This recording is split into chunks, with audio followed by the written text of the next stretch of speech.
Welcome back, everybody, to our Minecraft Create Forever world. In the previous episode, we built this giant storage warehouse that is behind us, as well as our little mini workshop over there on the left, you can see there. And we have officially moved everything over here in between episodes. You can see here, all of our stuff has been moved. I did have a wandering trader llama in here, but they despawned as I went back to my old base just to get a name tag, so now we have a cow here. But you can see here we've got everything all brought over, and I have added one upgrade. I had talked about it a little bit in the previous episode about these factory gauges, so I have set up the iron one. I'll go ahead and show you guys that in a second. But this factory gauge here is now requesting 35 stacks to be in this storage system. So far we're only at 12 and I already ran out in our iron farm. Once it does, it'll send a signal over to this funnel, which is directly underneath our item vault here. It's just going ahead and dropping 9 nuggets at a time exactly. And it just comes all the way down here, gets smushed into an ingot, and then right over there into our fans, which are just blowing it straight up into our storage system. So I need to go ahead and I still need to add this for all of our other farms, like our andesite alloy farm, our glass farm, our tough farm, all that stuff, but we're not going to do that today. Today, instead, what we are going to be doing is we are finally going to make use of our food production plant and our animal farm over here. We're finally going to make use of it, and we are going to open up our first restaurant. We're going to be opening it up right here, right in this section here. This all has been filling up quite nicely over the last little while. You can see there, almost a 1k wheat, whole lot of beetroots, sweet berries, and all that stuff. Could use a lot more wheat though, to be honest, but that's okay. Then our animal farm, I should really probably load these chunks, but I'm not sure how well it will work with our farm over there. I have made an upgrade to this from a few comments. Some people went ahead and suggested that I go ahead and I put a axe in these deployers with mending and looting. That's not good. How are they dying up there? They're supposed to be pushed down. Anyway, we're just going to ignore that, but that also has the same issue. Okay, well, I guess the good news is that it has reached the mob cap. The bad news is it's not pushing them down. Anyway, I made that little upgrade. There is only mending on the axe because I still do not have a looting enchantment, but we'll add looting later on. Let's go ahead and let's check this. How have these been doing? Not really that great, but I haven't had this loaded either. So we're going to go ahead and we're going to deal with that later. And our first restaurant is going to be, it's got to be a classic hamburger restaurant. And we're going to be using some factory gauges. Now, I did already test this out before, and trying to get this to work was such a pain. These individual factories and everything, I have not optimized them to use factory gauges to make recipes, so it was a task, okay? But we're going to go ahead and we're going to build it. I did figure it out in the end. That is what is important. But let's go ahead and let's get ourselves into a time lapse here, and let's actually get at least just the restaurant part built up, and then I'll bring you all back and show you all how the actual factory gauges and everything work. Well, at least to the best of my ability. Time lapse time.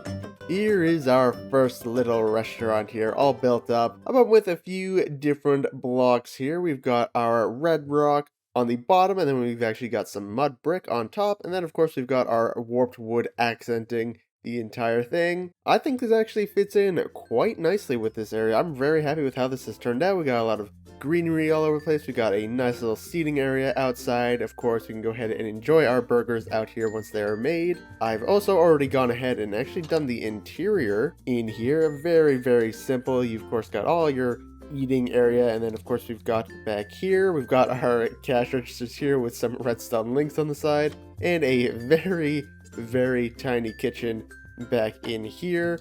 with a back door out here to go ahead and get some storage stuff. If we head on up here, this is where we are actually going to be making the burgers. Now, I did go and do a few things off camera to go ahead and get things set up. Just to make this as smooth as possible, I have added all this into here. So we've got our packager going into an andesite funnel, which will then, of course, go up onto this belt and bring all the stuff all the way over here, around, and into this frog port and into a chain drive, which is right here in the wall. And we'll connect that right over across the street into our restaurant. So now we've got access to all of these things, and they're all linked up. And I did do the same over here with my pigs, which apparently are duplicating again. I am so confused. I need to watch this. I need to find out what's going on with those pigs, because something is wrong. Anyway, I did the exact same thing. Down here, we've got our packager and then frog port, up to an encased train drive, which goes up to one up on the surface. Just have to go ahead and get this connected up all the way over there. Now, these are going to be temporary because I do plan on putting just a bunch more restaurants all along this entire street, just making all the various different Farmers Delight things. But I need to go ahead and start with this restaurant, of course, all the way over there. So I just need to go ahead and put a few temporary stands up all over the place. So let's go ahead and just do that real quick. That way we can get the meat brought over. And of course, all those things do have stocklings on them. So the meat and all this stuff is actually all connected into one system, which is important for later on. I think I know what is happening with this. I think there are way too many pigs being bred up there too quickly. And then so they're ending up sort of suffocating in here and then pushing themselves out. I think that might be it. I think I have too many carrots being brought in through here. I may need to maybe lower that. That might be, I don't know. Maybe that's the only solution. The pigs are taking too long to grow up and it's just messing it up, I think. I don't know. Technically, it doesn't matter too much. I have also claimed that chunk now, so now it will always be running, but I don't know. Anyway, that's not what we're doing. I'm supposed to be over here. Let's go ahead and let's get this chain drive connected up all the way over to there, as well as that chain drive as well. That way we can actually get our ingredients into this restaurant, and then we can actually start making our burgers here. So as I said, all of these are going to be temporary. They will be hidden inside of each of the restaurants, or maybe even actually on top. But for now, we're just gonna go ahead and just put them through the walls. Are you kidding me? I just cleared out a batch of you. How are you back again? Just leave me alone. The burger shop is not open yet. No burgers for you. Well, there we go. Let's just go ahead, connect this up, and then let's go ahead and connect it right across there. This one right here, that one will be permanent, but all those ones going up the street, those will not be permanent. Of course, there's monsters nearby. They're surrounding the entire restaurant.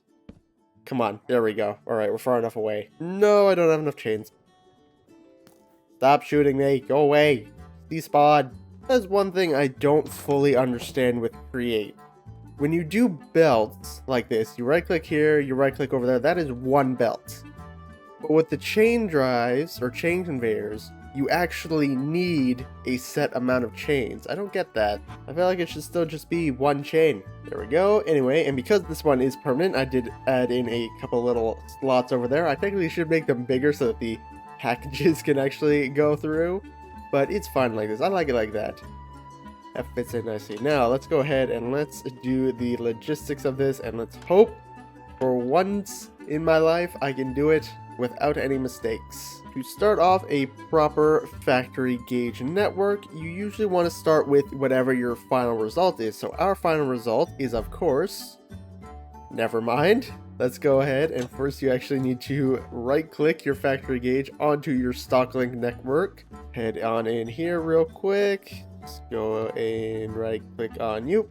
There we go. So after you have gone ahead and actually, connected to your network, you just go ahead and place that down, and we want to make burgers. Now, to make a hamburger, we're going to be going with this crafting recipe because it's the simplest. So we need bread, beef patties, cabbage leaf, or cabbage, either or. We're going to go with the cabbage leaf because our food processing plant is making us cabbage leaf, tomato, and then onions. So that is 5 different things right here. Let's go ahead and put all of them in. And you can see here that you can actually see how much we actually have in storage of these things. We got 5,000 onion, 4,000 cabbage, and 3,000 tomatoes. Now the beef patty and the bread we actually don't have. And this is the problem with my setup currently, is because I don't actually intend to store these, it kind of ends up breaking, and I'll show you that later on and how to fix that. But we need to get to both of these first. Now the bread, that's simple. We just need wheat to be turned into bread. So we go ahead, we right click on this, we add a new connection, and then we just right click that factory gauge. You can see that little arrow pointing towards that. That's how you know it's going in the right direction.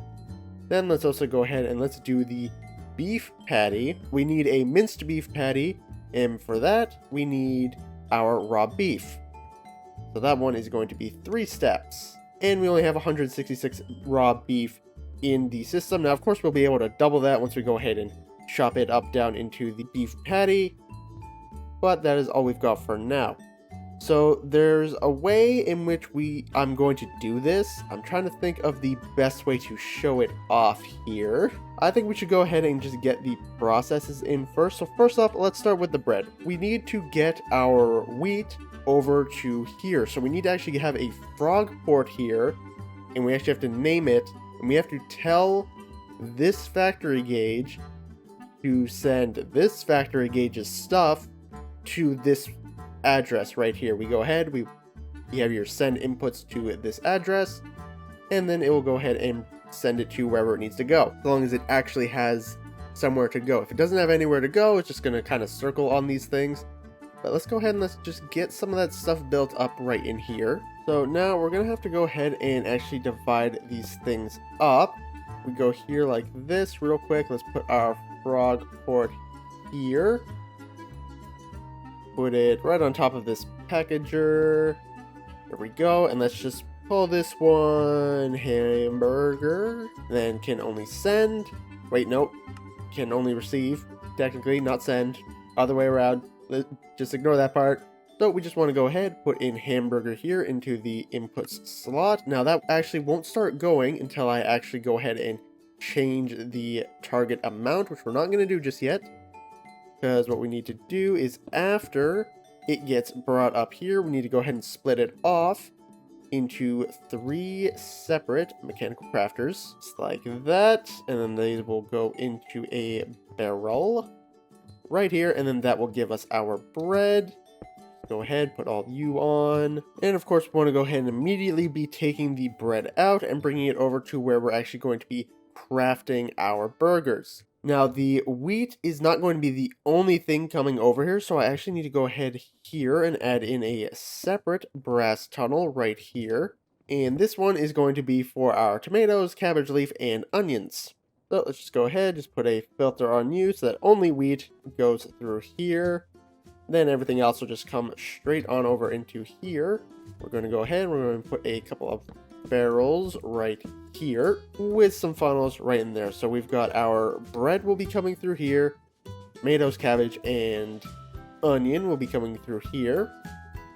And let's just go ahead, nope, not that way, like that, onto a couple of depots. And we'll be using our mechanical arms for this here in a second. But let's go actually back here and let's actually get the beef patty area all set up. That's going to actually be using a separate frog port, because we don't want to go ahead and mix them up. Technically speaking, I could go ahead and I could split it off again and actually have just the meat going this way or whatnot. I'm actually just going to use a separate frog port just to make things a little bit easier for myself. So here's our second frog port. I'm just going to go ahead and just name it Hamburger Cook, just because. There we go. So that'll go into here, and then it'll come across this barrel, which will go ahead and slice up the beef into the minced beef, and then we just have to go ahead and cook it, and that's what this little section right here is going to be for. And you've all seen this before, just gonna be a whole lot of encased chain drives, fans, and of course our campfires. Go, and then of course we want to put a filter on you for only beef patties, and then we'll go ahead and we'll put a andesite funnel here. Now there's a reason why I have a packager on this, and that's because I need a few more stocklings which are in my inventory. And I actually need to connect this barrel as well as this barrel to the stock system. And the reason for that is because of the beef patty and the bread. Because normally what you would do is you would send the wheat off and turn it into bread. Then you would take that bread and put it back into the system so that the system actually knows that, hey, there's bread in here, so it can send it off and make the burger. But if you don't actually ever fulfill that, hey, there's bread here, it's not going to send anything to make the burger, even if you do have it. So having the bread be monitored with this and the beef patty be monitored over there, it'll make sure that the entire system knows that, hey, there is in fact something in there. Now, I'm not entirely sure if I need packagers on these or not. You might be able to just put the stock link, but just to be safe, I'm putting the packagers. And of course, if we end up wanting bread later on, I could just add a frog port onto this, and I could go ahead and connect it up to this chain drive later on and send the bread wherever I want to go. Same with the beef patties. That way I'm not making 10 of these in every single restaurant. If I need them, I can just go ahead, put a frog port on it, chain drive, send it off to wherever I want it to go. I believe this should be everything. So then the beef patty will go right into that corner, and then we just need to go ahead and actually put 2 mechanical arms on here. And again, there's another reason why I'm putting 2 instead of just 1. So we want to take the bread from there, yep, and we want to just go ahead and just place it right in here. And then we want to take the cabbage, tomato, and onion, and we want to put it in these 3 slots here. Now, the reason why I'm doing multiple different arms is to make sure that the bread doesn't end up overloading the system, or the tomatoes and cabbage and everything, they don't end up overloading the system and basically breaking this mechanical crafter so that it's, you know, no longer making the correct things. Go ahead right here, let's add in our barrel for the output, and we can just go ahead right in, nope, not like that, just bring up a bunch of chutes like that. And of course, we're also going to need to actually monitor the burger output down here, because this is where it will be going. So let's just go ahead and put on another packager and another stock link so that it knows exactly how much is actually in this barrel. Otherwise, it's just going to continuously keep making burgers until, well, it can't anymore. I believe everything is all set up. Let me just get power in here, and then I'll go through this all again now that it's all built and try to make a little bit more sense of it. It is kind of a little bit confusing. And then we'll go ahead and we will test it out and see how it works. And hopefully I did everything right. Let's actually just go ahead and just add in these connections here. I'm also only doing these 3 just to make sure, because it won't actually send these things unless these are in the inventories, but I can't do that right at the beginning, at least, because I won't be storing any of these right at the beginning. So I'm just going to have these, and this works. You don't actually have to connect these. It does not need all the stuff to make the burger. It just needs something to tell it, hey, send these ingredients over to hamburger. And that's it. All you really need. So now let's just go ahead, put in all of these things to make sure that they're all good. Although technically speaking, this one doesn't actually need anything because it's not calling it from anywhere. This one does, because it needs the beef. So just make sure, hamburger cook. Now I'll go ahead and get all the power done up here. Alright, after a little bit of messing around, I believe I've got everything all powered. Slices are all powered. These are all blowing. Everything here is all going. I forgot, I actually needed to add in a separate barrel here, specifically for the minced patties, because of the same reason of it needing to basically know that, hey, there is something there. I don't know if that one is necessary, but it's better to just have it. May as well. I believe everything is good. Let me just double check. Yep, you're going to hamburger. You're going to hamburger. You don't need to. Yep, hamburger cook. You obviously don't need anything because you are the inputs. So now, if I just go ahead and I change these, so I want you to, let's say, maybe always have 10, so that'll try and make 10 in there. Oh, here we go. Things are going. 10 of you as well. So we should get some wheat coming through here. Here we go. Here comes the wheat. So that'll go ahead here. That'll get set off. And I actually want to change this so that 3 gets sent every single time. I kind of messed that one up a little bit, but that's okay. So I'll go ahead. That's going to make our bread over here. Should be getting the meat as well eventually. Oh, I need to do this one. Whoops, that's my bad. Okay, so now that should go send that. You can see that it's blue, so it's sending it. That's why it wasn't doing that before. Here we go. We've got our bread being made. And there we go. It went in and put the 1 bread in there. And let's just go ahead and let's just do that. Let's just make 1. I want 1 burger. Let's get everything going here. Oh, here comes the meat. That goes ahead. That gets sliced, put in there, cooked up. And then that'll end up right in there. And then here comes the cabbage, onion, tomato. And we'll get ourselves 1 burger. And there you go. You can see now that it is done. So it actually won't request any more tomatoes, cabbage, or onions because, well, it has that 1 burger in there. But these will keep going. This will keep going until there are 10 pieces stacked up in here, which means actually it won't count what is in here. So there will always be some overflow. Same with the beef patties and everything here. So you can see in here, there's actually 13 in there because this isn't going in anymore either. So this one actually isn't going to request any more. It is still going to fill up, but it won't request any more of these until this gets all backed up in there. Once that gets backed up, then it won't be pulling any more of these. So let's go ahead and let's up this to, let's say 5 stacks of burgers. Now we're going to get a whole bunch of ingredients coming in through here. Here we go. Here comes all the packages. Oh, here we go. Okay, let's just see. I'm a little concerned about this, that it's going to end up blocking it, but I think it should be okay. Things going. Oh, see, here's the problem. That shouldn't be that. That shouldn't be that either. Okay, well, it is not flawless. Where are my tomatoes? There we go. There's a tomato, and then for some reason, we're not getting any bread. Why? This is what I mean. Oh my god, it's such a problem. Okay, let me just deactivate everything. Okay, 1, I might need to add more arms for each individual ingredient. That's problem number 1.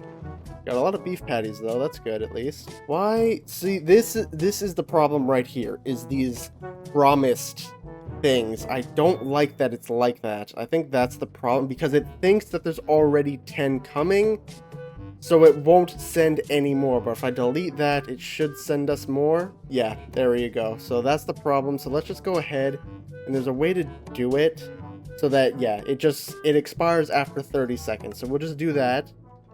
Let me return all this stuff back on. Yeah, this is a problem. Okay, I'll have to figure this out here. Yeah, so that's going to try to make, but then it's just going to end up all over the floor. Okay, nope, let's stop you. Alright, let me do some rearranging, and I'll go try and figure this out here. So those are going to keep coming in, that's fine. I'll keep the bread coming in as well, because it's good to have these things being overfilled. But now let me go ahead and let me think about how I want to do this. I think I'm going to need more brass tunnels is what I'm going to need. Okay, let me go ahead and just make a few things. I'll let this keep running, just get our bread stores up. There we go, we got 1 bread in there, so that'll fill up here real quick. Yeah, just go ahead. So that is something that happens, is this promised items. I don't know why it's a thing. I actually really hate that, because if it ends up going up to the required amount, it won't send any more because it thinks that it's already in transit, and technically speaking it is, but because of the way I have it set up here, like all the wheat is all clogged up here, so it won't actually end up fulfilling it. So it's technically my fault.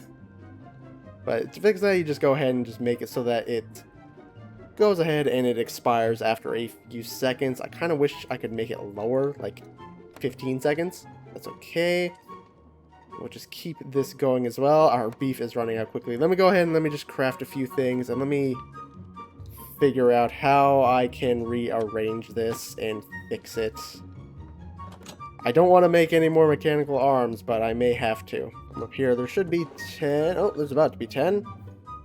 So once that hits 10, it won't actually request anymore. And we won't have... Oh my god, what? Why is there so much meat? Okay. Not sure why there's so much, but that's fine. It'll just keep looping around. I am almost out of raw beef. Uh-oh. That's okay. Yeah, so this barrel here is very nice and filled up. It's awesome. I just need one last tunnel, and I believe I will have this fixed. One of these days, I am going to make something that works first try. Today is not that day, evidently. We just go ahead, add in another tunnel right here with a list filter for tomatoes and cabbage leaf. Allow, yep, there we go. So now that will come over here. Brought over here, let's just add in a gearbox, get you going that way. And then all I need is, I wonder, is this gonna work? Nope, of course it's going the wrong way. That's fine. It's chain drive. Just like that. So that'll go ahead like that, and that will go right into these funnels right here. Let me just go ahead and block this off so that it doesn't accidentally fly off the edge. So there we go. So our cabbage and tomatoes will go here. Onion will go there. Let me just actually go ahead and replace... Which arm is it? Ow! It was this one. Ow, ow, ow, ow, ow, ow, ow, ow. Stop. Light myself on fire. Let me just do the other one just in case I actually did do it wrong. So extract from you and place right there. There we go. So now if I go ahead and I do this again, 5 stacks, should work. Fingers crossed. Oh, here it goes. There goes the onion.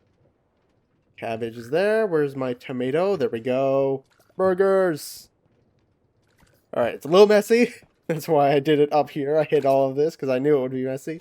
But it is technically, officially, fully working now. And the bread is going down as well, which is perfect. And we are officially out of raw beef as well. That is going to be a problem. I need more wheat over there, but less carrots. That's fine, though. There we go. This thing is going nicely. The cabbage and tomato might back up a little bit, but that's okay. Should be fine.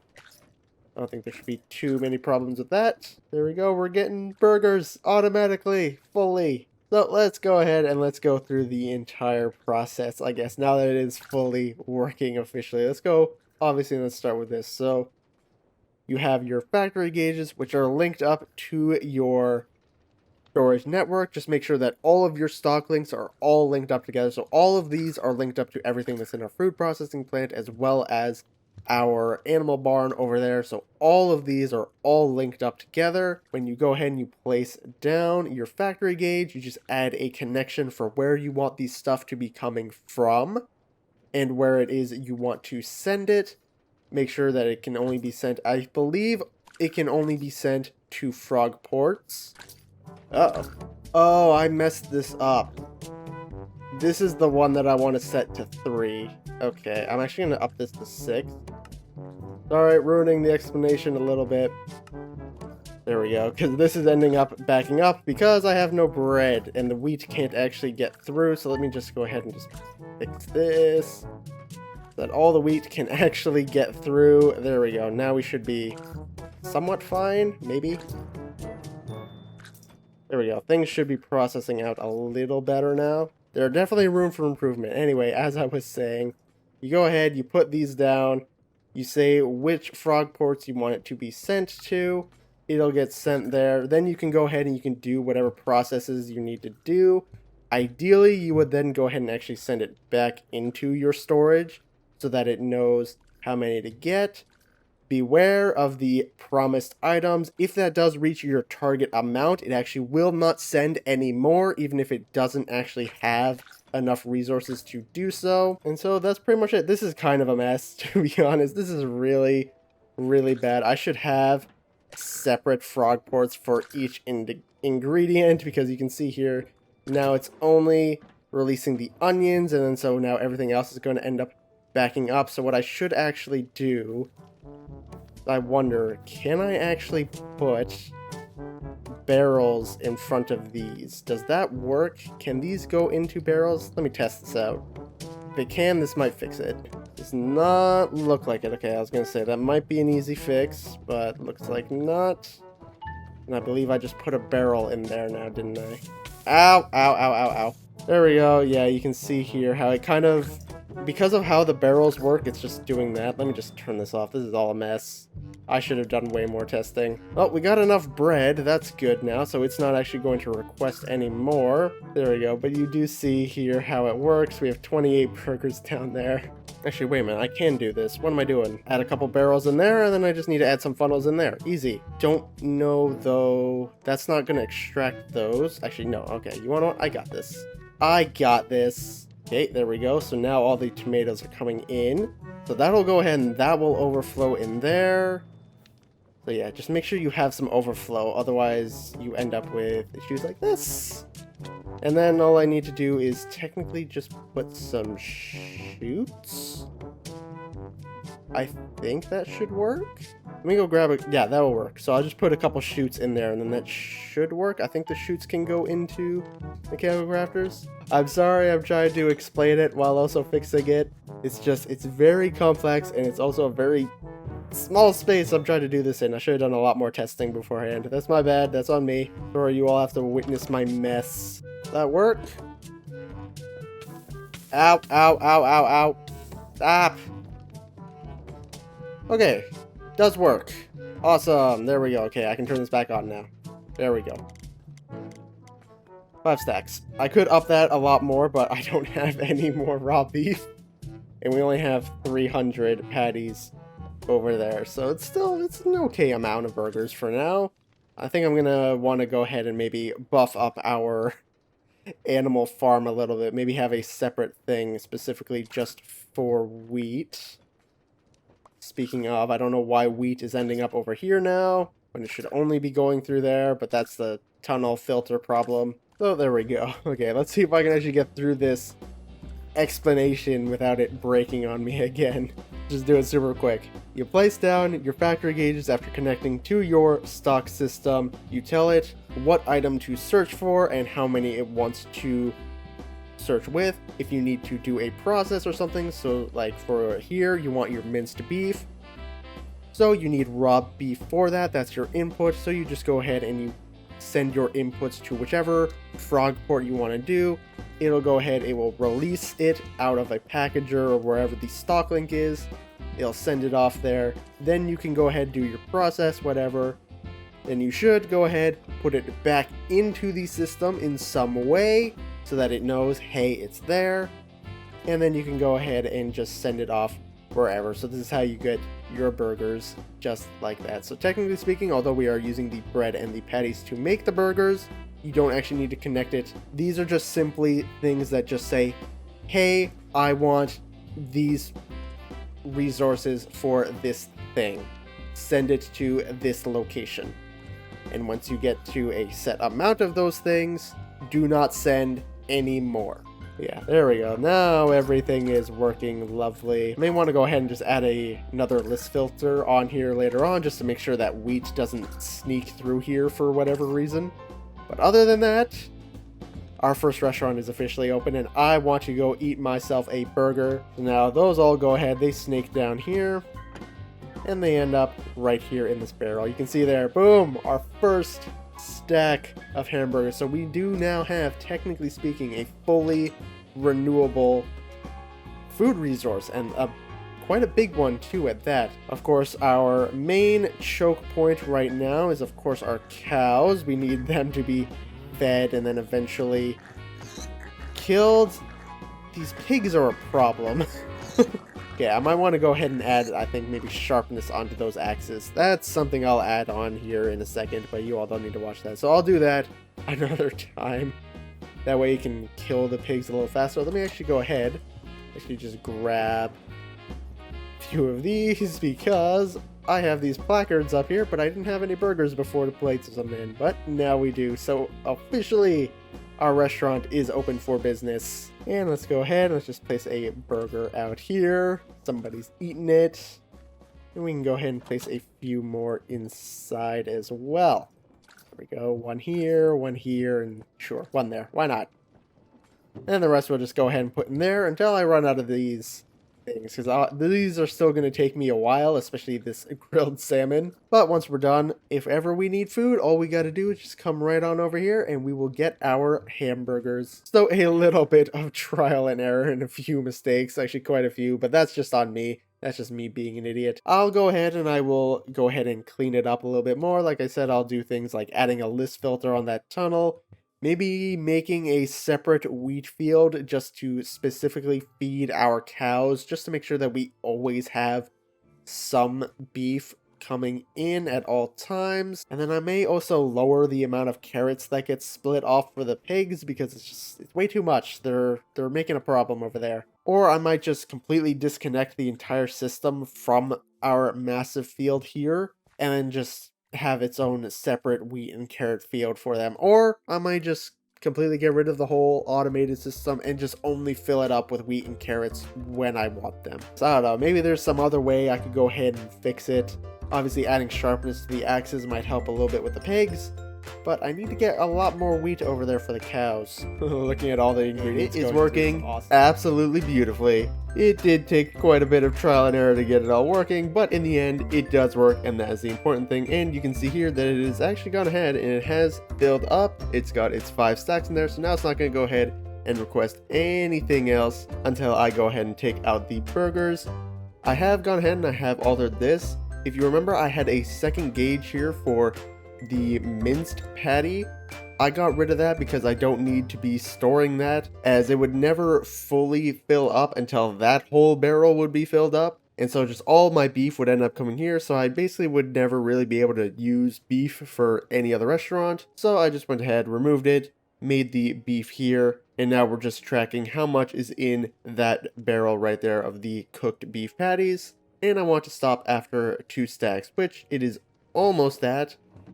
We just have the slight problem still of having, no beef. I have discovered a problem with the pigs here, and I am going to fix it today. I have either stairs or slabs right there. I'm not really sure why I chose to do stairs or slabs. But you can see here, oh boy, they're able to get through because of it. So I need to replace that block with...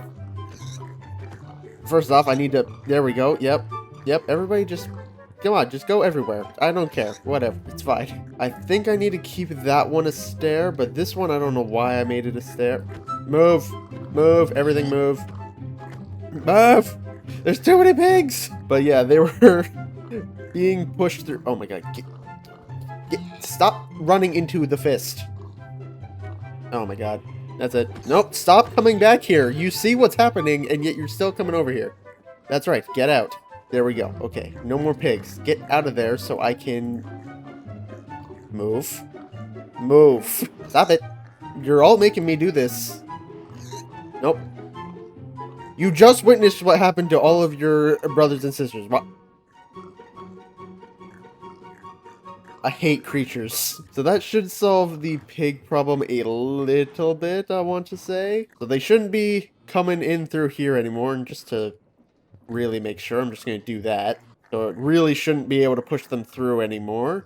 As to how they're ending up in here, I'm not too sure how to fix that. This is going, I mean, I'm waiting. We just need to wait for the beef to go ahead and fill up eventually, but we're not doing that today. Today we are going to be filling in this area right here, and we're going to be filling it with a bulk dyeing station. In Create, you can go ahead and you can use this mastic resin here. I need to go ahead and turn it into a liquid, which we'll do after the build. But you can go ahead and you can use this to, well, dye things. We can use bulk dyeing for things like glass, wool, I think there's a few other things, signs, candles, terracotta. So I got quite a few uses for it. Beds if I really need to. Seats, certain things like that, concrete. So a few things here and there, banners. So not the most necessary thing, like I said, but it is something that is nice to have. And also making the resin is quite the task, so I'm going to go ahead and show you guys how we do that, because it is quite a lot. But before we do that, let's actually get our building in here. So let's go ahead and throw this into the first time lapse of today. Time lapse time!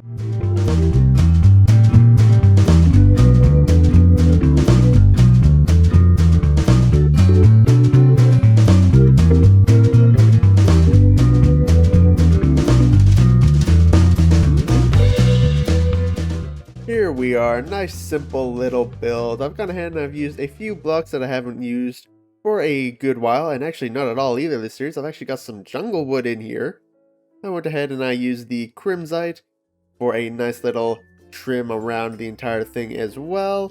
There's a little bit more I want to go ahead and do, but we'll do that afterwards. Go on inside, you can see a whole lot of nothing. We'll go ahead and we'll fill that after we go ahead and get our resin, which, let me show you how we make that. So in order to get the resin, we need blocks of resin, and then we'll have to go ahead and mix them up in here with a blaze burner, and we actually need 4 of each of these blocks. So in order to make the blocks, we need 9 for each block, so we're going to need 36 of each individual color. If I had the dyeing already, I'd be able to dye them that way, but unfortunately we don't. And in order to get red mastic paste, we need to press down on red mastic resin. And to get red mastic resin, we need to go ahead and compact this stuff down. Now, I don't actually need the dye because I can just use regular resin for this section.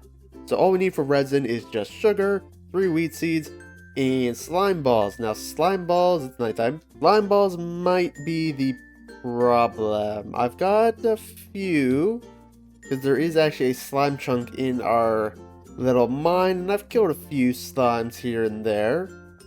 But I don't know if it'll be enough for what we need. I got only 15. That is not enough. Probably go ahead and actually do the math here on how many we need. So I need 16 blocks, but I need 4 of each block. So that is going to be a stack. Then I need 64 times 9, 576. Okay, so I'm going to need 576 resin, which I only get 1 for every single one of these. So I need, okay, I'm going to need 9 stacks of slime balls, 9 stacks of sugar, and a whole lot of wheat seeds. Well, the wheat seeds, they aren't a problem. I have enough of those here, I think. Actually, maybe I don't, because I need 576 times 3. Yeah, I do not. I have enough for 1 stack. Well, no, I have enough for... How many was this? I don't even know. We're going to have to make a lot more sugar, and we're also going to have to get ourselves a whole lot more slime balls. Now, fortunately, I can make slime balls. I just need, where is it? Yep, I just need dough and lime dye. Oh, here we go. Here's a thing I can do later on, too. I can just bulk dye dough to get myself my slime balls. Now, I'm really hoping I've got enough sugarcane in there to go ahead and get that. I should have enough wheat that has just been left unharvested. I think I need to alter my tractor here that's going around and just have it actually go ahead and get more of the wheat. Well, we are technically getting 3 birds with 1 stone doing this. I'm getting the wheat seeds, I'm getting the wheat for the dough, and any leftover wheat I can go ahead and feed to the cows. Dough is just wheat flour and water, which I have that now. Need to turn this into wheat flour, which I can do by just grinding up the wheat. Awesome. 576 sugar. Actually, I need a funnel real quick because I'm going to go take all my sugar cane and hopefully there has been enough. This, I would prefer a brass one, but I'll just take the andesite one. It's fine. 554. Okay. Whoops. Oh, no. Absolutely not. Give me an andesite or a brass funnel. I'm not sitting there for that long. Hey, there we go. Look at that. And now we're going and we're actually storing some beef. Look at that. I'm down to 95 wheat. Well, here goes all my sugar cane. Oh boy, is this not even enough? That still wasn't even enough. I need 3 more pieces.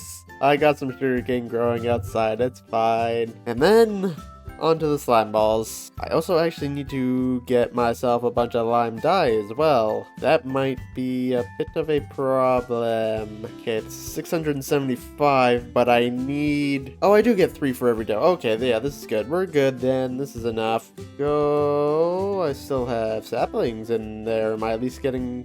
Okay, yeah, I'm getting dough. Alright, lime dye. How am I gonna get this? What's gonna be the best way? Okay, I've got a bit of a strategy on how I'm gonna get this lime dye. but I'm also going to end up with a whole lot of red dye as well. I'm going to go bone meal a bunch of rose bushes, crush them down to get me enough green dye, because the white dye I got enough. I got more than enough bone meal and such. This is a lot of effort for just some bulk dyeing machines. Let me go ahead and put the rest of our wheat over with the cows. Huh? Why are you sending things?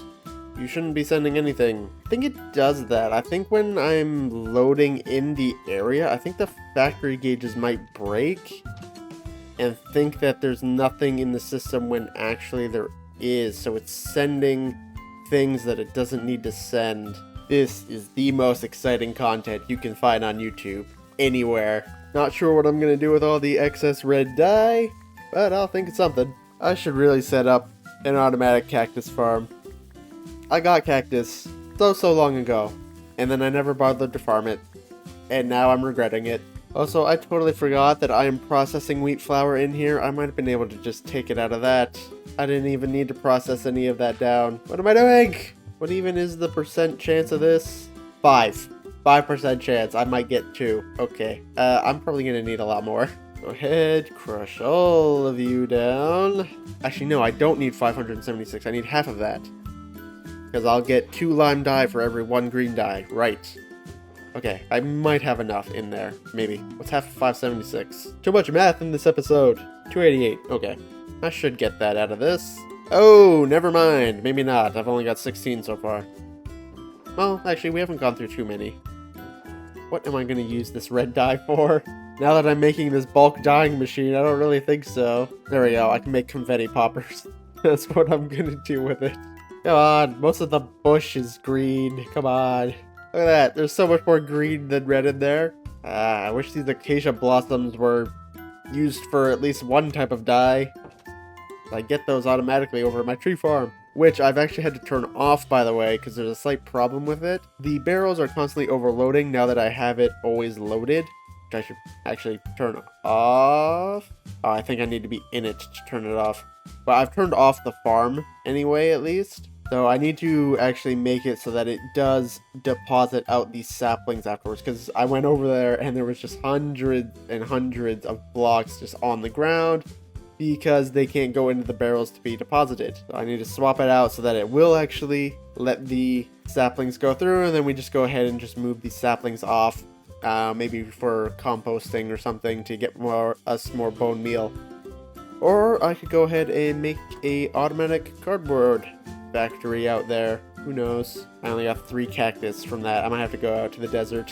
I'm definitely gonna have to go out to the desert. Okay, I don't think that was really worth it, what I did. Now I have all this red dye that I don't need. Mistakes have been made. Mistakes have been made. I should also take out the... Yep, give me those, please. I was making a whole bunch of pulp before to turn it into cardboard. You can see here. Now I won't have to worry about cardboard for a while. While we wait for the rest of this, I'm going to update this list because there are some factories or farms that I need to do that are just like, you know, regular default farms that I just never did. Like, you know, a cactus farm, not a cactid farm, cactus farm. Now, the single flower farm, we're actually going to have to go and find a flower forest for that one, but I do want to do that. I actually don't think I've seen one in this world. Which farm would be nice, because, you know, we get glowstone, we get sugar, we get redstone out of that. I'll have to go find a witch's hut, which I think I have found a couple of those. Slime farm, of course, so then that way I don't have to be doing this the long way all the time. Here we go. I'm going to start updating this list with just all the farms I need. Originally, this list was just going to be the farms that I wanted for the city, but I'm just going to start putting just every single farm that I need. Because I don't want to put every farm... Uh-oh. This is full. I don't want to put every single farm in this city, both because, well, I have trains, I want to use them to go to other places, but also because some of them I just can't do here, like a slime farm. Although I do have a slime chunk over there, it's kind of in the middle of my starter area, and I think it's only 1. So if I could go and find maybe 2 or 3 next to each other, that'd be a lot better somewhere out in the world. Witch's farm I have to do at a witch's hut.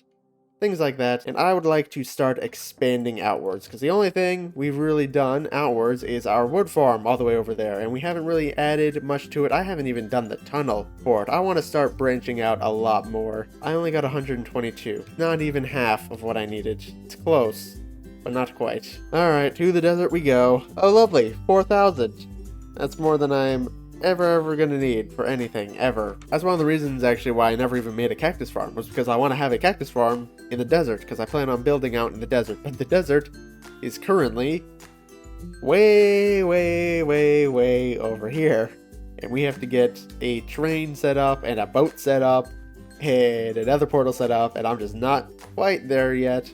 But I think I'm gonna start making more moves to at least make it so that it's a lot easier for us to bring tracks and everything around the world. Yes, I know, I got the waste stones, but I made a promise that I want to use trains as much as possible and waste stones as little as possible. So I'm gonna need 163 cactus here. Hopefully there's enough out here. I mean, it's a desert. There should be enough, and it's a pretty big desert. I should be fine, probably, maybe, possibly. Getting to a point now in this series where I'm gonna start building things just to make them look cool or to add to the world, rather than actually needing them for a specific function or farm. Oh, I'm an idiot. I should have crushed that cactus. Then I can get two. Okay. There we go. And I get a chance to get a third one. Okay, I might actually have enough cactus then right now. And we can finally go ahead and start making the mastic resin. There we go. More than enough slime balls. I mean, it's something. Also, why am I hearing... Oh, there's zombies in my new building because I didn't light it up. Okay, here we go. So now all we have to do is just put our slime balls into you. No. Stop what you're doing. Stop. What is that doing? Okay, don't put the slime balls in first. Okay, well, now I have a slime bucket. I'm not sure what I'm supposed to do with this. I made a mistake. It's compacting, not mixing. Okay, I need to put a compactor here. I don't have a compactor. Okay, so don't do what I did. Sugar. Uh-oh. Oh my god. No, it's messed up now because of this. Need another gearbox. Ignore all this. This is not part of the tutorial. Stop!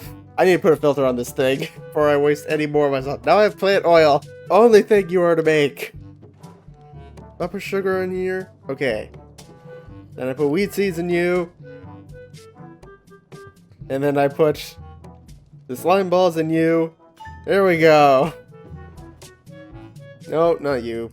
Put all of our sugar in here. That's ending up in there. Perfect. There we go. Okay, now I'm doing it. I don't know how much stuff I wasted with all that beforehand nonsense. So I'll just sit here. Wait until we get all 576 mastic resin, and then I'll bring you all back for our next step. There we go. 576 mastic resin. Now what we need to do is, can I dye this stuff? I think I can. There we go. Okay, so we just want to go ahead now, smush them all down, and then we'll go ahead and dye them afterwards. There we go. There's all of our paste. Now we just have to go ahead and dye all of it. Alright, let's go ahead. Let's do this. So I need to make sure that I have got enough. I only get 8. Uh-oh. I may have done the math wrong. I just need 4 of every color of dye now. I think I'm doing this right. Well, I am doing this right. I'm just not sure if I have enough of everything that I need. And we just want to go ahead. This.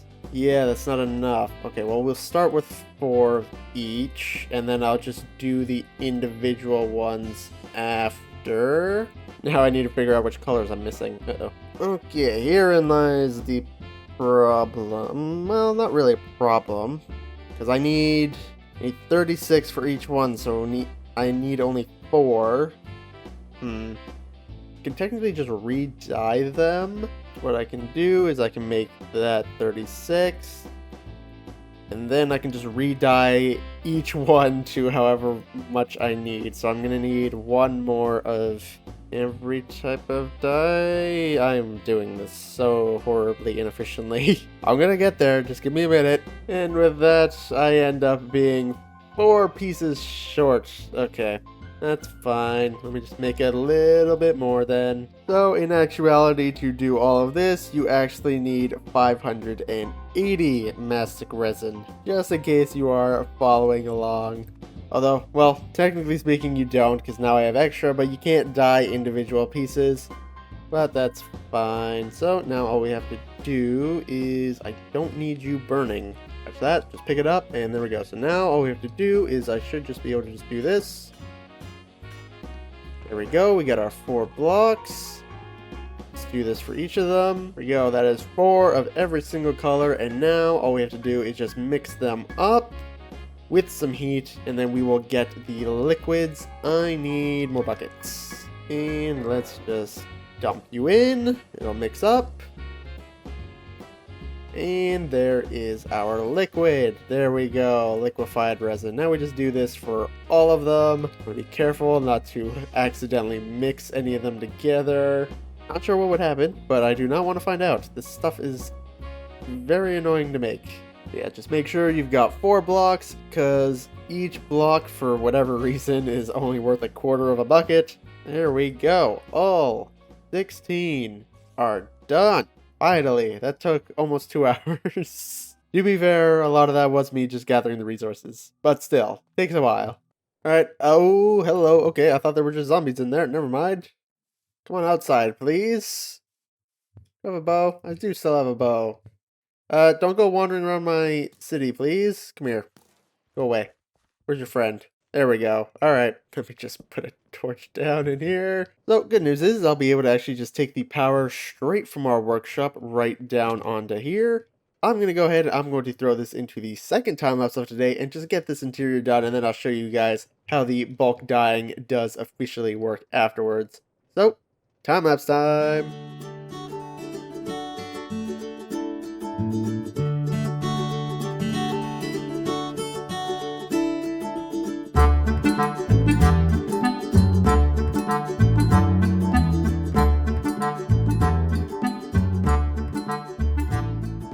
Here we go. Build is officially completed, and then I didn't really know what to really do with this outer section here, so I decided to build our first custom tree of the entire series. I actually am kind of shocked that I haven't built one before now, but we're just gonna go ahead and just bring in a little bit more greenery into this city, as it has kind of gone ahead and just been sort of swallowed up. Although yes, technically it's supposed to be a city, I still want to have a few trees here and there, and this one I think turned out pretty good, especially for me being so out of practice. I have not built one in a long time, and of course we added a nice little bench here, but that's not what we're here to see. We are here to see our dyeing station. So I went ahead and I designed it kind of almost like a laundromat. So we got a bunch of seating here, you know, you're waiting for all your clothes to go ahead and be, in this case, dyed and everything. Added a few books and things all over the place. Just want to add a few more books into that chiseled bookshelf, but I can do that later. But all of these are set up. We've got our power coming down right there from our workshop directly. All of these are set up with all their different colors and everything. Let's go ahead and let's test it out. I want to turn this wool into purple. Go ahead, do that. After a few seconds, a lot of seconds, because there's only one. There we go. We got ourselves some purple wool. Just like that. Now we can do that with glass, banners, signs, whatever it is we need. This is now all set up and ready for us. Now I do have an upstairs, but it's currently empty, and that's mainly because I don't really know what to put up here. My first thought is to maybe do like a banner station thing up here, as that kind of fits with below. But I also have quite a lot of power coming in through here, so I maybe want to have a different farm or something like that up here. Not entirely sure, so I've left it empty for now. If you guys have any ideas on what I could put up here, feel free to let me know. But there we go. That is another build, another create tool now done for us. And that also pretty much finishes off this entire street right here, at least on this side anyway of our city. I still need to figure out what it is I want to do with this side. I know for sure I definitely want to have some sort of fence or guardrail to stop anybody from getting hit by the trains, namely me. This side is now fully completed, all the way right up to the end, right up to that one. So we're gonna have to go ahead and now just figure out what to do with this side, I think. Got any suggestions for that as well? Please do let me know. If you have any suggestions for anything, let me know. Give me ideas. Now we can go ahead and we can start looping around over here onto this side of the city and start working on our next thing. Which I think our next thing is going to be a rail yard, which is going to be built actually out over there. I need a nice big flat area. I also don't want it part of the city, mainly for two reasons. One, because I need to just do a lot with it, and two, that's where I'm mainly going to be building new trains from here on out. So I need to be able to actually connect it into the main rail, and well, there's not really anywhere I can do that over here. So we're just gonna go ahead and just build it out over there. In fact, you can see already right there where I have the rail already turning right there. It's gonna be in this section. Today we are going to begin the process of expanding outwards into the world. We are going to be building ourselves a massive rail yard over there where I want to automate the things like, well, track is going to be the main one, which is the farm we're going to be doing today.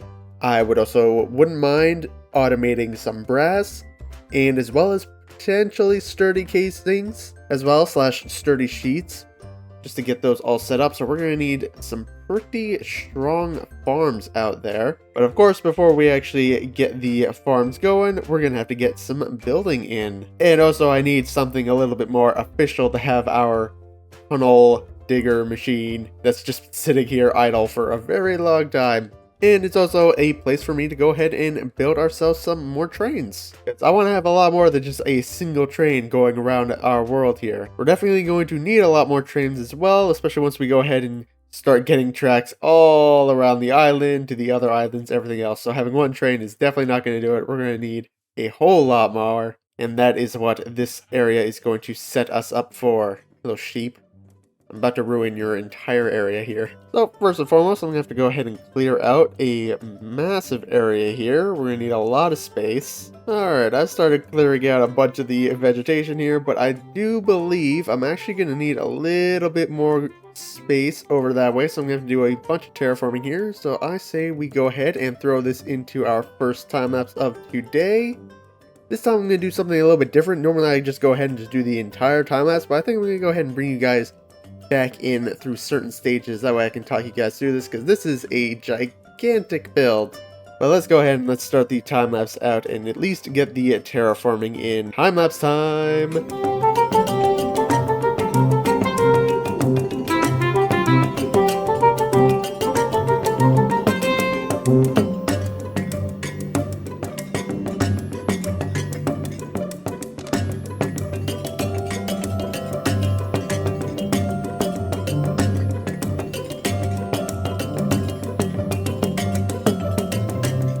Here we go. No, it doesn't look like much from the ground, but I've got all of the track in here. Let me just go ahead and just check out the map. It's probably going to be a lot easier to show you on here. You can see here we've got a few separate rails here and how they connect up to our main rail. We're going to have to actually go ahead and play with some train signals here in the future. Not now yet, as we still only have the one train going on, but once we get a few more, we're going to have to get those set in. There we go. That took only about like maybe 20 seconds for you guys, but that was like an hour and a half for me.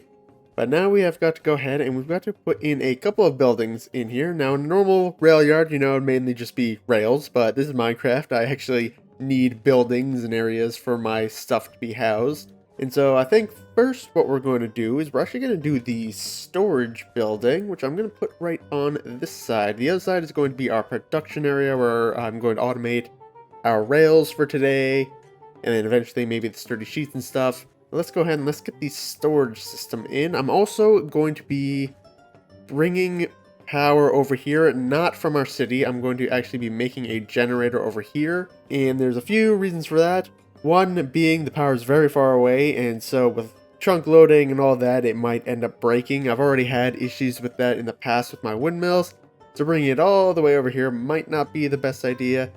Another thing is, if I were to bring it over here, I'd want to actually have like electric poles coming over here above ground, but I don't have the buildings in between here or the wall for the city in between to know where to put the stuff. So I think it's just a lot better for me to just make an individual power station over here. Plus, I'm not going to need a crazy amount of power for this stuff. So I think I'm going to go ahead and throw this into another quick time lapse and get this storage section all filled up. And then I'll bring you all back again and talk you through a few things here. Let's get into another time lapse.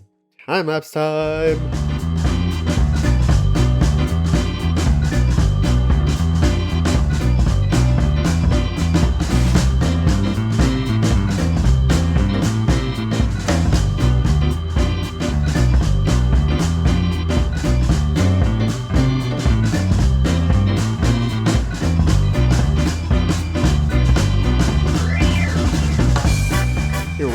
Here's our first building all done and set up. It's rather blank, at least in terms of my usual builds, but I kind of like it like this. I also like having the scoria here. This is, I think, the first thing I've used scoria for. I quite like it a lot. There are a few more details we want to do, but of course this is our storage warehouse where we got a bunch of boxes and storage stuff all over the place. And instead of using vaults, we're actually using these storage containers in here. We're going to use them for storage, of course, for all of our things, and some of them are also just for aesthetic purposes, which I actually want to do something rather interesting with this, which entails gluing this whole thing together, just like this, and then I need to actually dig underneath of it, and we just want to go ahead and put up, nope, not that way, so we just want to go ahead, we want to put a mechanical bearing like that, make sure it's glued. Then we want to put a valve here, and I need to get to the bottom of the valve to actually see which way I'm turning it.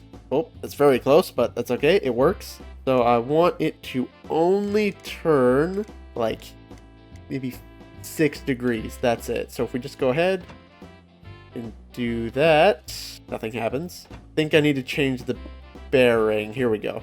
So we want it to only place when anchor is destroyed, make sure you got that clicked. And then if I just do that, there we go. We get just a nice slight angle on our container here, which is absolutely lovely. I kind of wanted a bit more, so let's actually just put it back. And then I will go the other way, and let's do like 9 degrees. That should be good. There we go. So we get just a nice little bit of an angle on here, and I also want to do that for a couple other of the containers. Now if you do this, you actually can't use the container for storage anymore, so this is purely just an aesthetic choice. These ones are not actually going to do anything. There we go. Let's cover that up and you have no idea, but that's just a nice little mini detail I wanted to add right there. Also got a lot more space in here, obviously, than what I currently have, mainly just because I don't actually know just how much storage I'm actually going to need. Also, for some reason, you are not correct. Why aren't you right? There we go, refixed. Everything else is good. All is good. I quite like these shipping containers, which all you need to do, by the way, to make them, it's just you put the vaults and then you just put whatever dye in that you want and you can make the containers. So very, very cool. We might put a few more of them around the place as well. Now, one more thing I want to do, which is going to be kind of interesting because I've never actually done something like this before, is I want to build a crane right here. It's just going to be a little mini one. It's not going to be functioning either. I know that there are, you know, create cranes that you can make and have them move and everything, but I'm just going to do a stationary one. I am going to be using the rope pulleys though. Go ahead and let's see what we can make here. Okay, I'm liking this so far for a base. Got a little water wheel here, almost as if it could, you know, actually rotate around. Let's go ahead and make it a little taller though. Go, something like this. I've got the rope pulley there kind of hiding. Let's actually go ahead and let's add in a crank real quickly. I need to remove this. Do this. Lower it. Not all the way. Maybe something like that. Yeah, that works. And then I kind of want to have like some gears going. I think I want to try large water wheels. Right like this. There we go. Boom. Maybe I want to encase them in dark oak, actually. Maybe just stick them out a bit more. Okay, I kind of like that. I think I want to add something like going across like this to sort of stabilize it a bit more. I also want this. I've seen this before in some builds. You put a lever and then you add your chains. Now I could use rope. We're just gonna ignore the fact that it goes from chain to rope. Just doesn't matter. But the rope in this looks really bad. I don't like it. So we're just going to use a chain instead. I think that works. Go, just something like that. And then I just want to put a lantern right there, just so that it's lit up a little bit. And let's put some buttons down here too. Why not? And up here as well. Make it look like it's actually been constructed. When in doubt, buttons. I want to say, not bad. I'm actually quite happy with that. I don't have a big, like, counterweight on the side, but it looks like we're only really taking off like small packages and everything, so I don't think it's super necessary. It's not that big of a crane, and plus it's my world. I can design however I want, so there we go. I'm happy with it. With that now done, I think it's time we get the other building all set up, and this is where we're actually going to be processing everything down, making our tracks. Let's go ahead and let's go into another time lapse for today. Lots of time lapses today, and I gotta say it every time. Time lapse time!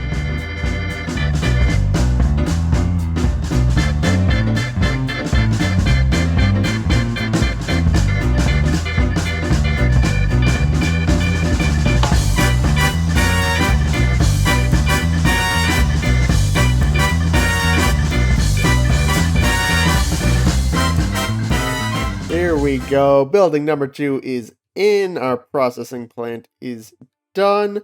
Very similar to this side. I did go ahead and I did mix it up. Instead of the mud bricks and all that, I instead went back to our granite texture over here. So there's a few stained glass things here, and a little overhang for where we'll be bringing in our trains and such. And we've got plenty of space in here to go ahead and do all the farms we're going to be doing, which is what these right here are for. These are actually going to be encased fans. Let me just go ahead and put them in right now, and we'll get into making this automated rail farm. Here we go. So now, how do we make rails? Fairly simple. We're just going to need a couple generators. One of those generators, we're going to go ahead and then smelt it down into stone, and then we just need to go ahead and cut it into a stone slab. You can see right here. With a mechanical saw, you can go ahead and turn it into whatever you need it to be. So we're going to do that. And then we need to have it continue on, where we need, once again, another iron farm. Again, I've made like, I don't know how many I've made of these at this point. I think this is going to be my 5th one now. Well, we're going to go ahead, we're going to do that. That one, you know how it works. Cobblestone, grind it down into gravel, wash it, boom, we get iron nuggets.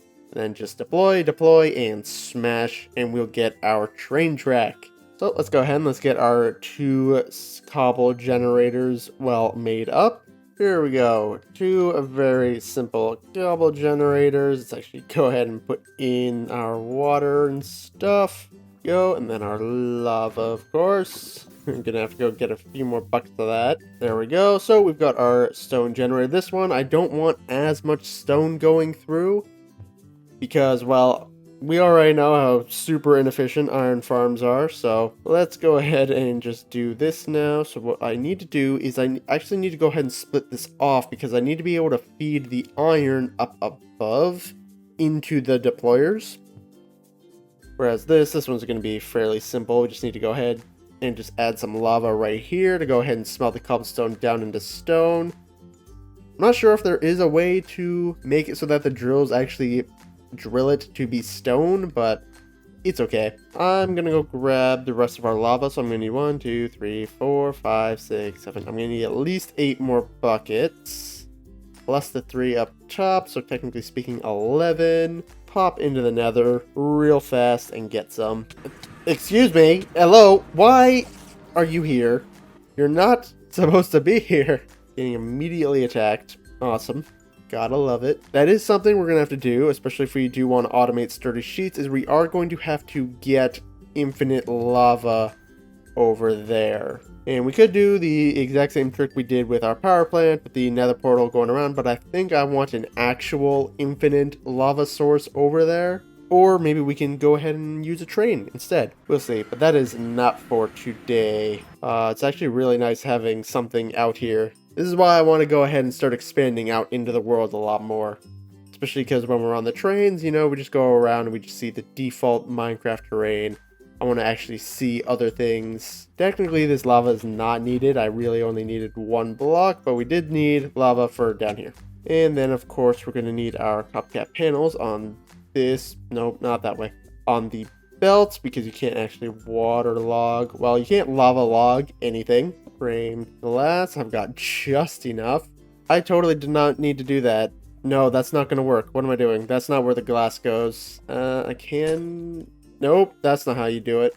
There we go. Okay, it's just right click. I was like, I know there's a way to do it. There we go. Okay, you just right click it. There we go. Like that. What I actually need to do is I do still want to do this so that I'm not burning myself all the time when I try to walk through. In case you... Then we want to go ahead and grab our mechanical saw and put it like, not like that. There we go. Just like that. And then the belt will continue on to where it'll actually be turned into track. Go, let's just put it, say here. Nope, of course you're going to go that way. Deployer, and press just like that.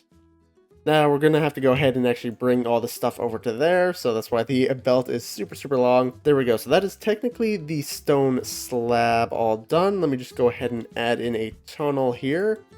We're actually going to have to go ahead and get some filters on this. I need a filter for this because it can actually be cut down into pretty much anything. So we're going to have to get a filter on that, and then we're going to have to get a filter on this to make sure only stone is going through. I do not have on me. I'm going to go grab it before I end up forgetting. Alright, here we go. So, only stone, and only stone slabs, like that. Now onto the iron section.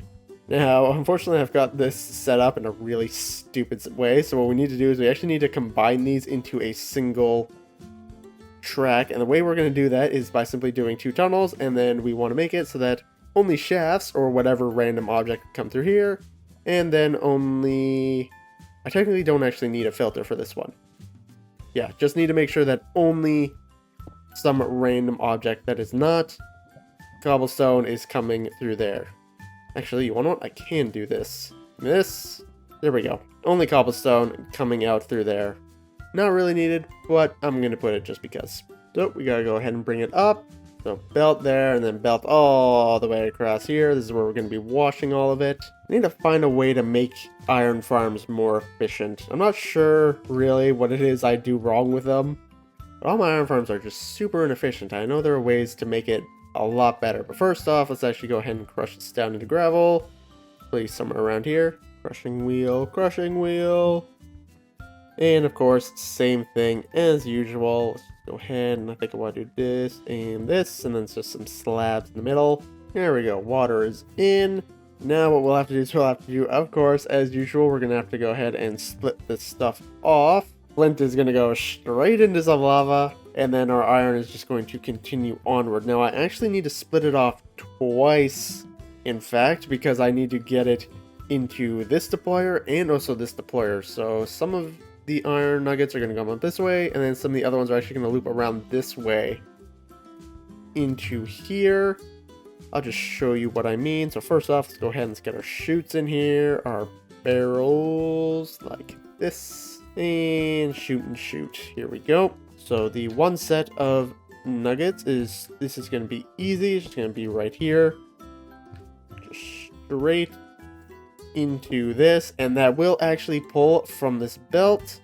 I also need to actually put something here just to, well, if it goes over and it goes into the other one, that's fine. That will just mean that this is somehow full, which would be awesome. I highly doubt that'll happen though. So that is half of it. Only iron nuggets and flint, and then we need to go ahead here, take our... Ooh, actually, I'm going to need a second list filter, because I only want iron nuggets to come this way. So do I need a filter? I don't think I need a filter on this side, because I need both. I still might grab one anyway. Scratch that. I've got a better way. So we just go ahead and we just do the same tunnel method, only in the reverse now. So now I just got to put iron nuggets right here and flint over here. There we go. No list filter needed. Just like that. And this is just going to go ahead into a bunch of chutes. Like I said, straight into lava. This flint is incredibly annoying. Going to have to get another lava bucket. This time I'm actually going to go to my power station. What are you doing up here, sir? You have nothing of value. You can just stay up on this roof. I don't even care. You have fun up there, buddy. Let's just go ahead. One empty bucket. And then I just need to grab... What has happened to all my buckets? They're despawning. I don't know why. This method does not appear to be foolproof. Yeah, I've got nowhere near enough power because there's no lava buckets coming through here. I might need to leave this chunk loaded at all times. That might be something I need to do. I thought I was going crazy before. I thought my buckets were just disappearing one at a time, but nope, they are actually just disappearing completely. I need to make sure I have that always running. And that is another reason why I want a fully infinite lava source out here in the overworld, because apparently that one just doesn't work when you're away from it. But then I just have to go ahead and get this up, and I think I want to just do some chutes.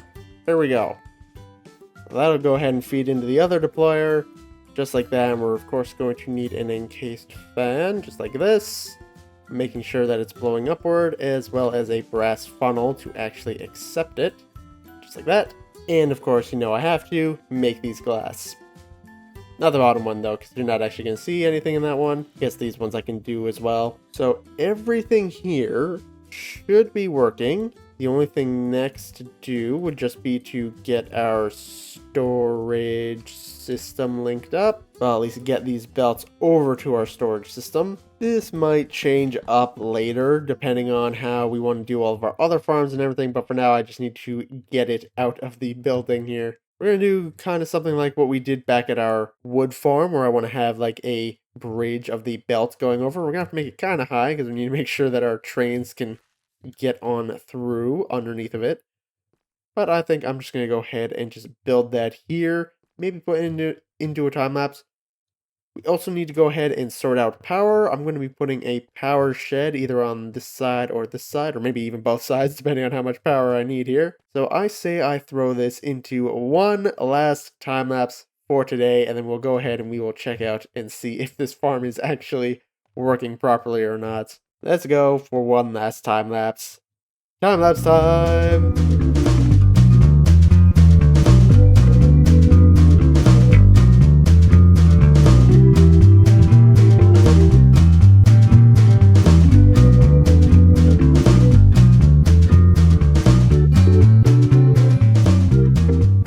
Power is in. The only thing I'm going to have to do here is just add in a shaft and the drill should start going. Everything's going the right direction, I believe. All the belts are in. We've got our little bridge over there, our little power shed. I went and I put it over on this side. It's just absolutely filled to the brim with just water wheels. It actually wasn't even enough power. I had to come in here, and just underneath of here, I've got a windmill bearing going on. I could go ahead and I could extend this out further. Maybe add in another one or another two. Put it over on the other building as well. We'll have to see.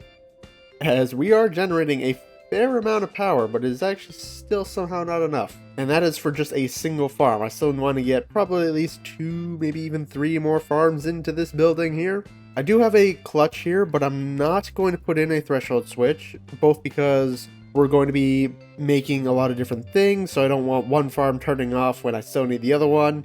And so instead, I'm actually just going to put in a manual shutoff instead for the drills and everything.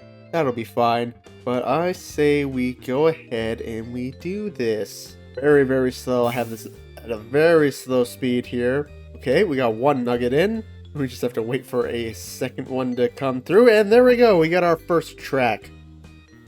So obviously, like I said before, this is going to be a bit of a problem. This not so much. Let's see. I'm curious about something. What if I crank this all the way... Not all the way up? Nope. Still nope. Well, there. Let's see. What happens if I just do that? If I just max it out. See, this is going to back up. This is the problem, kind of, I'm going to have. I'm wondering more so with this, because this will go ahead and it'll start dumping more. And then this will process down a little faster. Let's see. Let's see if this works. Okay. That went through a little faster. I might have to change it. I might need these drills running at like max speed, but then the other one going at that super slow snail speed. Here we go. How much? Yeah, see, there's 3 gravel, 8 back here now, but they'll all end up washing at the same sort of time. This is already kind of filling up a little bit. This is probably filling up a lot. There's already a stack there. Yep, let's just go ahead and just turn this right back down to like 1 for now, just to let it catch up a bit. So there we go. Technically speaking, it is working, kind of. This first one is starting to fill up with iron nuggets quite nicely, which is good. I might want to rearrange this somehow. I'm not sure how I can rearrange it to make it better, but may want to do that. Also, I still don't even actually have a way to pull this stuff out, nor have I done the interior in here just yet. But there we go. We are getting train tracks automatically, which is good enough for me. I mean, I'm okay with this. It does not need to be super speed here. Iron is the problem. Iron is always the problem. This first one is filling up nicely. This one, not so much, because it actually needs to... I'm not sure how it splits if there's not multiple going through, but I'm pretty sure most of them are always going to go just in this direction. It won't split off, which I think is part of the problem. I'm wondering if maybe instead I should split it off here first into 2 separate things. I think then that way I might get a little bit more iron out of it. At least going over to the second deployer. I'll have to mess around with it a little bit later on. It's fine. Go ahead, let's put a redstone link on you that you to receive. I'll give you train track, and we'll just put the manual shut off somewhere. We'll put it right here, right by the entrance. Why not? So yep, that'll set off. Just done and done. There we go. So now we can go ahead and we can turn this off whenever we so choose. Yeah, I might mess around with this a little bit, maybe between episodes, but I am kind of running out of time for this episode, so I can't really do it here now. Maybe I make this just 1 cobblestone as well, especially because when it goes here and it gets cut, it turns into 2, which I think is why I'm getting a little bit of a visual glitch here. I'll mess around with it a little bit later, but that is most of this area done. There's one last thing I need to do, which is I need to make a little offshoot track for this because I want it out of the way. Here we go, and we're also using one of these train buffers right here. Actually, there's a whole other thing I still have to do. I have completely forgotten. I actually want to go ahead and put a fence around the entire compound as well, mainly for security reasons. There's a fly in here. I haven't used this in so long. Get out of here. This is my contraption. I even checked. Oh my god, yeah, I got so much stuff in some of these chests. Hey, dump this out. Some of this stuff could be useful. Especially all that cobblestone. Look at all of it. Ahead, I just need to back up just a little bit, and then we'll go this way. Are you turning? Don't destroy my building, please. I think we should be okay. Yeah, we're good. There you go. Also not sure if it'll destroy the buffer or not, so I'm not going to go right up to it. Right there should be fine. Also, of course, go ahead and get our train stations in here so we can actually, go ahead and build our trains. There we go. So I've got 4 stations set up. I've got 1 set up over here, 1 set up over here. We have this long straight here at the back of each building, which we can use, or we can, of course, use the middle part, although I may not end up using the middle part, mainly just because the station's here. This will be more so for, like, maybe just dropping trains off, or if I want to do maybe some minor adjustments to them, I can put them over here. Yeah, this one is filling up really nice. I think I do need to do that. I think I need to split it off here. That won't be too difficult to do. Alright, let me go ahead and let's just get a fence thing built up around here. And then I think that's gonna do it for this video here. And big giant fence all around the compound with a whole bunch of lanterns on it is now done. I used this, what is this? This industrial iron mesh, which looks pretty good. It's kind of difficult to see from far away if there's nothing there behind it, but I quite like the way it turned out. Now let's go ahead and let's see. So that only took me about 5 minutes. Let's see, how many rails are we at? Okay, we're at 85. That's not the worst. This is filling up quite nicely here. You know what? Let's just speed this up a bit. There we go. See, this is what I want happening. Yeah, I'll go ahead and I'll split this off later on. I'll rearrange all of this here. Oh, now this one's starting to overflow a little bit. I did speed it up a little bit. Let's just turn it down to maybe like 35. You are holding way too much already. Okay, yeah, I'm gonna have to change that. I'll fix it. Don't worry about it. You know what? I'm just gonna do that to turn off the drills right now, and I'll just let everything just sort of despawn and go away, and I'll fix it. But other than that, I would say this video has been fairly productive. I mean, we've got this entire compound here built in a single episode, which is pretty good in on itself. To have a somewhat functioning farm is also just the cherry on top. And this thing is going to be so useful in our hopes of expanding outwards into our world. We're going to be continuing that in the next episode. I think I want to go ahead and make ourselves a dirt farm. Which is, I know, a little bit odd, but I had to spend a lot of time duping dirt, and I'll get into how that works with Create in the next episode, for this entire section here, and it took so long. So I think if we want to be terraforming around the world, terraforming entire mountains, I'm going to need a steady, reliant supply of dirt. So that's what we're going to be doing in the next episode. We're going to go back into our city, get that added in a separate thing right here, and somehow the water actually just barely gets the things on this belt. So now it'll go ahead and it'll split a lot more evenly. One person did suggest, instead of putting barrels here, I put a vault, and then the chutes would just automatically take out what was needed. Unfortunately, that was not working. I did try it. It was still just prioritizing. For some reason, it actually swapped, and it was prioritizing this one, which is kind of weird. Let's go ahead and let's just get all these processed out of here. I've also gone ahead and I have swapped this out a little bit. I've headed in a second speed controller on this one, so I can make this one go super slow, and these ones go super fast.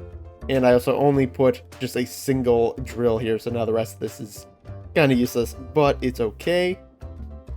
So all we've got to do is actually just turn this thing back on, but I want this to get processed out first, because there's still so much stone that's waiting. Actually, I'm probably just going to take most of this. I could use some extra stone. So all we should have to do now is just flick you back on. These will start going. I can actually go ahead and turn this up a good bit. 180? Nope. Still not enough power. I need to go get myself more power down there. I need to extend the windmill. But there we go. 160. That's not too bad. Now you can see here, this is mixing up quite nicely. In fact, I actually want to change this. Why is there cobblestone there? I want to change this so that these are only setting out exactly, let's say, 10 pieces each time. That way we're not getting just individual pieces going like that. And why is the cobblestone going all over the place today? What is happening? Are you okay there, machine? And this is going very slowly, which is exactly what I need. And now you can see here, these will go ahead and they'll split off, so there'll be 5 on each side, just like that. Seriously, why is the cobblestone flying everywhere? Go into the funnels. What is happening? This was not doing this. Flinging it out over here. Why? Stop. Hopefully that stops it, I guess. I'm not sure why that's all of a sudden doing that now. I wasn't doing that the other day. Solve one problem, and then another one creates itself. Awesome. I swear I fixed it. And it's now nighttime. I'm going to slow this down even more. Yeah, what is going on? Maybe it's because of the speed. I don't know. I'm just going to leave it though. I think it'll be fine. Probably, possibly. I don't know. This thing is spitting out all over the place. I don't know what's going on here. Maybe I need to go ahead and swap these out for chutes instead of funnels, maybe. Oh, there we go. Now this one is actually getting more somehow. Anyway, we'll turn that off. I'll look at that again later. I guess I did not fully fix it. I tested it, and it was not flinging cobblestone all over the place. It knows the camera is on now. Now it wants to break because the camera's on. That's why. What we are going to be doing today, though, is we are going to be making ourselves a dirt farm. However, that is because I need a whole lot of dirt for just all the terraforming and everything I'm going to be wanting to do in the future. So getting a nice steady supply of dirt is going to be mandatory, especially as we go and we start branching out. And if I want to start, you know, terraforming entire mountains and stuff like that, I'm going to need a steady supply of dirt. Now, before we go ahead and make this farm, tragedy has struck. Here I was one day, just peacefully mining away, trying to get some more redstone, when a creeper came down from down there and blew up my mining contraption. The thing I built in like the second or third episode, the thing I've been using to get all of our stone, deep slate, tough for a very long time, was unfortunately destroyed. That being said though, I think it is way past time for me to go ahead and upgrade this thing and get a far better, bigger one. I have already actually removed all the drills and everything, and we're going to be making ourselves a brand new drill today. One that will actually be able to automatically deposit into our storage warehouse. While I'm here, I should probably actually grab some of these things, especially the cobblestone, because I'm actually surprisingly almost out of cobblestone. I never thought I'd run out, but I have been using a lot recently. I'll have to come back for the rest later, as my backpack is full with all the things we're going to be using in today's build. But let's go ahead and let's head back up to the surface. And let's build ourselves a garage, and then we can build ourselves a new mining drill. This is where we're going to be going ahead and putting our garage for today, and we're also going to be going ahead and putting our dirt farm right beside it. But I need to go ahead and put it right here so that I can bust through this wall and just have it automatically be transported into our warehouse. But let's get the garage done and built up first, and then I'll bring you all back and we can make the drill. Time-lapse time!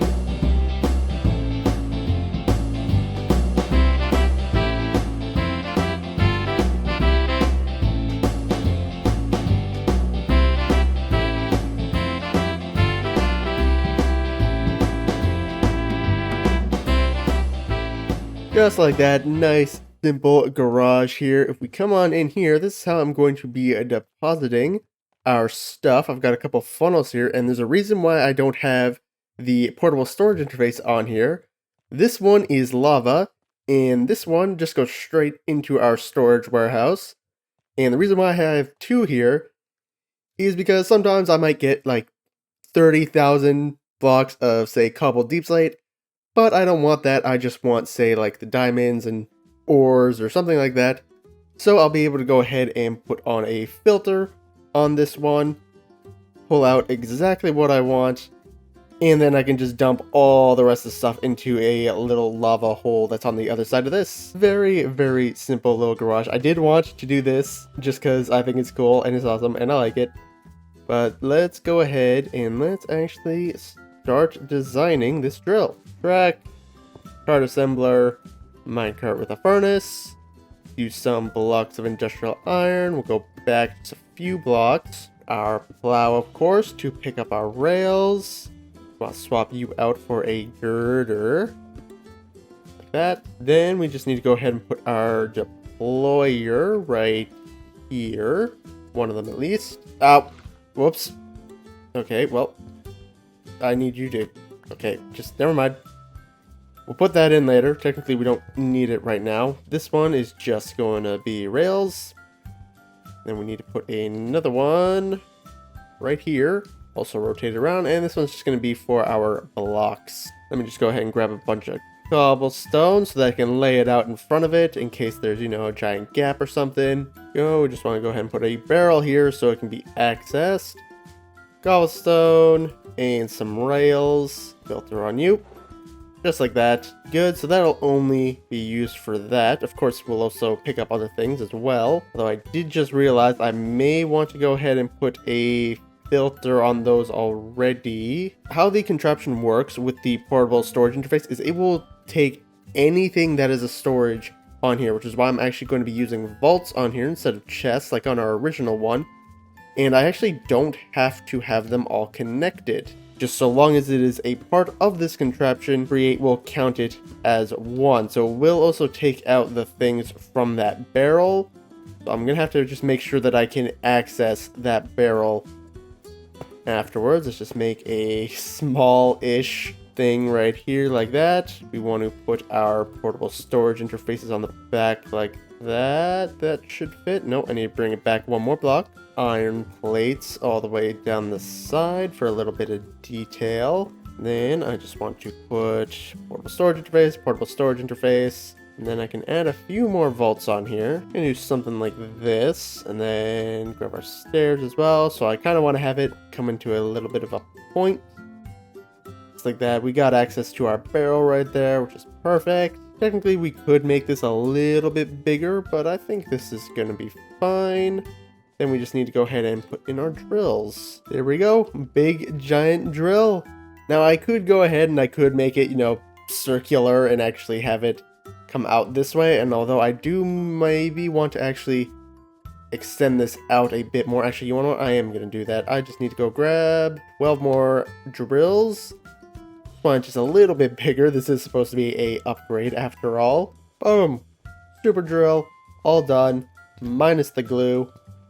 And then all should be good. Should be everything all glued together, if I'm not mistaken. We can go ahead and we can test that out right here. So we want to make sure that it's locked rotation. Go like this. Down our lever. Get up. Is that everything? That is in fact everything. Perfect. There we go. Just like that. And so we'll have to go ahead and of course turn it or keep it in a contraption setup for it to actually deposit it off, but I'm just going to go ahead and put the portable storage interfaces in here, and then depending on, like I said, whichever one I want to empty off, I'll go ahead and just place it in, and it'll go either into storage or into the trash. But there we go. This should, keyword should, work. I'll probably go ahead and test it out properly later and find out that it's actually not working, but I don't see why not. So there we go. Updated mega drill here, now ready to go. I'll definitely be using it here very soon in the future. I just realized something. Where's my shovel? When did I don't even know when I put this in here. Give me this back. I need this. This is a little bit important. There we go. One project done for the day. Now on to our next project, which is going to be our dirt farm. Now, how does a dirt farm work? Essentially, we get dirt, or at least multiply dirt, by making coarse dirt, because when you combine 2 pieces of dirt and 2 pieces of gravel, you get 4 pieces of coarse dirt. Now, when you go ahead and you take this coarse dirt, you can actually press it down into a grass path, and if you will destroy that grass path with a drill, it will just give you regular dirt. So essentially, every single time it goes through, you're doubling your dirt output. And of course, gravel, we get that by, shocker, cobblestone generator. Yet another one. So we're gonna go ahead, we're gonna set that up here. It's a little complicated because you're using the farm that you're making to feed the farm what it needs to make. So you have to have it essentially a loop in on itself while also taking away some of it, so that you can, actually get something from the farm. But I have come up with a way to do this that I think worked out pretty well. Before we get into the farm itself though, let's get ourselves a building built up. Then I'll bring you all back and show you how to make the farm itself. Time-lapse time!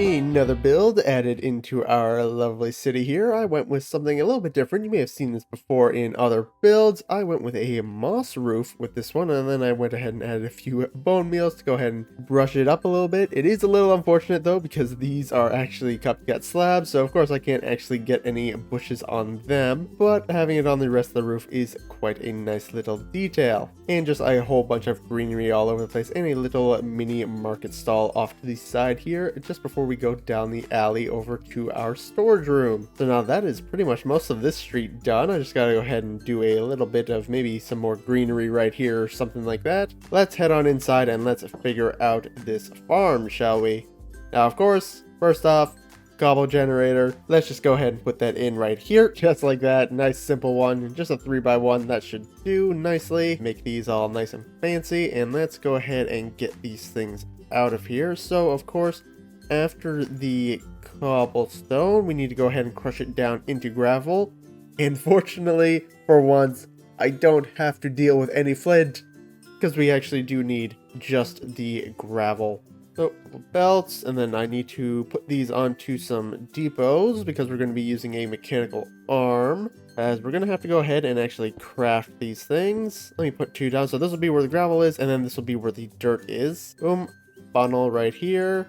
And I discovered a neat little trick with crushing wheels, actually. We put a shaft in here and then just put gearboxes like this and put our crushing wheels on top. They'll actually spin the proper way, so I don't have to put in any additional power or anything. I could have saved a little bit of space on previous farms. There we go, so that will get us our gravel right to here. Then of course we're going to need a mechanical crafter.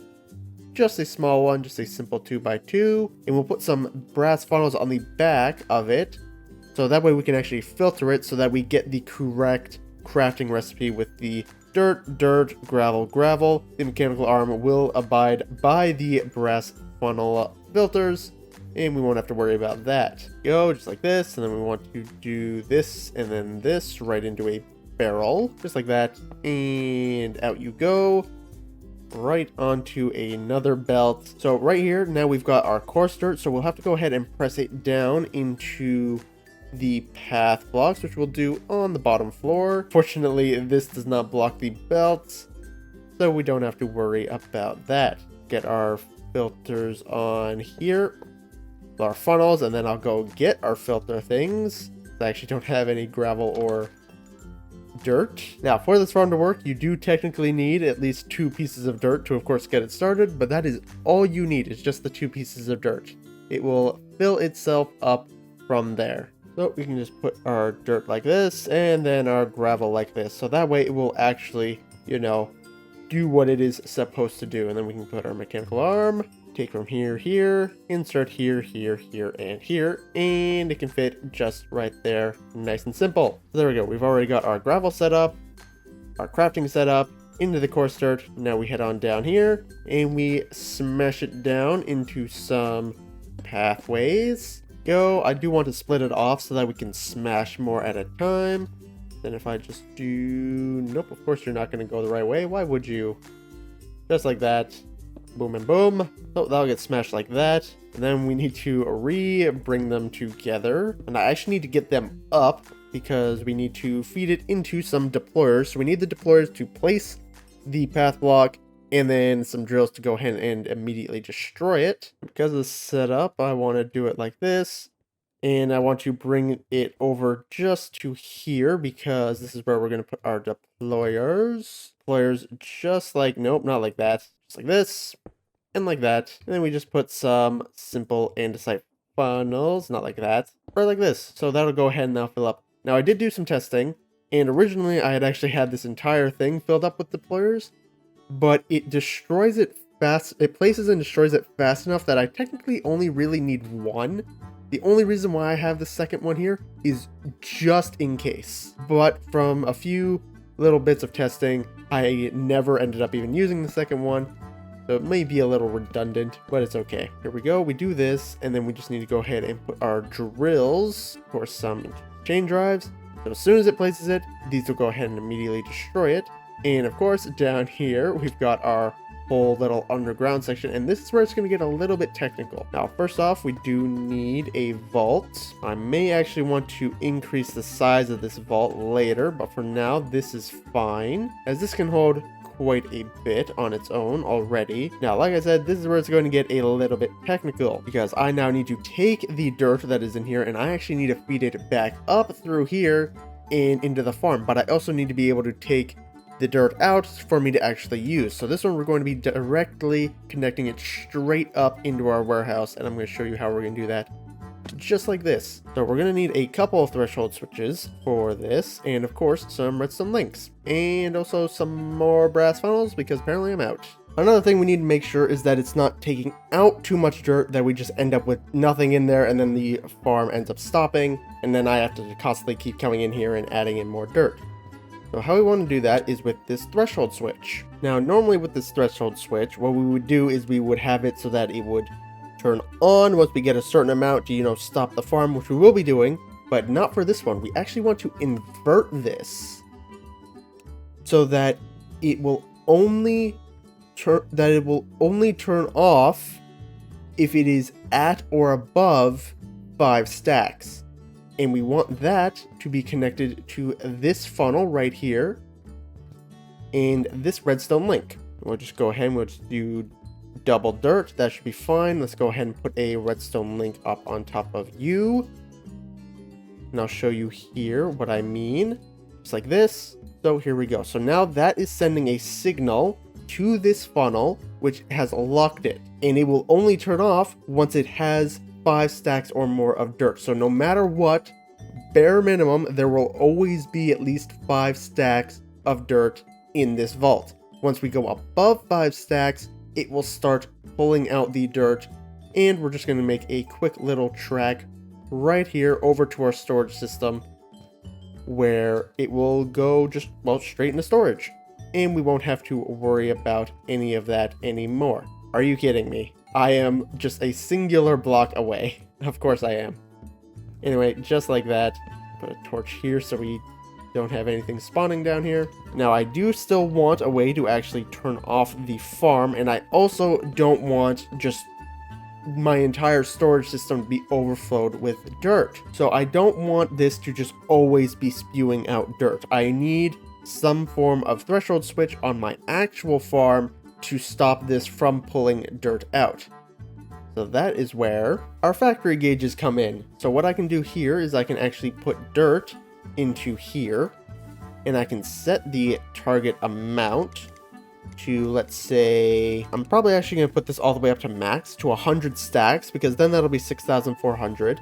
So until there's 6,400 dirt in here, it will always be pulling out, and we want to connect it up to this redstone link right here. Give it a signal, say vault red, dirt blue. We want to make sure that it is a different signal because we want to put a different redstone link on this side, set it to receive. But if we go right here and we give this the same signal, so now once my storage system ends up with 6,400 dirt, this one will turn on and it will stop this from sending anything out, and then this can go ahead and back up. And we just want to set another threshold switch here, and we'll set this one to a clutch once it's, I honestly kind of want to have it at max. So we'll set it to here, and we'll just go all the way up, because this vault can only hold up to 480 stacks, which is only 30,000 items, which is not a crazy amount. So I want to always have this thing pretty full. So we'll only ever turn off once it's at 400 stacks or less. And we want to give this one, of course, a whole separate signal as well. Let's do dirt and gravel. Why not? Gravel, dirt. And then we'll just connect a clutch up somewhere to the power to stop the entire farm from running. And that should be everything here done, I would think. Although I'm a little concerned that this... Actually, no, this shouldn't be sending a signal, because if it were, it would be touching it right now because it's already sending a signal. So there we go. That should, in theory, be it. Now, how are we going to get the dirt out of here? Well, I want to put a funnel right here. Item drain, into a encased fan. There we go, just like that. Right? Yeah, that should be fine. With a couple of chutes, just like this, going upwards. And then we'll just have to power this so that it does point it up. Actually get out of here somewhere. It's going to be all the way over here somewhere. Also going to need to get another andesite funnel for this to actually get it in there. I'm going to need another underground entrance on that side of the city here. So here we go. And fun fact, if you go like this with some chutes, it will still actually push them upwards just like this. You don't actually have to keep it perfectly straight. They just need to be fully connected. And just as a precaution, I do go ahead and I do block it off just in case, although I have not had it, spew out randomly. This does work. We just head right on up in here, and all we have to do is just put our last belt in like that. encase everything to make it look beautiful. And apart from just setting up power, that should be everything. So as I said, the dirt will end up down here, it'll get mined, go into that vault, and then it will always be looping back up, go through the system, multiply, come back down here, do the same until this vault reaches 5 stacks. Once it reaches 5 stacks, this will turn off, and that funnel will go ahead and send our dirt right into our farm until we get 6,400 there. Then it will turn the funnel off again, and then this will just be allowed to back up until it reaches its usual amount, which is, I think it was 30,000, and then the entire system will shut off. So let's go ahead and connect up power, and let's see this thing in action. Here we go. I believe everything is all powered up. The pliers are going, drills are going. You're moving, you're moving, you're moving. Everything's moving in the right direction.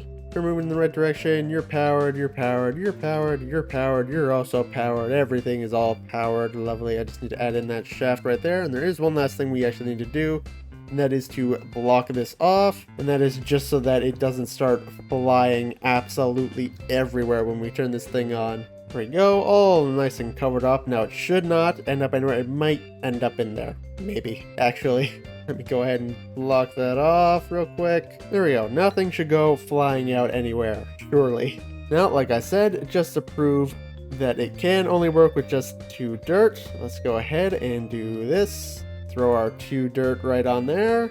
See there, it's all ready to go. All I've got to do is add in the shaft. Now, of course, as per usual, I've got this going fairly slowly. It does not need to be that fast. There we go. Once that gets crushed down into gravel, this thing will go just like that. Stamped and placed and broken down, so that went up to 4. And that should end up right in here, and it just loops and loops and loops. Round and round it goes, over and over again, until we end up with a whole bunch of dirt. Or it could end up, you know, breaking and doing like that. Do I really need to make these chutes? Do funnels not work? Let me go grab another chute. I don't get why the funnels work like that. Go ahead right in here, and... Whoops! Give me that back. Yeah, there we go. Now it's not flying all over the place. Perfect. I could actually speed up the cobblestone a little bit. Not too much. Maybe just like 25 should do it. There we go. Dirt farm is done. This thing is going to produce so much dirt for us. It's still glitching out. Look at that. Why? I may have to move the entire thing 1 block down. I just want to see it come over here. At least begin to. Shouldn't take too long to get up to 5. Here we go. It's already at 0 stacks, evidently. Alright, I'm moving it. Let me go fix this. Frustrating. Gravel, dirt. Why is it sending a signal, though? Why are you on? Very confused. Oh, there we go. Okay. Now it's off. So there we go. So yeah, this one should be on right now because it's at or below 4 stacks. Okay, this should, in theory, fix our problem. Hopefully. But you can see here just how much dirt was created just off of those 2. So it does work. Why are you activated? You shouldn't be activated. You were just off a second ago. What is happening? Because, wait a minute. Oh my god, that's why this was connecting to it. Figured it out. I'm just a big old idiot. There we go. Okay, so that's fixed. Why would that... That makes no sense to me, though. Because that's supposed to be sending a signal. It should not be able to receive a signal in that mode. Whatever. Now, hopefully, we should have 0 problems. Right, game? Ignore the fact that now you can see under there. I can fix that later. There we go. Now we should be all good. Shouldn't be flying off all over the place. There you go. You just want to make sure you have a little bit of a gap for it to go ahead and fill up. Everything should be good now, though.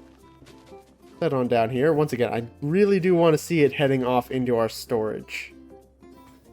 But right now, it's all backed up in through here. So this is also going to back it up, of course, a little bit. Eventually it will fill up. It's going to multiply a lot. Oh, here we go. See, now it's starting to fill up. Now that's at 35 dirt, but it's sending all of it over there. So not only... Okay, maybe... Nah, I was thinking I could go ahead and limit this so that it only sends off like maybe 10 at a time, but I don't think it's really necessary because like I said, it is going to fill up. It's just going to take a little bit. So I'll bring you all back once it does officially fill up and you can watch it go off into our storage system. So after a little while, it's about to tick over here and we should see some of it coming through here. Oh, there we go. There goes some dirt. There we go. You can see there, it worked. Of course, it is going to take a little while for it to fill up.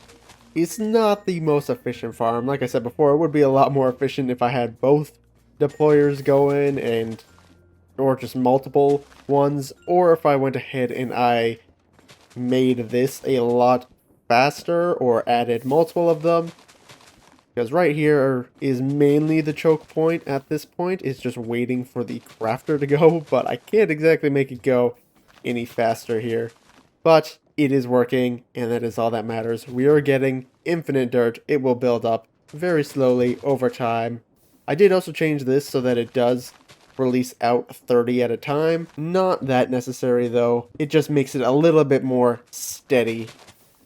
Now, in terms of interior, I'm just going to leave it like this. I don't really feel like doing an interior in here, and even if I did, I don't really know what I would do with it. There we go. 2 new buildings now done in our city, a whole new farm set up. We've got ourselves a big new drill, which I'm going to be using to go ahead and fill up on materials. I've kind of been running out actually on cobblestone and things like that for a little while now. There we have it. We come on over here. You can see this is only at 24 stacks, but that will slowly fill up over time here. In fact, let's go ahead and give it a nice little boost with all the extra stuff that I have in here. I still need to go ahead and connect up all of our other farms. Haven't done that quite yet. Iron it's struggling. I need to go and upgrade this farm, I think, somehow. Not sure how I could do it. Maybe by swapping out this for some bulk washing. Maybe that would be better. Not entirely sure, though. If you have any suggestions on how I could improve it, please feel free to give me some suggestions. Look at this city coming together here. So that is now this whole entire section done, basically. Minus this part. This teeny tiny little area here. Actually, you want to know what? We can do this right now. I'm just going to add a little bit of bushes and shrubbery and stuff. We can do that real fast. There we go. All said and done. Nice, simple, little details. Just like that. That is this entire section now fully completed. I'm very happy with how it is turning out. What are you doing out there? Get off my build. If you don't have anything useful, you're gonna get this. Worthless. They were never here. As I was saying, we built this dirt farm right here and this garage over here as well as this upgraded drill, which I still haven't actually used just yet. But our dirt farm, however, has been running absolutely beautifully here. As you can see, we've already got 3,000 all backed up in here. And we already have over 100 stacks up in our storage system up there, which is why this is now set off. And it won't let anything through here for a while. So let me see. So yeah, that's 50 stacks. That's not bad. So this thing is working absolutely incredibly. I'm very happy with how it has turned out. See right there, the factory gauge is all on, sending a signal to a redstone link. We actually technically have 111 stacks because I took out... It had reached 100 and it stopped, but then I had taken out a few stacks for today's build, and so then it had to send more, and so it ended up kind of oversending because, as you know, it's going to just continuously send until it does reach up here, so it will go and fill up just a little bit extra, which is very nice because in actuality, I'd rather have like 300 stacks in here, but unfortunately, those factory gauges only have a limit of 100 stacks, so that is all I can do, but it's not bad. Today we are coming right in on over here into this section, and we are going to be making ourselves a brick factory, but it's also going to double as a raw resources factory. I'll show you what I mean by that here in a second, but first off, let's go ahead and throw this into a time lapse and let's get the build up and going. Time lapse time!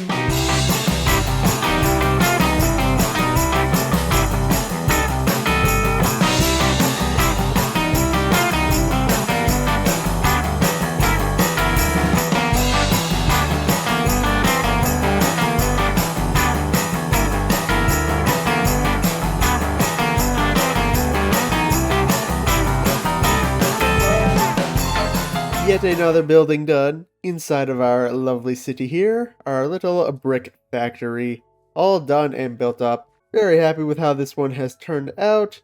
Went with a normal, sort of block palette, just some deep slate, dark oak, and of course the oak on the top. I've also got ourselves some underground access right here. Got some piping going into here as if it's feeding it in something. Got a little seating area under here with a nice little overhang.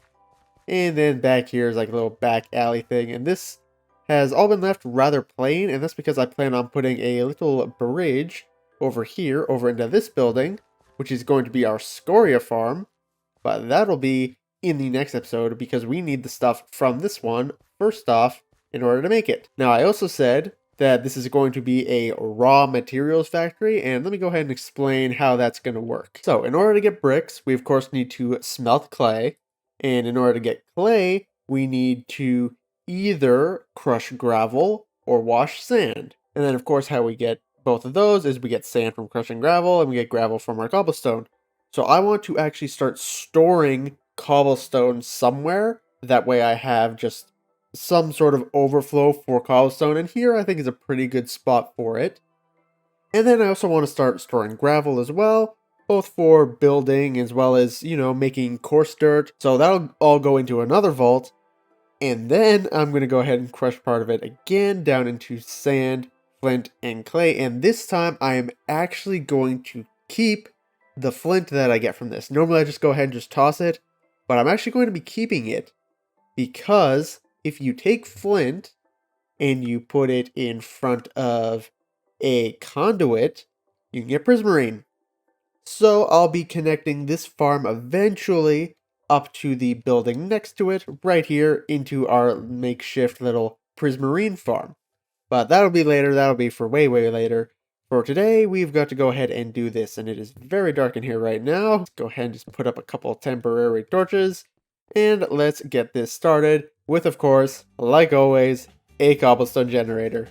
Now, one thing I was told when making a cobble generator is that I should start it with cobblestone rather than stone, just to ensure that it goes through. So we're going to try that with this one. I did swap out my dirt farm for that, and it appears to be working thus far. So maybe that is the solution. I'm not entirely sure why starting it with cobblestone over stone would matter, but what do I know? Go get some shafts over here in case chain drives. You all know the drill. Our power is going to be coming from down here, right over there. Now, this is actually not going at max speed because of how I set this up. Let's go ahead and let's actually do that first. The power for this entire city, I want it maxed out. So I think it probably actually will be best for me to just take that one speed controller I have here for our tough farm and just repurpose it right over here. There we go, okay. All the power now is running at max. Hopefully this doesn't mean I've broken anything. Bring the power straight from here. Alright, how much do we want to guess that I have completely broken the entire system now? I shouldn't have. I mean, most of the power I think is going at max for most things. This is now going the opposite direction. So that's not a great start. Does that mean everything else is also going the opposite direction? No, that's going the right way. I think that one might just be going the wrong way just because I took out the speed controller. I think that sort of acts as a gearbox. At least changing the rotation, that's fine. That's easy fix. Boom. Go. You're back to moving the right way. Andesite alloy farm. Let's go check that out. Uh-oh. Is this thing broken again? Yep, it has. Need to find a way to solve that. Really need to find a way to fix these things. If anybody has any suggestions on how I can make it so that it doesn't get caught up when I'm unloading areas or just reloading the world in general, please let me know.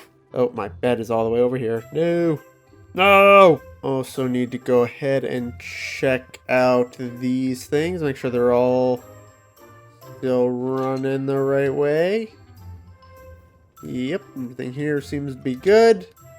Alright, we're alright. Power is now officially going at max everywhere. Now I don't have to keep making these speed controllers everywhere I go. We're going to be going ahead. Also right in here, we're actually going to be putting in a clutch right here. And we're going to attach it to a threshold switch for right here on the cobblestone, because once the cobblestone fills up, then the gravel will obviously already be filled up, and then the sand will already be filled up, and yada yada yada yada. So we want to have a threshold switch right on here. Now first, let's go ahead and just encase this all in, make sure that water ain't flowing all over the place. So everything there should be good. Come on in here. I put the threshold switch here. Let's get our redstone signal on here. Well, redstone link, I should say. Set that to receive, and we want to give this a signal of, let's say, vault and cobblestone. Sure. And we want to change this to stacks, and let's say 800. So I'll set this one to 850, and then this one to 800, so that we always have at least 800 stacks of cobblestone, which I'm sure will fill up almost instantly.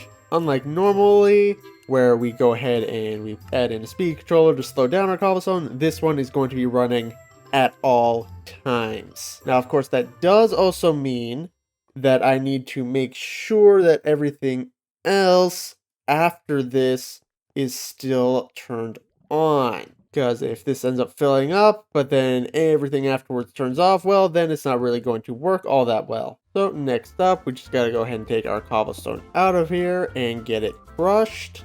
And we can do that just in this space right here. Head, gearbox, and of course our crushing wheels here.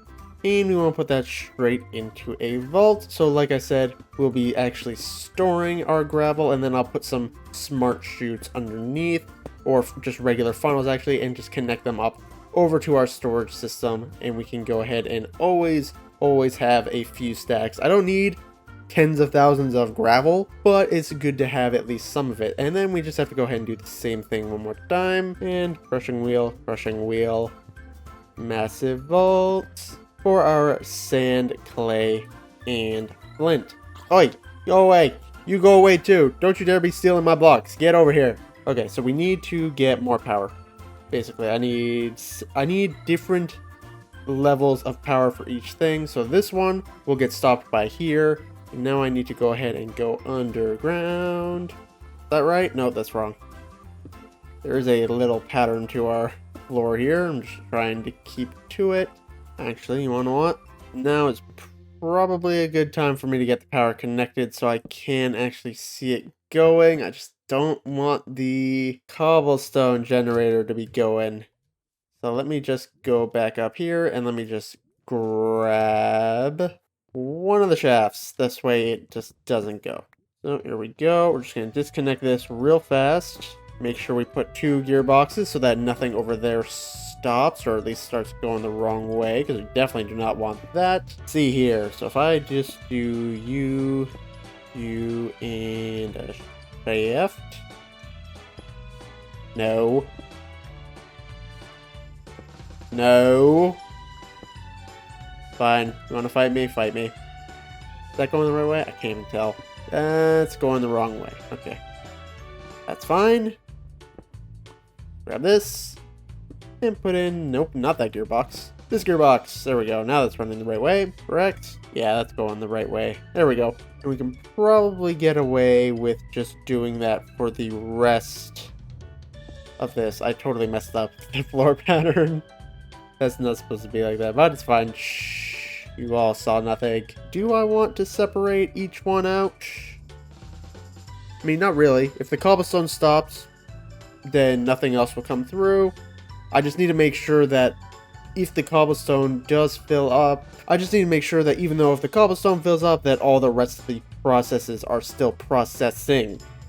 So there we go. That's that one done. We might as well just do the same thing with this one. Why not? Same thing. Nope, now this one's going the other way. Now this one just needs a shaft. Now you're going the right way. Good job. And of course add in our funnels. So there we go. We've already got, and let's actually put it in right here.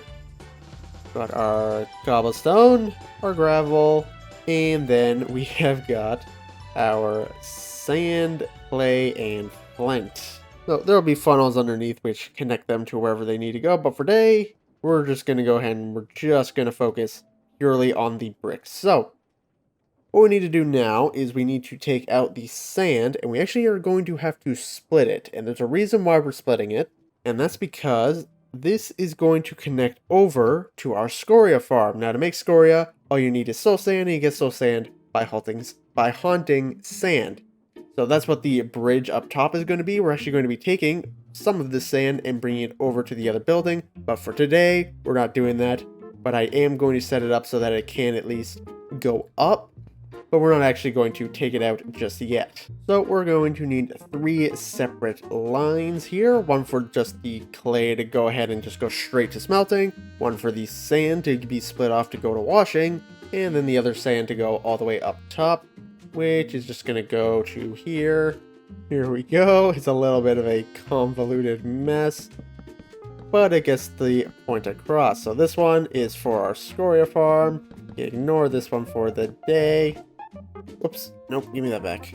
Then this is going to be our sand to go ahead and be washed, which I'm going to be doing some bulk washing this time. Normally I go ahead and I keep them on the belts and I have like 50 encased fans flowing water, but this time instead we're actually going to take them off the belts and we're just going to do a massive bulk wash here, as it's way more efficient and I should really be doing it a lot more with my builds and such. Go ahead and let's get our funnels on here. We'll get filters on those here in a second, but let's do the bulk washing. Going to take place right here is going to be the fan, and then of course just some blocks like this. And then we also need another encased fan to push the final products up some chutes, which I have somewhere. Am I blind? I remember making chutes. Oh, they're already in my inventory. What am I doing? It's a little different for me. Normally I go ahead and I do all the power afterwards, but today we're gonna do it beforehand. Let's just see. Are you gonna go the right way? You're gonna go no way because I put it in the wrong place. Come on. Nope, of course not. Why would you? There we go. That's all going the right way. Let's see. How do we want to do the power here? Realized a better way I could power this one. I just put a shaft right there, and that's a lot easier. I'm totally making a mess of all these belts, by the way. Breaking things I'm not meaning to. Flying myself all over the room. This is why I do the power at the end, but I need to be able to make sure that this is going the right way and everything. Go ahead here, let's see. Go ahead, put a funnel on you and a funnel on you with a filter for clay once I get it. Go, that is blowing. Let's get our copycat panels in. We have, of course, our framed glass on said panels, and I just need to go ahead and get one last one in here. Right like there. And encased fan. And we just need to go ahead and get our water. My inventory is just whole mess of just so much stuff right now. There we go. Boom. Washer in. So that is of course going to go ahead and launch the stuff there. Let me just go ahead and power up these last few belts. Shaft and gearbox. You going the right way? Yes you are. And then we just need some encased chain drives. If you have not caught on yet, by the way, I am kind of improvising a little bit with what I'm doing, and that's because I messed up with the clutch earlier on, and so now all of my power is kind of messed up, so I'm kind of improvising on the fly. Usually I have it planned out already, so that's why I'm kind of just doing this as I'm going, because I need to fix my little clutch mistake. Because my original plan, I had just encased chain drives going all the way across here and powering up everything, but then of course once this would fill up, that would stop everything, and then it would stop the entire factory, and I don't want that. I only want the cobblestone generator to stop once this is done. And I want the rest of everything to stop once our bricks are actually finished. And even then, I still need these regular sand to keep going as well on this one, at least so long as our scoria is going. So, you know, it's a whole thing. Lots and lots of things we need to think about. Anyway, we're going to go ahead right like this. We're basically just going to do the exact same thing we just did, but now with lava. We've got our sand coming through here to get washed right here. We've got our clay, which will come out through here and just go straight up. Also go ahead and make these look nice. And then we just need to go ahead and drop these right there. Then we'll have to go right there so the lava can go right here. That, and I could probably connect up the power right here. I think putting black stained windows on this building was a bad idea. I keep not realizing that it's nighttime and things are spawning. Oh, perfect. Yes. Awesome. All right, that's already going. In fact, I'm actually going to take this off right now just so that it doesn't bother me while I'm doing this, and then we can just go ahead and put in our last vault right here. And this is of course going to just hold our bricks. Not going to turn them into actual brick blocks, we're just going to keep them as just regular bricks. And the reason for that is because I don't actually use a whole lot of brick blocks. I'm not the biggest fan of what they did with the texture in this mod pack. They really washed them out and made them look just really bland. I much prefer those bricks over there, which is why I used it for that building. But I still don't mind the bricks. But I mainly do want bricks for things like our flower pots and our regular big pots, things like that where I do need just regular bricks. So that's why we're doing this here. And also all those bricks over there anyway, they also require bricks to be put in a stone cutter or some other method of crafting. So we'll just leave it like that. But let's just go ahead and put our last placard up. And I don't have a brick. There is brass funnel right on you. Just like that. Also need to make sure that I do all of our filters, but I believe should be most of this done. Put our copycat panel on here, and don't worry, the items will still fall through. I was a little concerned about that when I was doing some mock-up design, but the chute still just ignores the copycat panel, and our lava is safely secured inside of there. And our vertical gearbox, boom, there we go. So that is the farm completely done. Just need to go ahead, put in a few filters, make everything look all good, and then I think we give this thing a little test run, and we see just how badly I messed it all up. Because I'm sure I messed it up, especially the fact that I improvised some of this, so we'll see what happens. But let me go ahead and get a few filter things, and we shall get this thing going. Brick filter on you. Clay ball filter on you. Then we want to go ahead, put sand, and clay. And I actually need to make this one only do up to 32.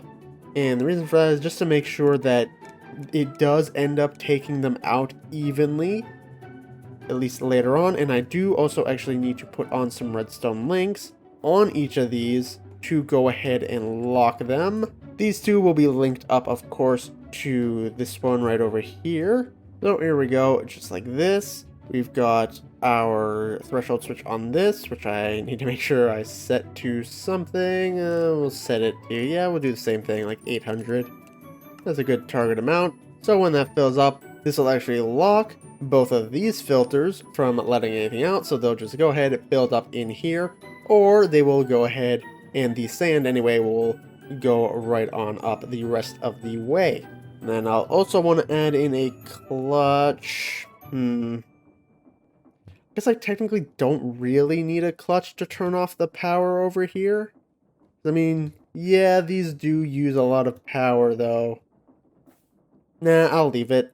I'll just leave a clutch on the cobble generator because I don't need that generating all of the time. Everything else, it can stay on. It's alright. We got lots of power. We're good. Think I got everything for now. Fingers crossed. I think I got this. I think I did it all right. I'm like 2% positive. Only thing left for me to do is to just put this on and it should start going. I actually, for now, I'm just going to do that so that it doesn't take anything out, because if it goes up there, it's not going to go anywhere. It's just going to start flying off. So for now, we'll take that off. Just go ahead and let's do this. And nothing happened. Awesome. What on earth did I... Huh? Oh, this is not the right way. That's why. This is supposed to be down like this, and then this is supposed to be facing like that. There we go. Okay. That's on me. There we go. And now it is going like crazy. Okay. Yeah, maybe I should do that then. Yeah, because it has like this weird glitch where it turns into that. Oh, I messed it up. I meant to place a block. I need a block, I need a block, I need a block. Just, nope, not like that. Stop it. Right there, just like that. Some stairs. I need to turn it off. It's too fast. It's too much. Too much power. And I also never powered that either. Or the fan below. Okay. Oops. Oopsie. Alright, mistakes were made. Give me a second. I told you there'd be something. There's always is. Oh my god, I'm tearing up. Too much. You stay away. Don't make this even worse than it already is. Oh, that's going downward. We don't want that. We want it to go up. And I'm out of shafts. Nope, that's not where the shafts are. There we go. So that now moves upwards, which is what I wanted to begin with. There we are. Easy peasy. But you saw, it was working. And let's see, how much? I got 36 flint in there already. Oh boy. Okay, it looks like I won't be keeping this on because I obviously don't want this vault to be filling up with flint. I'm actually going to be making a separate vault underneath, specifically to hold the flint. And then that vault will go off elsewhere, because if I end up with just all the flint in here, well then I can't get anything else in here, and then the whole system backs up. It's very unlikely that that would happen, as the flint is not as common when crushing gravel down, but it still is a possibility. Alright, everything's all powered now, everything's all good. I'm just gonna keep all the sand and everything that I grabbed, and let's try this again. So there we go, gets crushed down, hits the stair, it will get bulk washed, and it should end up right on down here eventually. Right? Yep, there we go. Seeing any clay balls. Oh, there we go, there's some. There we go. Are we getting bricks? And we're getting bricks, look at that. The sand, there's a lot of sand. Okay, the sand is actually pretty prevalent, which is very good, because we're going to need a lot of it for the scoria, of course. There we go, and this will go ahead and this will all fill up eventually. Dang, this thing is moving. Okay, so I have solved the cobblestone flying everywhere problem. Make sure you put actual cobblestone in there first. Don't leave it as stone. Okay, that's a good thing to... I don't know why that's a thing. There we go. We're already at 146 bricks. Look at that. It's been 2 seconds. Yeah, this is a very, very good farm. I am a little concerned about this, and that it's not washing fast enough. I may want to add a few more fans. Because, like, how many... Oh, wait, actually. Okay, no, there's not a lot sitting there. Okay, that's fine then.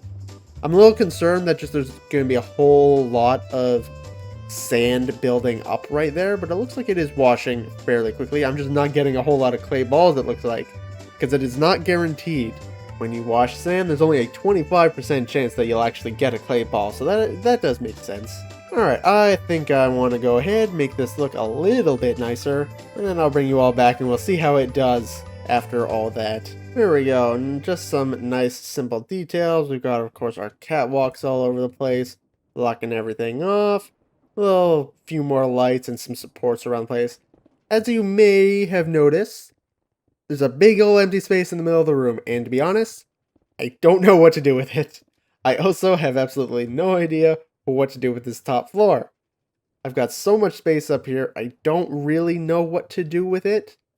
Part of me was maybe thinking I could actually take out this cobblestone and actually use it to turn it into its stone variants.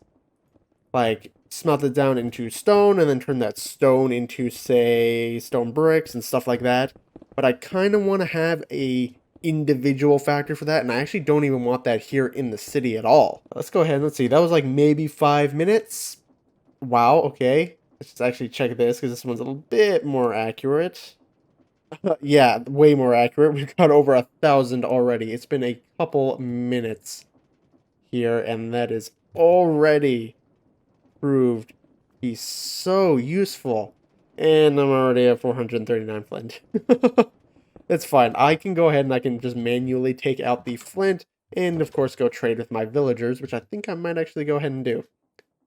Not right now, after the video is done, which I think we are just about to wrap it up, as the brick farm is officially done. But if you have any suggestions on what to do with the big empty space in the middle of the room, please let me know. Part of me is, I'm conflicted. I could go ahead and just do some nice, like, fancy decorations and stuff. Make it like, kind of like a pottery studio is kind of something I was thinking of doing. Or I could, actually go ahead and put in a machine, maybe actually combine these bricks into the brick blocks, or something else, like I said, with the cobblestone, but that probably I won't actually do. Like I said, I want to do that probably somewhere else, not in this city. And I also actually want to change these two. I forgot to do that. There we go.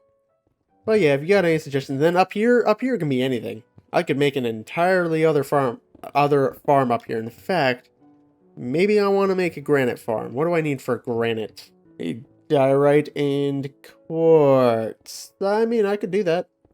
It's definitely doable.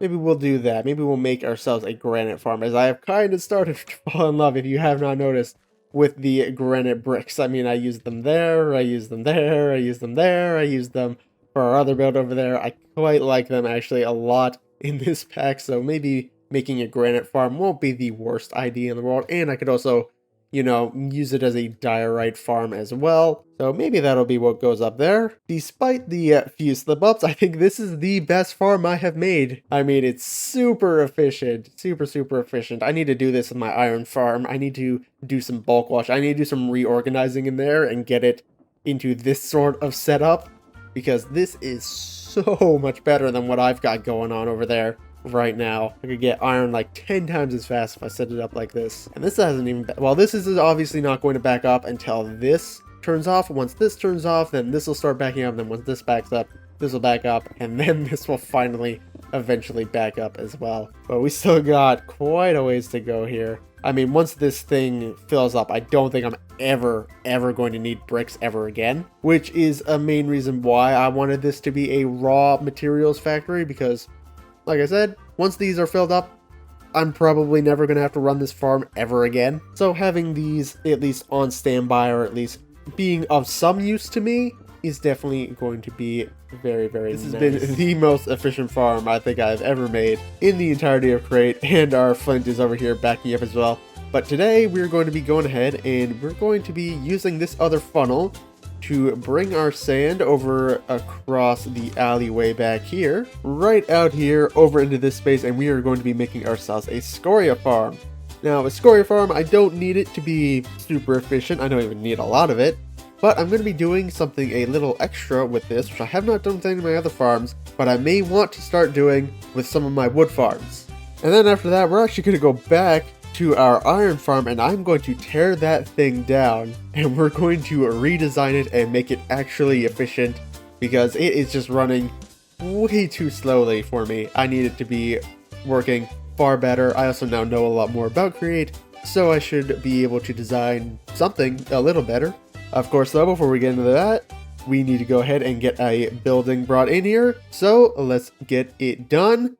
Time-lapse time!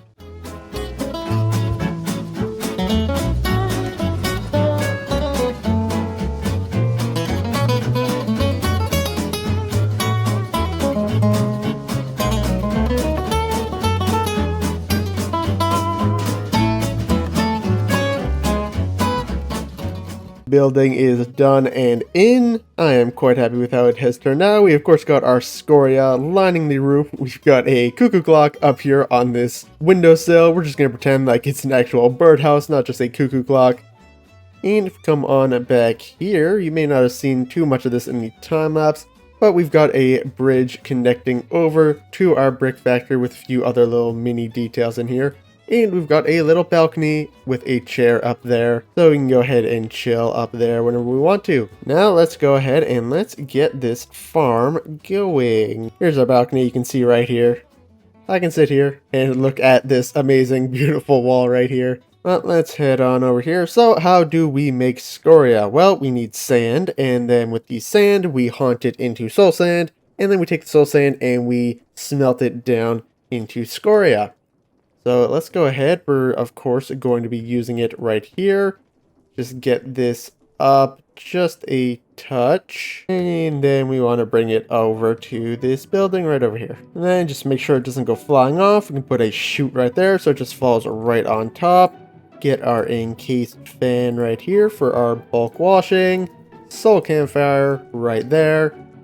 And that'll come over to here where we, of course, want to again put a encased fan. We're basically going to do the exact same thing we did over in our brick factory. Just going to bring it back up a touch. I think this should be good. Make sure we get a funnel in here, and we'll put a filter on that in a second once I actually get a piece of soul sand. And shoot right there. We'll do the exact same thing again. This time, of course, it will be with our lava. Make sure we block all these things off. And this is going to go straight into a vault. And of course, funnel just like that. So here is where we're actually going to be going ahead and doing something a little bit different. We're actually going to take the stuff out of this vault right onto a belt right here till about here. And what I want to do is I want to put in a mechanical saw. Now the reason we're doing this is if we take a look into here, when you look at the block cutting, so what happens when you use a mechanical saw, if you put the scoria in, you get all these different types of blocks and everything. And so I want to, well, automate all these. Now the saw will actually cycle through each and every single one of these different recipes if you don't have a filter on. So we're just going to get I think it's like a random assortment of all these, but because we're not going to be using too much of everything, I don't need a set amount of, say, layered scoria or the pillar scoria. I just want a nice assortment of all of them. So we don't need to put a filter on this or anything, we just want to have the scoria come through. And of course, once the other vault, which we're about to set up here, fills up with all those various assortments and things, then our main one will fill up, and so if we ever, need just raw scoria, we'll still have plenty left over. So, of course, we just want to go ahead and get another vault in here for our finished products. Of course, make everything look nice. And of course, we're going to want a funnel in there, and we also want a threshold switch on this one right here, a redstone link. And we want it to have the same frequency as our funnel, which is down here. I had set it to nothing so far. Okay, well, we need to go ahead and make a signal for that. It'll probably just be scoria sand, just to make it simple. And so once that fills up, that'll stop that funnel from letting anything out, and that will essentially stop the entire system. I love having these little bridges in alleyways. It fills in the space quite nice. I like things hanging overhead, like we have over here. We have our banners on here. Here we have that nice bridge. It sets apart the skyline quite nicely. So any chance I get to add in little bridges like that, I always enjoy taking them. Let's go ahead and let's get our filters all set up over here. There we go, you can see the process right here manually. Of course, we haunt our sand. That becomes our soul sand. And then we just want to put a few pieces in here, and this will turn into our scoria. Very, very simple farm. So right in here, we want to make sure that only soul sand is going through here and only scoria is coming in through here. And let's put here, so scoria is in red, scoria in red, sand in blue, so now that's ready. All we have to do now is just swap out that for our sand once we're ready. I believe that should be everything aside from power. Let's put a threshold on this though. We can store up to 1400 stacks, which I will never ever need that much scoria. I'm thinking probably something closer to like maybe just 500 stacks should be good. That should be more than enough scoria, especially because I don't actually use the raw scoria all that much. I mainly just use the brick scoria and all that stuff. But this is something that I would like to set up with our wood here at some point. Because if you see here, if you have sawing, you can get signs, trapdoors, buttons, pressure plate. There we go. Here's some stairs. And of course, you better get slabs. Yep, and there are some slabs. So I'd probably put a filter on that to just make slabs and stairs, as I don't need a whole lot of fences. Maybe some fences and fence gates, things like that. But I definitely don't need doors. I definitely, well, buttons might not be too bad. I don't need signs. Trapdoors, definitely want trapdoors, especially for spruce wood. That is something that I would like to get set up over in our wood chopping area. I'd like a little wood workshop and get that all sorted. This is sort of like my test run to really see how this works. But let's go ahead and let's get some power set up here and let's see this thing in action. I also need a bucket of lava, which is another thing I need to be moved over here. Well, I'm kind of technically using my power station right now as a makeshift lava farm, but I feel like I should maybe make a dedicated one. Actually, this spot right here might not be too bad for one, because I don't need that much space for it. Go ahead, throw an empty bucket on here, just catch one on its way through. Thank you. Yeah, my buckets are still running out. I'm not sure what it is. I don't know why they're despawning. I don't know if it's a nether loading issue or what it is, but we may have to look into potentially fixing that because I'm just wasting buckets everywhere. Or if somebody knows, maybe I do have to keep that section loaded at all times. There we go, lava. Now let's get the power in. Go, I believe everything is now powered. You're moving upward, you're blowing. All of our belts are active.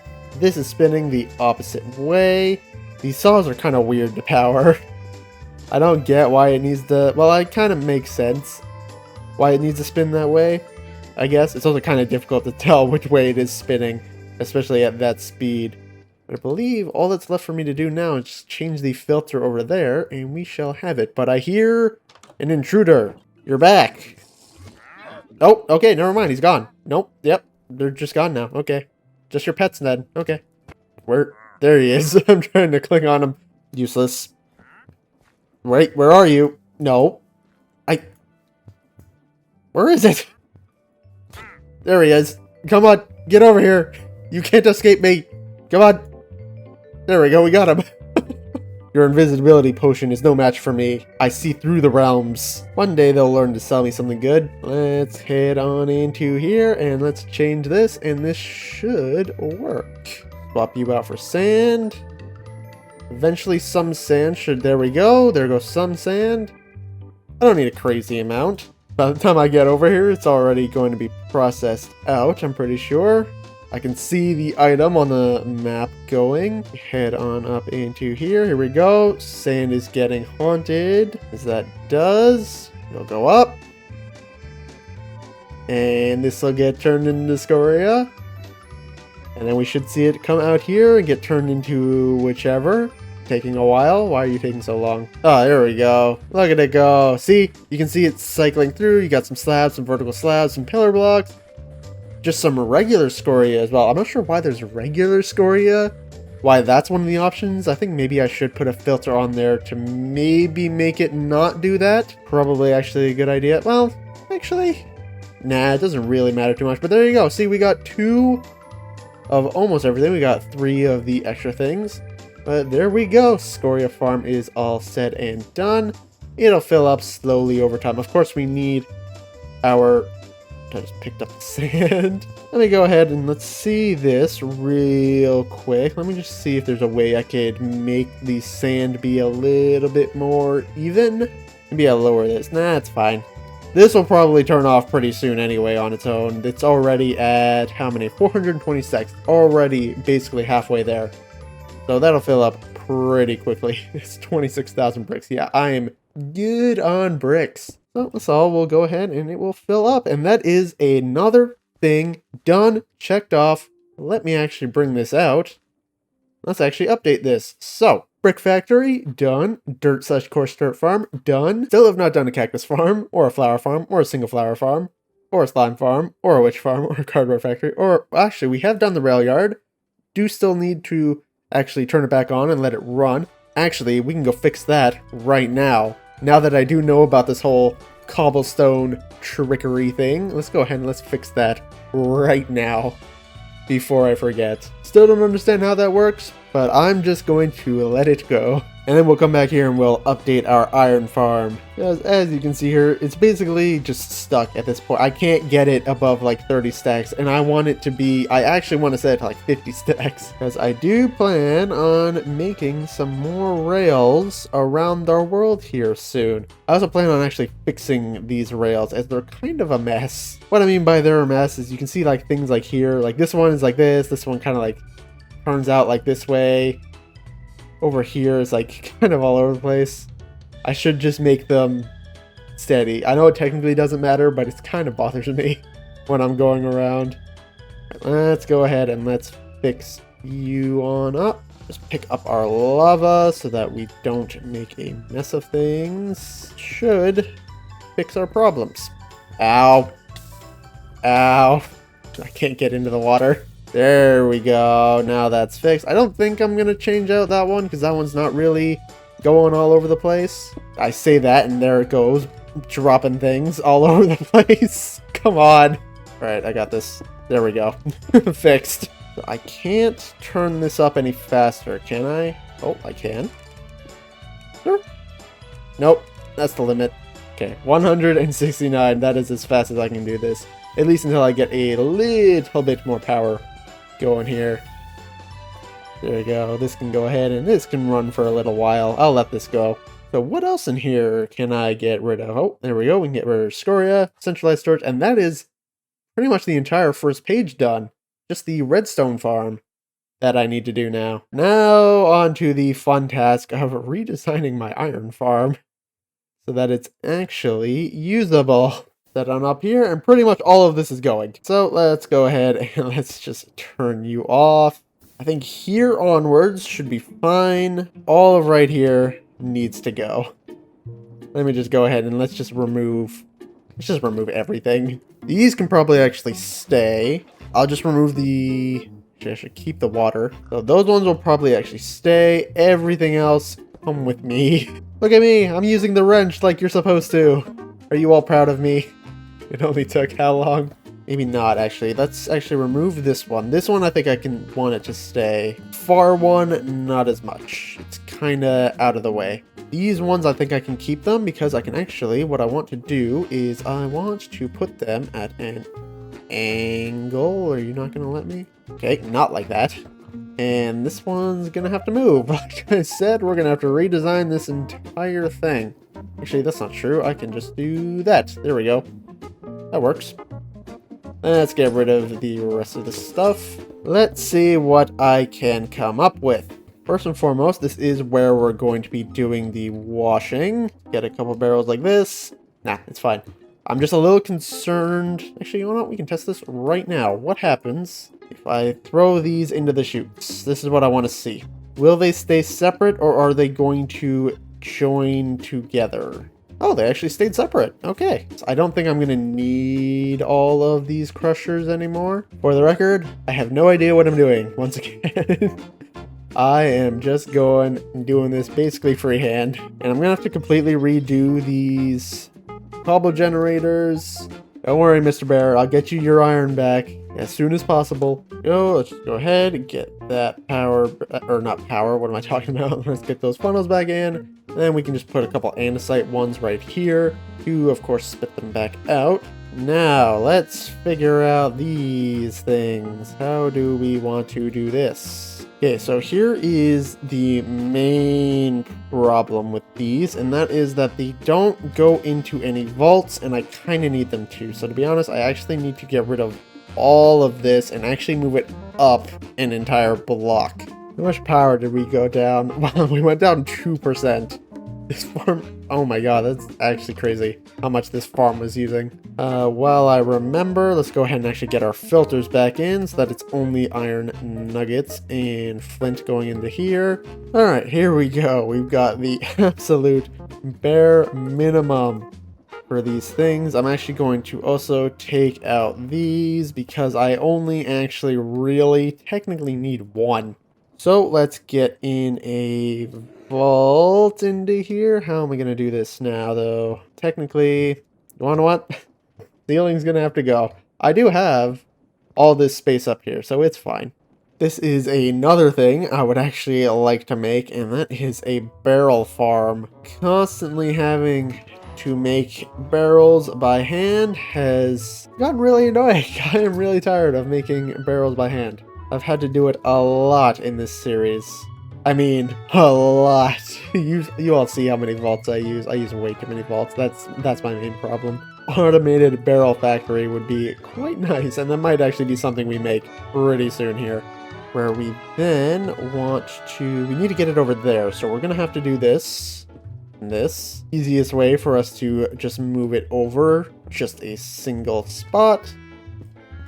Just go ahead, put some belts in, put a couple tunnels in, make it so, I don't know, beds only in here, and so everything else will just come through here. Let's make it all look nice right now. This setup is so much cleaner, and it's going to get me so much more iron as well. That's the thing. I was wasting so much stuff. That just goes to show just how little I knew about the create mod here when I made this. And I didn't even make this that early on. I made this after all that stuff as well. This was already my second attempt. This is now my third attempt at a iron farm. Hopefully this is the last one officially. And of course I did learn this handy little trick, so we don't have to have our crushing wheels all suspended. We just go ahead, just put some vertical gearboxes like this, and our crushing wheels like so, and those will power just fine. Oh my god, it's so much cleaner. I can actually walk through here now and get over to here. Ooh, actually, I do still need more funnels, because I do need them all for up here. So I actually am using more funnels now. I'm using one more funnel.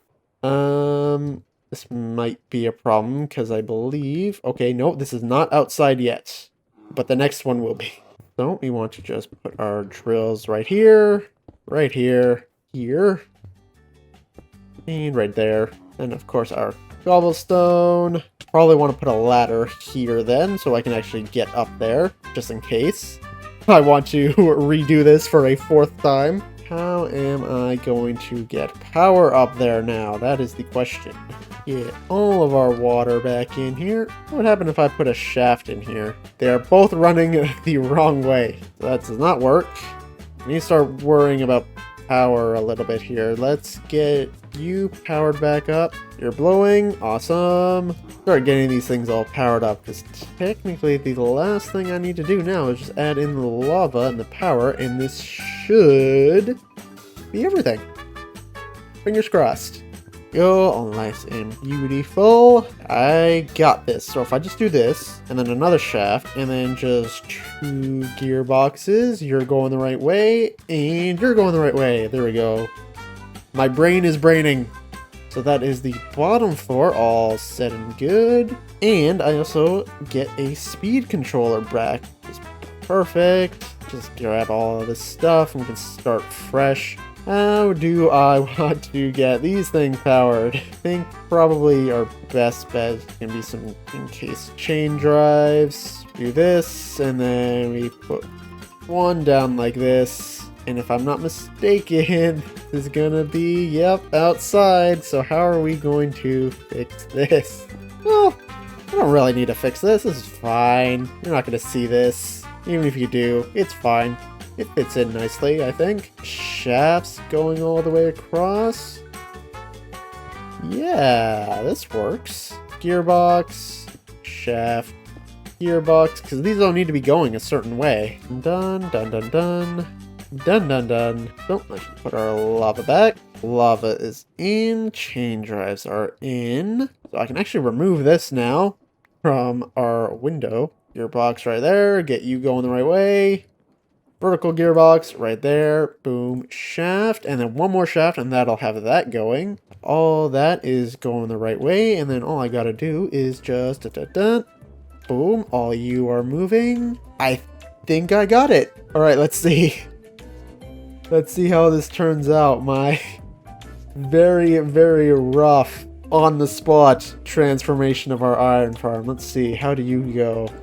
Okay, all right, so now these are filling up. I think I'll want to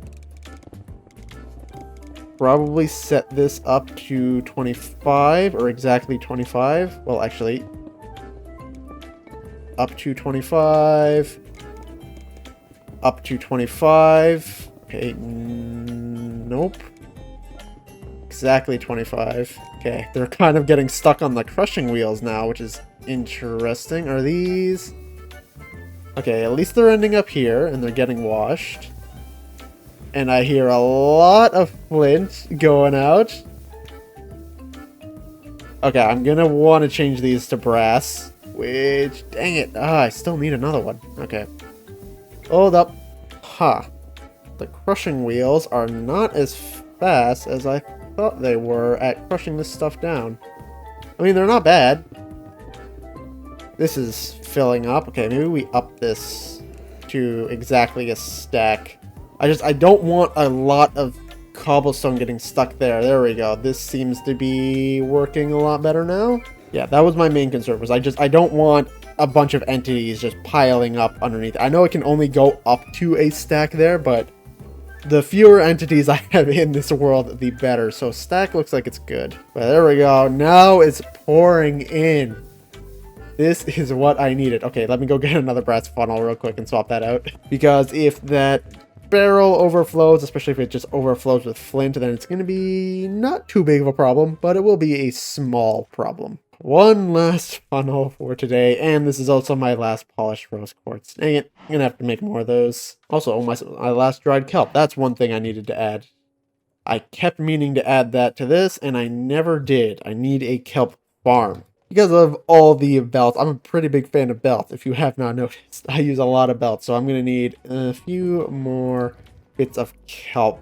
Especially if we start doing more just decorative things. Because we're kind of getting to that point now where I have all the farms that I want. Now we just need to go ahead and just start doing some decorative things. There we go. Look at all those iron nuggets. This is so much better. What have I been doing with my life? Oh my god. Now, of course, there are a lot just sitting there, but that's okay, because this...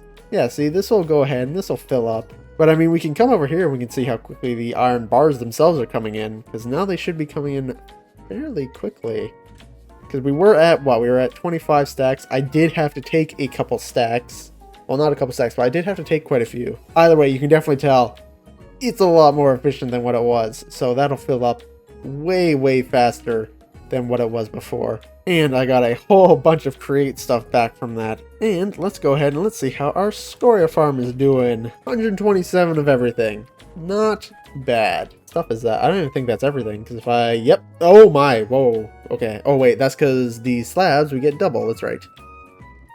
So let's just go ahead here and let's just see. 128 times 19. So technically speaking, we have gotten 2,400 blocks of scoria already, and of course then it's just come into here and it's been processed down. Well, that is pretty good. I think that only took me about 30 minutes for me to go ahead and figure out. Why am I going this way? I have a bridge I can take. 35,000 bricks. Yeah, like I said, I am never gonna need that many. Honestly, I think I'm actually gonna lower this. I don't need that many. Lower it down to like 700. 35k is more than enough bricks. Now, of course, there is a minor problem with this, and that is if I want to connect this up to our centralized storage, I'm going to have to bring it down through here, which is why I've actually left this lower floor empty. That's because I don't know exactly how it is I want to get this stuff over to here, and if I even want to take it out of here, so I'm not sure yet how I want to do that. So for now, this is just going to fill up, and I don't use scoria all that much anyway. So mainly for now, I'm just going to use this for, if I need it, I'll just throw on a funnel, put on a filter for whatever I want, and then just take it out manually like that. Eventually I will, of course, you know, set it all up. Maybe I'll have like a specialized shop just for this, and then I won't actually connect it up to our centralized storage. Actually, you want to, I probably will do that, but we'll do that at another time, as I'm not sure how long this video has gotten so far, but I am quite busy this week, so I do have to end this off.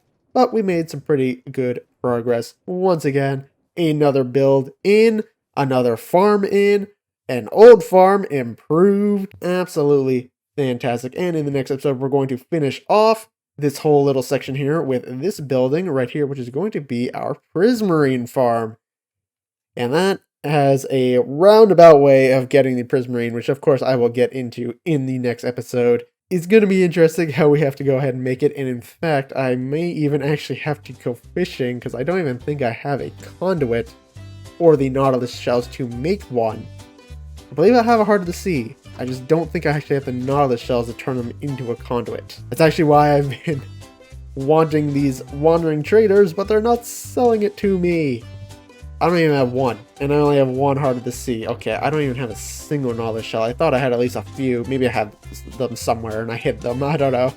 I have to go look around. Let's see. How did you go up a stack while I was rambling? You went up 2 stacks. As you can see, way more efficient. And that is the ingots. Remember, that is only making us nuggets. So we need 9 nuggets for every ingot. So the fact that it went up 2 stacks already is great. I'm actually going to go ahead now, and I feel comfortable enough to up this up to 50 stacks. I think the next farm I might want to go ahead and upgrade might be our andesite alloy farm, as we basically will just have to do the exact same thing we did with this, but with the iron section up here, because that's what's holding us back. You can see here, we got lots of andesite in these things, but nowhere near enough iron nuggets. So this might be the next farm I go ahead and upgrade. And we're going to be making ourselves a honey farm. Before that, we also need to go ahead and check out our upgraded iron farm. So first and foremost, this has filled up already. 52 stacks of iron bars. You can see just how much it has filled up. And if we head on into here, we can see 21,000 iron nuggets. Absolutely incredible. This thing is so efficient now. So that has turned out beautifully. But anyway, like I was saying, today we are going to be making a honey farm, and that's because I've actually been told something in the previous video. So thank you for this comment. I was not aware about the ability to combine honey and lava to make limestone. Now, the comment did mention that if you take your limestone and then you put it in a millstone, you get a chance to get a suspicious rock. And then if you take that suspicious yep, that's proper English. If you take that suspicious rock and you wash it, you have a chance to get a nautilus shell, since I have no nautilus shells at all. Now, I do still plan on just fishing or going out and collecting the nautilus shells, because there is the nautilus mob in this, and there's a few other aquatic mobs that drop them. So although I won't be making the limestone farm for that reason, I do still want a limestone farm, but for that I need honey. And I don't have any source of honey right yet in this world at all. I haven't even touched it. So today we're going to be doing that. We're going to be making a nice little greenhouse just over here, and we're going to pack it absolutely filled with bees. And then after that, I'm also going to be doing a small little mini lava farm, because I'm a little tired of taking our lava buckets from our power station, and I want a dedicated area where I can farm up lava infinitely and also fill up whatever buckets or anything I need. But first and foremost, let's of course get this greenhouse in, and then we need to go ahead and find ourselves some beehives, which I actually don't think I've seen any in this series at all. So this is going to be kind of interesting to go and find. But first, of course, time-lapse time!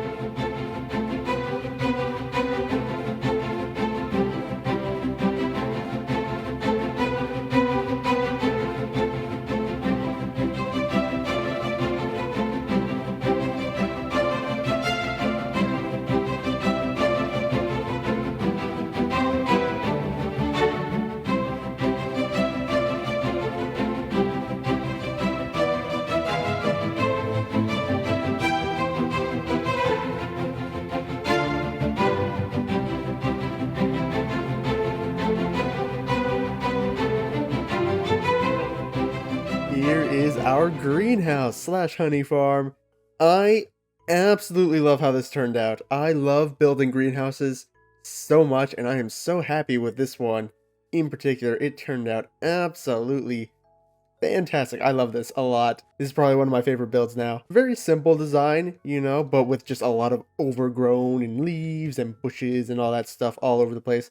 I was thinking of maybe putting in a custom tree here, but I think it's a little too close to our restaurant. We head on inside. We got nothing in here.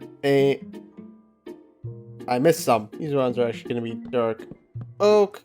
There we go. Anyway, in here we're going to be doing our honey farm. Now there's two different things we need to go ahead and do with this. We need the beeswax, so we're going to be having a bunch of deployers, basically just constantly going and attacking the hives with shears.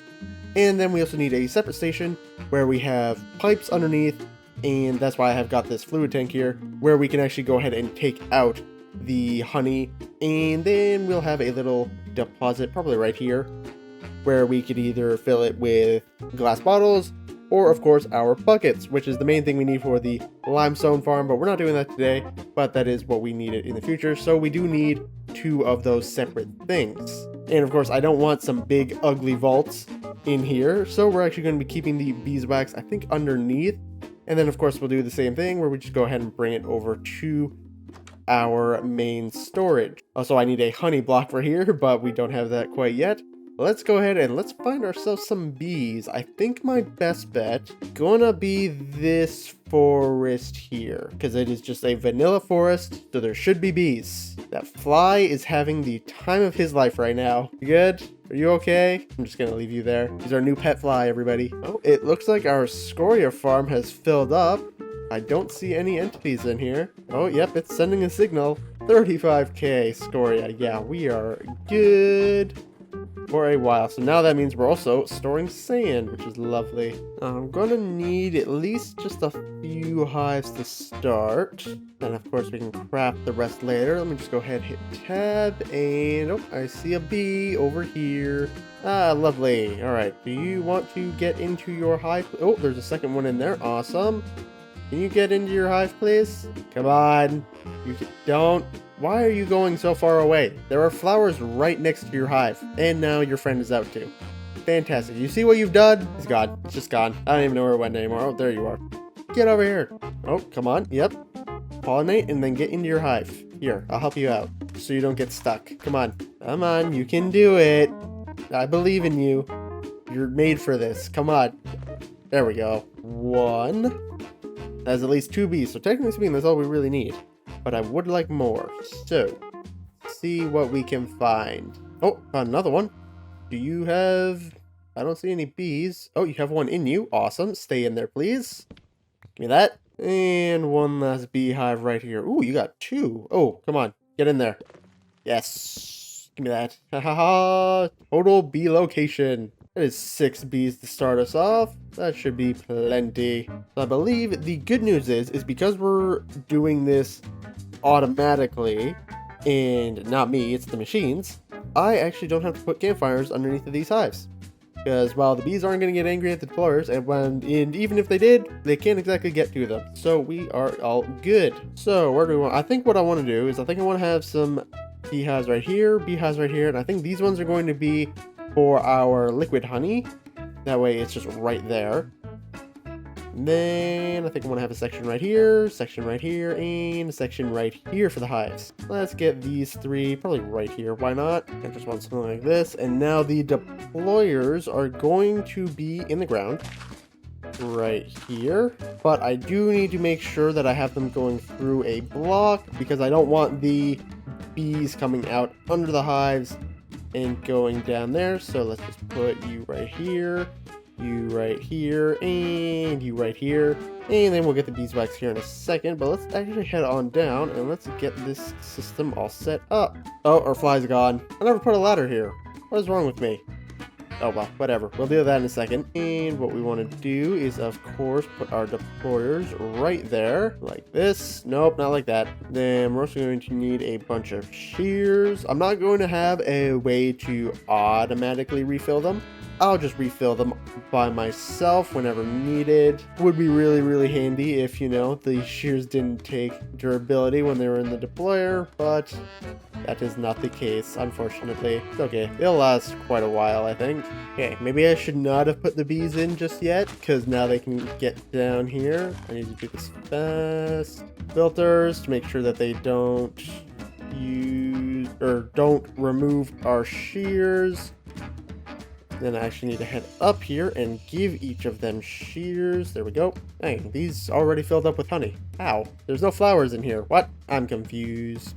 go, and let's hurry up and get this covered up right here. Probably is a good spot for our gearbox to get them all powered, just like that. There we go, and that is pretty much it. Well, actually, we do need a way to get them down. We're just gonna get some andesite funnels, just like that. You don't need brass ones because they're not going to be doing too many. And then, of course, we'll just get a belt going along here. Get a temporary vault set up right here. And then, of course, we'll do our normal thing with a funnel on it with a redstone link. And then once it hits a certain threshold, you know, it won't go ahead and send them off anymore. Also, actually need to get our other one set up just so that I know where they are going to be. And they're trying to get outside of the flowers. Don't worry, I'll get you flowers in here momentarily. So here we go, and we just do the exact same thing again. No, that's not what I wanted. That's exactly what I didn't want to happen. Oh, please get back out, please. No, there's no flowers over here. No, you see nothing. Get up there, please. No, come on. Yep, you're almost there. You can do it. No, stop. Come on. Yep. Come on. Nope. I don't know. It's getting worse. No, this is exactly what I didn't want. I thought you all were on the other side. God, get. Okay, no. I need flowers. Get back up here. Did I get them both? No. Oh, right, that's right. They follow flowers. Get up here. All of you, up. I'm an idiot. Shh. Ignore my temporary stupidity. Everything go away. Temporary stupidity over. Put a belt right across here. We're, of course, going to need a belt right across you. You, all the way over here. And then you can go to probably just about here. And we'll put our vault right on here. I'm not going to do too big of a vault since I don't really use too much beeswax, nor do I use a whole lot of copper, so we don't need to wax too much stuff. So yeah, just a small vault like that is going to be fine, at least especially for now, because I'm not really doing much. Now let's see about power. Got power right here. Perfect. Actually, before we do this, I need to head on up and let me get these shears in place. That way we don't mess anything up. Floors shouldn't do anything with, well, nothing in them, but just in case still anyway, do it. That's weird. I didn't know that they spun. Okay, sure. Why not? You also need the section here. I'm not actually going to raise these ones up. I'm actually going to leave them on the ground level. Let me close that before the bees escape. Look at them. He's eyeballing that flower. Why? I put flowers over here.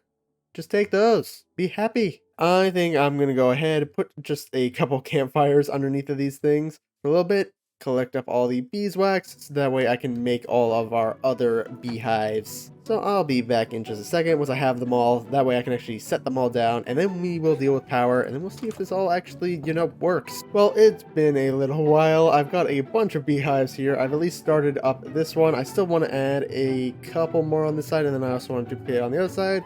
But these things are taking forever, and I need to start breeding up these bees. So let me just go ahead, head on back down here. You stay over there. And let's just get these pipes in. And the bees are already following me. Get up here. Stop it. Stay over here.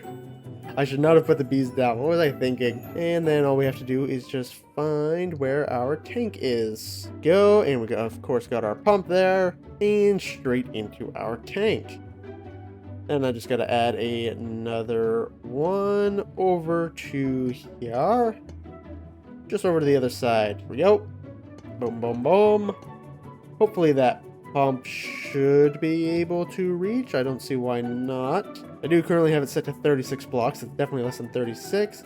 Let's head on up and let's do the area where we're going to be doing our refill station. So that is just going to be super easy. We're just going to put a pump right there, you right there, and a spout just like that.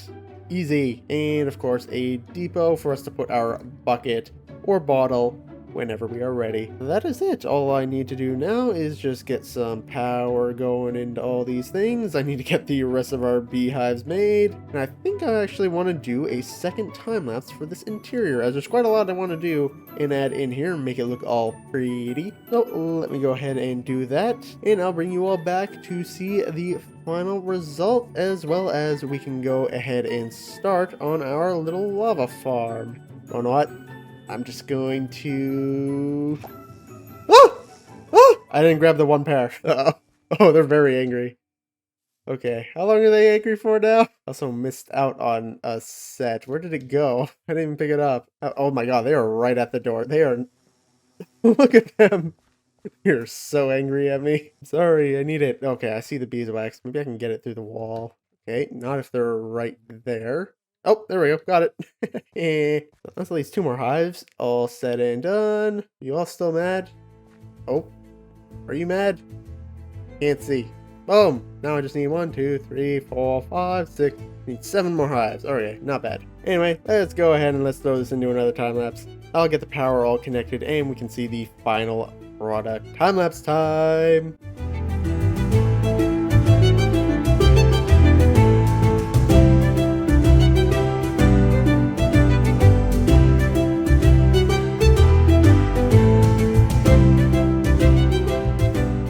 Here we are. Interior is done. All of our power is all set up underneath. You can see right here at a little station here. I need to get a little honey bottle going. I got a couple of spore blossoms here as well, so we get those nice particles floating around. Absolutely incredible. The only thing left for us to do now to breed our bees and get hundreds upon hundreds of them going on in here. Nope, you're still on cooldown. Okay, looks like that's all we got. All the other ones are hiding. Also, I hear them. Where are you at? There you are. Do you have any? No. You're selling a sombrero. I want a sombrero. 20 emeralds for a sombrero. Guys ripping me off. All right, give me my sombrero. There we go. Let's see how this looks. I'm curious. Looks incredible. Look at me. All right, this is worth it. This is worth the 20 emeralds. Ooh, I can actually put it. Oh, I can't put it on my head. What? Wow, that's just rude. All right, you get to live. You sold me something cool. So now all we gotta do is just wait for my bees to come out. Are you on the side? Oh, never mind. Okay, you're gone now. Ooh, here we go. Give me this back. Yeah, in this mod pack, fortunately for me, all I have to do is actually just bone meal the spore blossoms, and I'll actually get more, thankfully, so I didn't have to go out and find a whole bunch. I literally only needed 1, and somehow I have 1. I don't know where I got it from, but I had 1, and that's all that matters. You all come out, please. No, you're the one on cooldown. Why? Where are all my bees? There's 4, 2, 4, 6. Should be 6 bees. Oh, actually, we have 7 bees, because you're outside. All of you, come outside. It's daytime. Why are they all hiding in there? You, come over here. Have you been bred? You have not. Alright. Get you a friend. Hey, wait a minute. Where's the other one? Oh, there's the other one. Nope, you have been bred. Oh, have you? Yep, come on. Why? Give me the other ones. Come on. Come on out. I know you're in there. Yes. Come over here. There we go. So I'll just slowly go ahead, breed them all up. Because I need to fill up these beehives so I can actually start getting some liquid honey going on in here. I also actually want to put in a few blocks. I can actually go get the bee blocks, because if you come on down here, I can show you the power setup. I mean, it's nothing fancy, but you can see here we just got our belts going, and then we got this into a vault, and for some reason I have you in there. Don't know why. Come out, please. Just go ahead and take it all out right now. There we go. Look at that. 21 already. It's only been in there for like 2 seconds. Not bad. So what do I need? Is it this? It is that. Perfect. Honeycomb block. There we go. I need the liquid honey though for the actual honey blocks, and then I need to put them in the bottles. But like I said, I need to get all of these filled up. This actually, I might want to move one of these. Otherwise, because these are all going to fill up first. And then probably these, and then these, and then these. So I may have made a slight mistake. There we go, just a few blocks around the place. I'll add in the other blocks as well later. But like I said, I need to get other bees in here. And I actually want to see this build with shaders on. because I think it's going to look awesome. Oh, and I was right, but it is becoming nighttime, so it's a little dark, but this looks awesome. My frame rate is kind of bad right now, just ignore that. Oh my god, I am so happy with how this turned out. Alright, I need the sun to rise again. I want to see this properly in the daytime. This already looks awesome. I am so happy with this build. It's been a while since we've done shaders at all in general. Let's go down our main street here and see how that looks. It's gonna be super dark because it's just morning, but alright. Oh my god, already from here I love it. Oh, I miss shaders, but my frame rate, it can't. There's too much going on in this world for me to keep shaders on all the time now. Yeah, this looks awesome. Go check out the inside of our greenhouse properly in the daylight. Look at it here. It's not fully daytime yet, but this still looks absolutely incredible, especially with the glow berries all over the place. Alright, you all able to breed yet? Oh, looks like it. Come here. Make more babies. I need more bees. I need all the bees. Nope, I don't want to place it. I want to breed something. Anyway, I'll work on that. But this looks absolutely... I love this so much. Oh, yes, this is what I wanted. I wanted the rays coming in. Oh my god, it looks amazing. I'm so happy with this build. So happy. Yep, it's my favorite build. By far. Definitely. Alright, back to lame, boring Minecraft. So I'll go ahead and I will farm up those bees over time. It is going to take quite a while, but it's alright. Next up is our lava farm, which is going to go right here in this small little section here because I had no idea what to do with this area. And this, I think, is a pretty good spot for it. It's going to be super simple. I just need a bunch of cauldrons, a bunch of dripstone, a bunch of lava. Basically what we have in our old workshop over there. Just those small... Over there, I just have 5 of them. But over here, I think I want to put like maybe 20 to 30. And then we just put pipes underneath all of them, going into some massive tanks right here. I'm actually going to split them off into 2 to 3 tanks. And then just like with our greenhouse over there, what we did with the honey, I'm going to have a spout just come out of one of them. That way I can go ahead and just fill up lava buckets just right here. And also it's right next to our power station, so if I ever want to manually add more, like I might have to here, because yep, looks like all my buckets have vanished once again. I'm down to 4. If I want to, I can probably go ahead and hook this one straight up to our power station, which I might do somewhat soon. But let's go ahead and just gather some resources and we'll build this up. Here we go. I've got all of our resources here, at least all the ones I think I'm going to need for this farm. I've got 70 cauldrons, and we're just going to go ahead and fill them up right here. Yo, just something like this. You all know how this goes. This was a lot of iron here. I had to go ahead and get, but that is not a concern anymore for me. Go ahead, we're going to have to take out all of this. And of course, all we gotta do is just connect pipes up to all of them. This is a very, very simple farm, but it will be running all the time, which is exactly what I want. And it's far more reliant than our nether lava duplication system. And plus, I can actually turn this into a infinite lava source, like how we have it in the nether. With the hose pulley, I could eventually do that if I really, really want to, but we will see about that one. Put a pipe right there, or a pump that should reach all the way over there. And let me just get on out of this hole, and let's make our tanks. Like this should be good, and then we just want to go up, up, up, up, up, up, up. Let's just go all the way. And I think this one will be just a little bit shorter. Yeah, that's good. That way we get a little bit of a variation in size. And so, fortunately, I can do this, this, and this, and it will actually split up the lava between the 2 tanks, so they will fill up simultaneously. But only one of them will actually be taken out of for our spout, and that'll just be this front one here. That's fine, though. So we'll just put a pump right there, and our spout, and whoop. And we'll put a depot right there after I go ahead and tear up the ground. And of course, we gotta get our stone in, well, technically any block, as well as our dripstone. Now, with 70 cauldrons going all at once, this should fill up fairly quickly and be mostly sustainable. I mean, I'm not using lava that often. Now, if I do connect it up to the power station, that might be another story. I'm not sure just how efficient this thing is gonna be at keeping itself fully formed, which is why I have these giant tanks here to hold as much lava as possible. Well, not as much as possible. I could have made the tanks bigger, but you know what I mean. If it ever does come down to it, I can, of course, just make a bunch of tanks underneath and store just a bunch down there if I really, really do want to. There we go. Now all I gotta do is just get the lava up there, make this all look kinda sorta nice, and that'll be it. And of course, we're gonna need power as well. That is gonna need a bunch of cogwheels and all that stuff.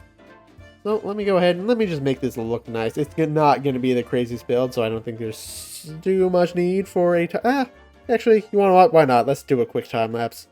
Just a quick little 2-second one, basically, because that's how long it's going to take me. So let's go and do one last time lapse for today. Why not?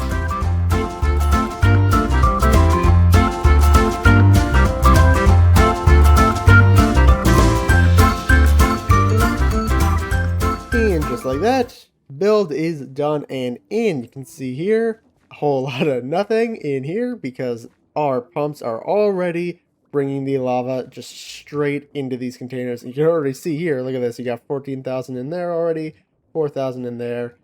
In fact, let's go ahead, fill it on up, put a placard, yeah, let's put it right here, with a lava bucket, just like that. There we go. So, lava farm is in. Very, very simple build here. Just a small little shack, but I like how it has turned out. Although I may swap out the warped wood for maybe something else. Not too sure though. But like I said, very, very simple thing. And of course we can see inside, which is what I want to see. Once these go ahead and get fully filled up, then we'll go ahead and be able to see all of these get filled up and vice versa. But yeah, you can see here, this is actually filling up pretty quickly already. So having 70, I think, is a pretty good number. Also, not sure if you all noticed, but in that time lapse, I actually burned my own bed because I wasn't paying attention and I placed it right into the lava. Now I need a new one. I've had that bed, I think, since day one, pretty much. It is finally gone. Has served me well. Let's make a purple bed now. Why not? Step it up in the world. And I also just want to grab a few flowers so we can go breed up our bees one last time. I'm also going to turn back on our shaders. Now that it's like actually properly midday almost, I want to see our greenhouse in the day truly now. Yeah, this is filling up quite nicely. Awesome. No more having to go into our power station to get lava. I could look at this build all day. Alright, all of you come to me. Alright, as much as I would love to keep the shaders on, I really need to turn them off. Oh, the frame rate. Brutal. These will all fill up slowly over time. I'll probably get them all filled up by next episode. Yeah, I am so happy with this build. I love greenhouses in general, but this one turned out so good. Some custom bees in this pack. They have like little mini sweaters on them. It's super cute. It looks like all of them are currently hiding in their beehives, even though it's daytime.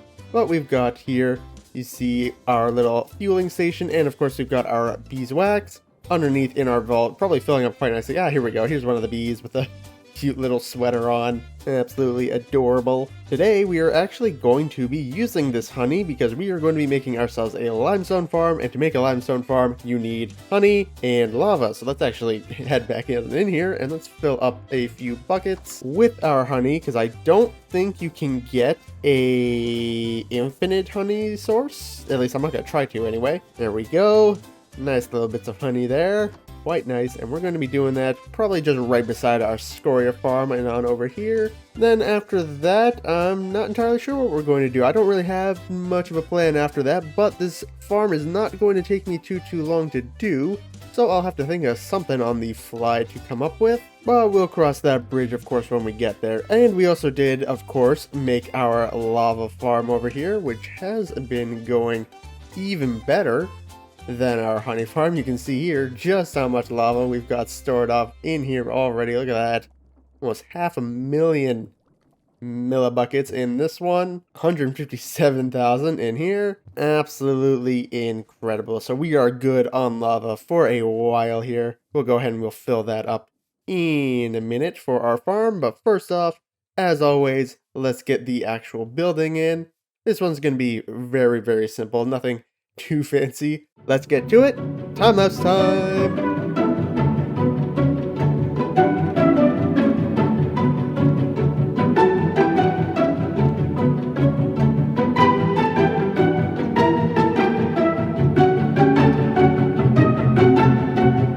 One building in.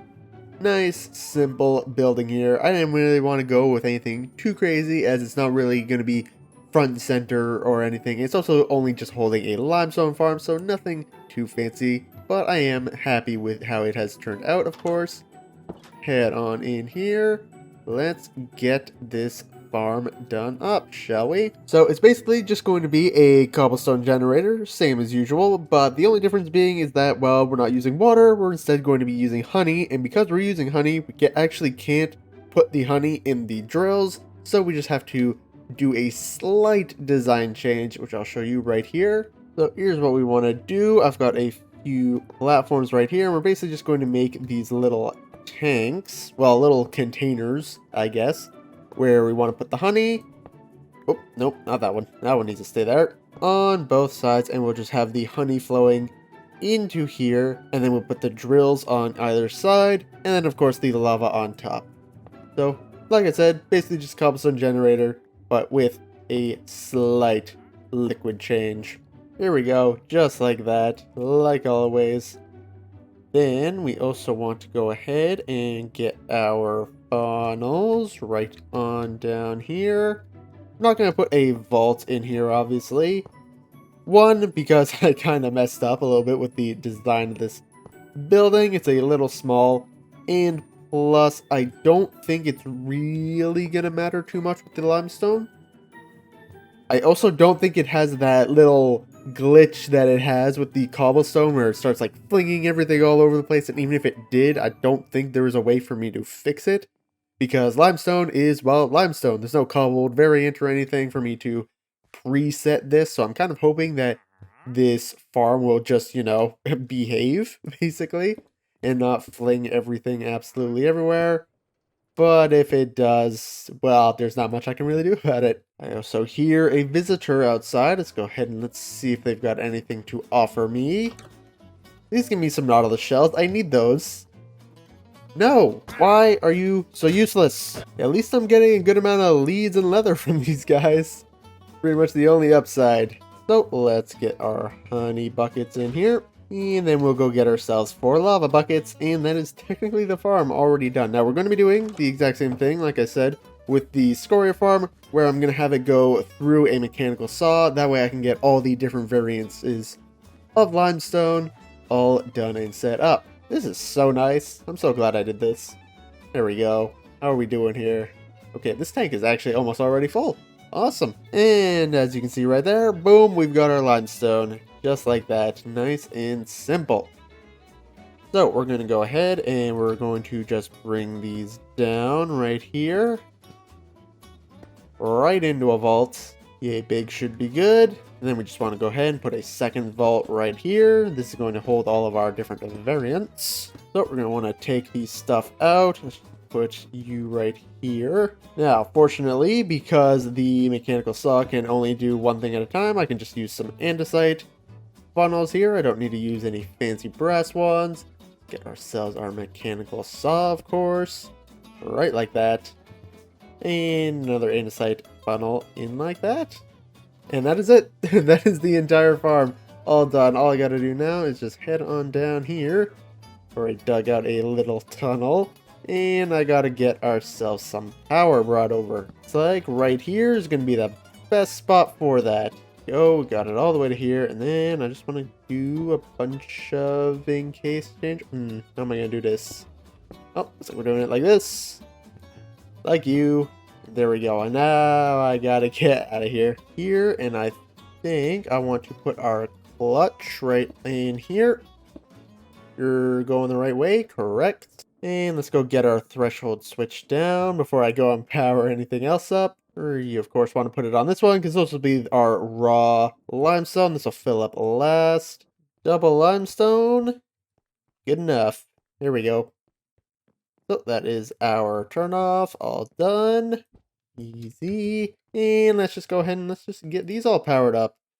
And I'm going to be super simple about this. Cogwheel, cogwheel, cogwheel, cogwheel.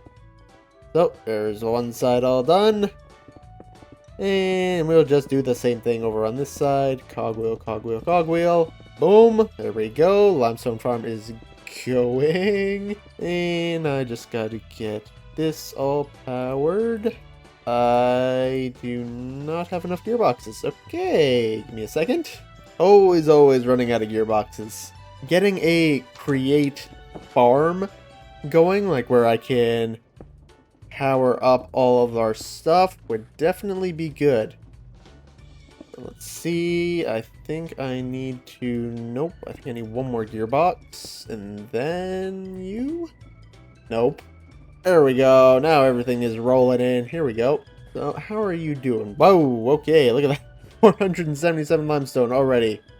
Where does this thing go? Okay, that was barely even 20 seconds, okay. Definitely working. Want to, of course, make this look all nice. Now, of course, the interior is rather bland, but I don't really feel like doing an interior, at least for farms like this, mainly just because I don't really know what to do. The only thing I am going to do is I'm just going to go ahead and put a little catwalk just like that. Actually, I need to swap you out for some posts, right like that. And let's also get a railing up in here. Done, done, done. Done, and done, done. There we go. Little variation. Instead of fences, we got fence gates. We like to switch things up every now and then around here. Simple limestone farm done. Go ahead and check it off the list. And that did not take me very long, which was something I was kind of afraid of because I don't have anything else really planned. So it looks like I'm going to freestyle the rest of this video. Let's see what I can come up with that will not require too much effort, as I did already spend a fair amount of time trying to figure out this stuff. You want to see just how our other farms are doing. Our liquid honey is not filling up as quickly as I would like. If I'm not mistaken, this should probably all be off by now, right? Oh, the cobble generator is in fact off. So all of this is now officially backed up. We've got all of our bricks done. All of our scoria is of course backed up because otherwise it'd be requesting more. If I come over here, that means, yep, this vault is completely filled. Let's see how much of each. Okay, almost 4,000 of each one, and then of course almost 8,000 of each slab. That is pretty good. Of course, we do have all these things that are in the middle, and 35,000 scoria in there. So our farms are doing lovely, which is what I want to see. My iron farm might even actually be close to shutting off too here pretty soon, because it has actually begun to fill up. Finally. What have you got there, bud? 82,000 nuggets. Not bad. This... Oh, yep, it is going to shut off very soon. Awesome. There we go. That's what we like to see. So I am good for iron for a really long time. There is one small thing I can do back over here with our fields, and that is these windmills. Currently, there is not really a way to get to them. I don't have any paths or anything. They do have interiors and everything, which I did design, but there's currently no way to actually get to them. Could go ahead and do that. I think I want to have a path connecting up these two. I don't know how I'm going to get to that one, though. That one is a little bit more tricky. I probably should have built it the other way around. I mean, I can always just loop the path around that way. There's nothing wrong with that. I can definitely get a path, though, to this windmill and that windmill all set up. So let's do that. Why not? I'll start doing some little mini projects here and there. Actually, in fact, speaking of little mini projects, let's go ahead and just fill in this little bit here of coarse dirt. Very easy. I'm going to need quite a bit more coarse dirt, though, for our next little section. Here we go. A whole bunch of coarse dirt, some bushes and hedges, and some lanterns all caught up in here. Now, let's see where we want to go. Well, of course, mark this out real quick with just some path blocks. So we want to go ahead and loop it down and around to here. And then, of course, we'll loop it over back to our other main path as well. And I think I want to go probably right through here to loop it back over to our main one. Get rid of these blueberry bushes before they start stabbing me. Here's something I haven't done in a while. Manually chopping down a tree. These pine trees have been sitting here for so long. I do not need them anymore. Gonna have to figure out how it is I want to do the entrance to this city.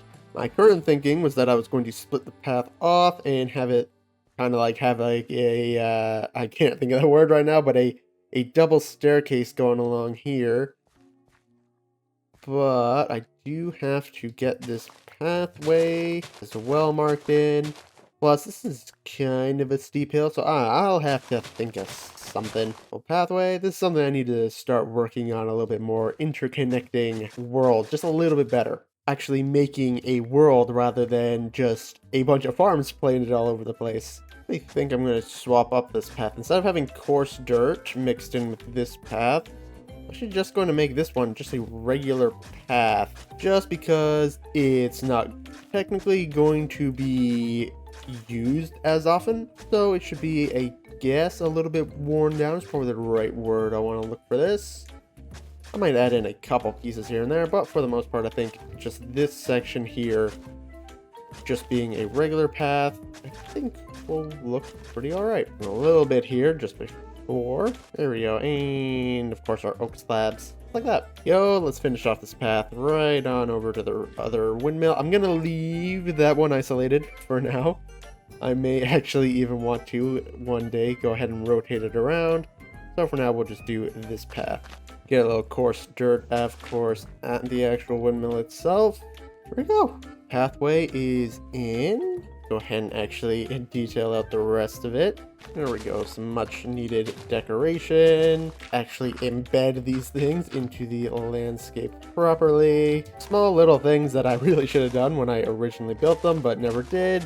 And of course some actual grass right here, and we just want to go ahead and put something like this all around the place, with of course some spruce hedges all over the place. Oh, I need way more leaves. There we go. See, just adding in just that little teeny tiny little bit of stuff makes all the difference. Let me go ahead and get a bunch of spruce leaves though. In fact, let's head on over to our wood farm. Why don't we? I need to go see. I think I have it turned off. But we can head on over there. It's been a minute. There are still actually a few things I need to do with this railway track. Actually, I need to make this bridge that we're coming up to over here. I still haven't done that. Also got to do the terraforming up there for where the track actually is, so that's a little bit more supported. Pretty much from this point onwards, I have to do this entire railway track still. There's a little mini bridge here I need to make. I gotta do the terraforming right here. The train actually still clips into that corner right there. I still haven't fixed that. And we've got this tunnel over here I still need to make. Fortunately, I don't have time to do that in this episode, but we should probably take a look at it pretty soon. And here we are. Have I taken the leaves from here already? I have not. Perfect. That's what I wanted. Right, you can see here, this place has officially stalled, and that's because everything is all full up. Well, actually, it's not full up. I have an issue with the saplings in the barrels. They have been all filled up, but like all of these are full, and so it wasn't collecting any of the wood. So I think I need to adjust this so that it does actually release the saplings as it's moving. This one especially, I think this one is completely full. Oh, this one has some logs in it, but I've got that. I'm not sure if there's a way to fix it, because I don't obviously want all of the saplings going out, because I still need them to, well, replant going along here, but it might be okay, maybe. Either way, though, I would have to go ahead and make a separate drop-off station. We do need to expand this compound to get more different log variants. Oh yeah, we got so much. We don't have a whole lot of oak, though.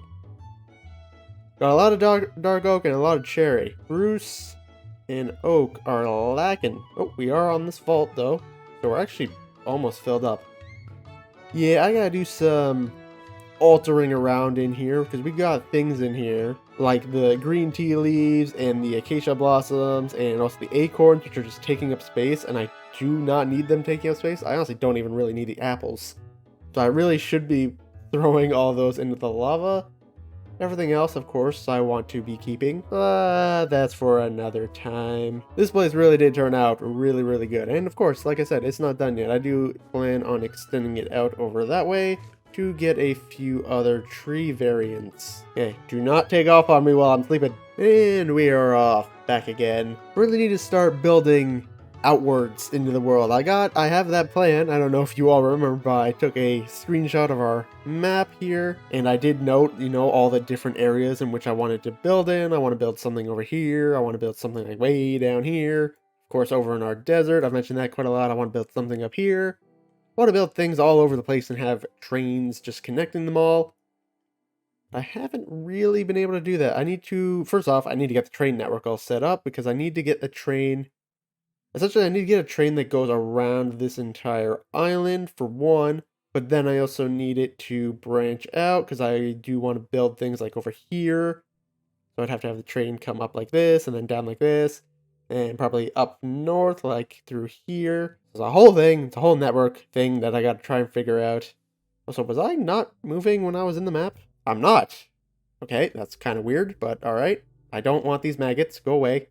Get off the train. But anyway, that's something that I've got to start really, really thinking about, because I do want to start expanding this world out a lot more. Especially, like I said, we've got a lot of our farms pretty much done for the most part, at least all the simple basic farms. Now we got to start doing some more advanced farms, things like our prismarine farm, which will definitely be in the next episode. I'll finally have the resources for that. Or things like a rose quartz farm, or, well, actually just a redstone farm in general is already pretty complicated. And so I want more trains, because this is still the only train I have. I also need to fix this train, because as you can see, we're technically right now we're on the left track. We should be on the right track, but in order for me to do that, I need to put a station on the right track in between, because if you see here, I have it so that it goes into a double track, then back into a single track, then back out into a double track. So it just goes over here. I don't know, maybe if I have a signal, it wouldn't matter, maybe? I don't know. No, that would just mess it up. So yeah, I need to have a temporary station somewhere here. Either that or I just make this just double track all the way. Who knows? We'll see. Oh, do I have... Oh, it looks like I have our rail farm on. Wait a minute. I actually want to see...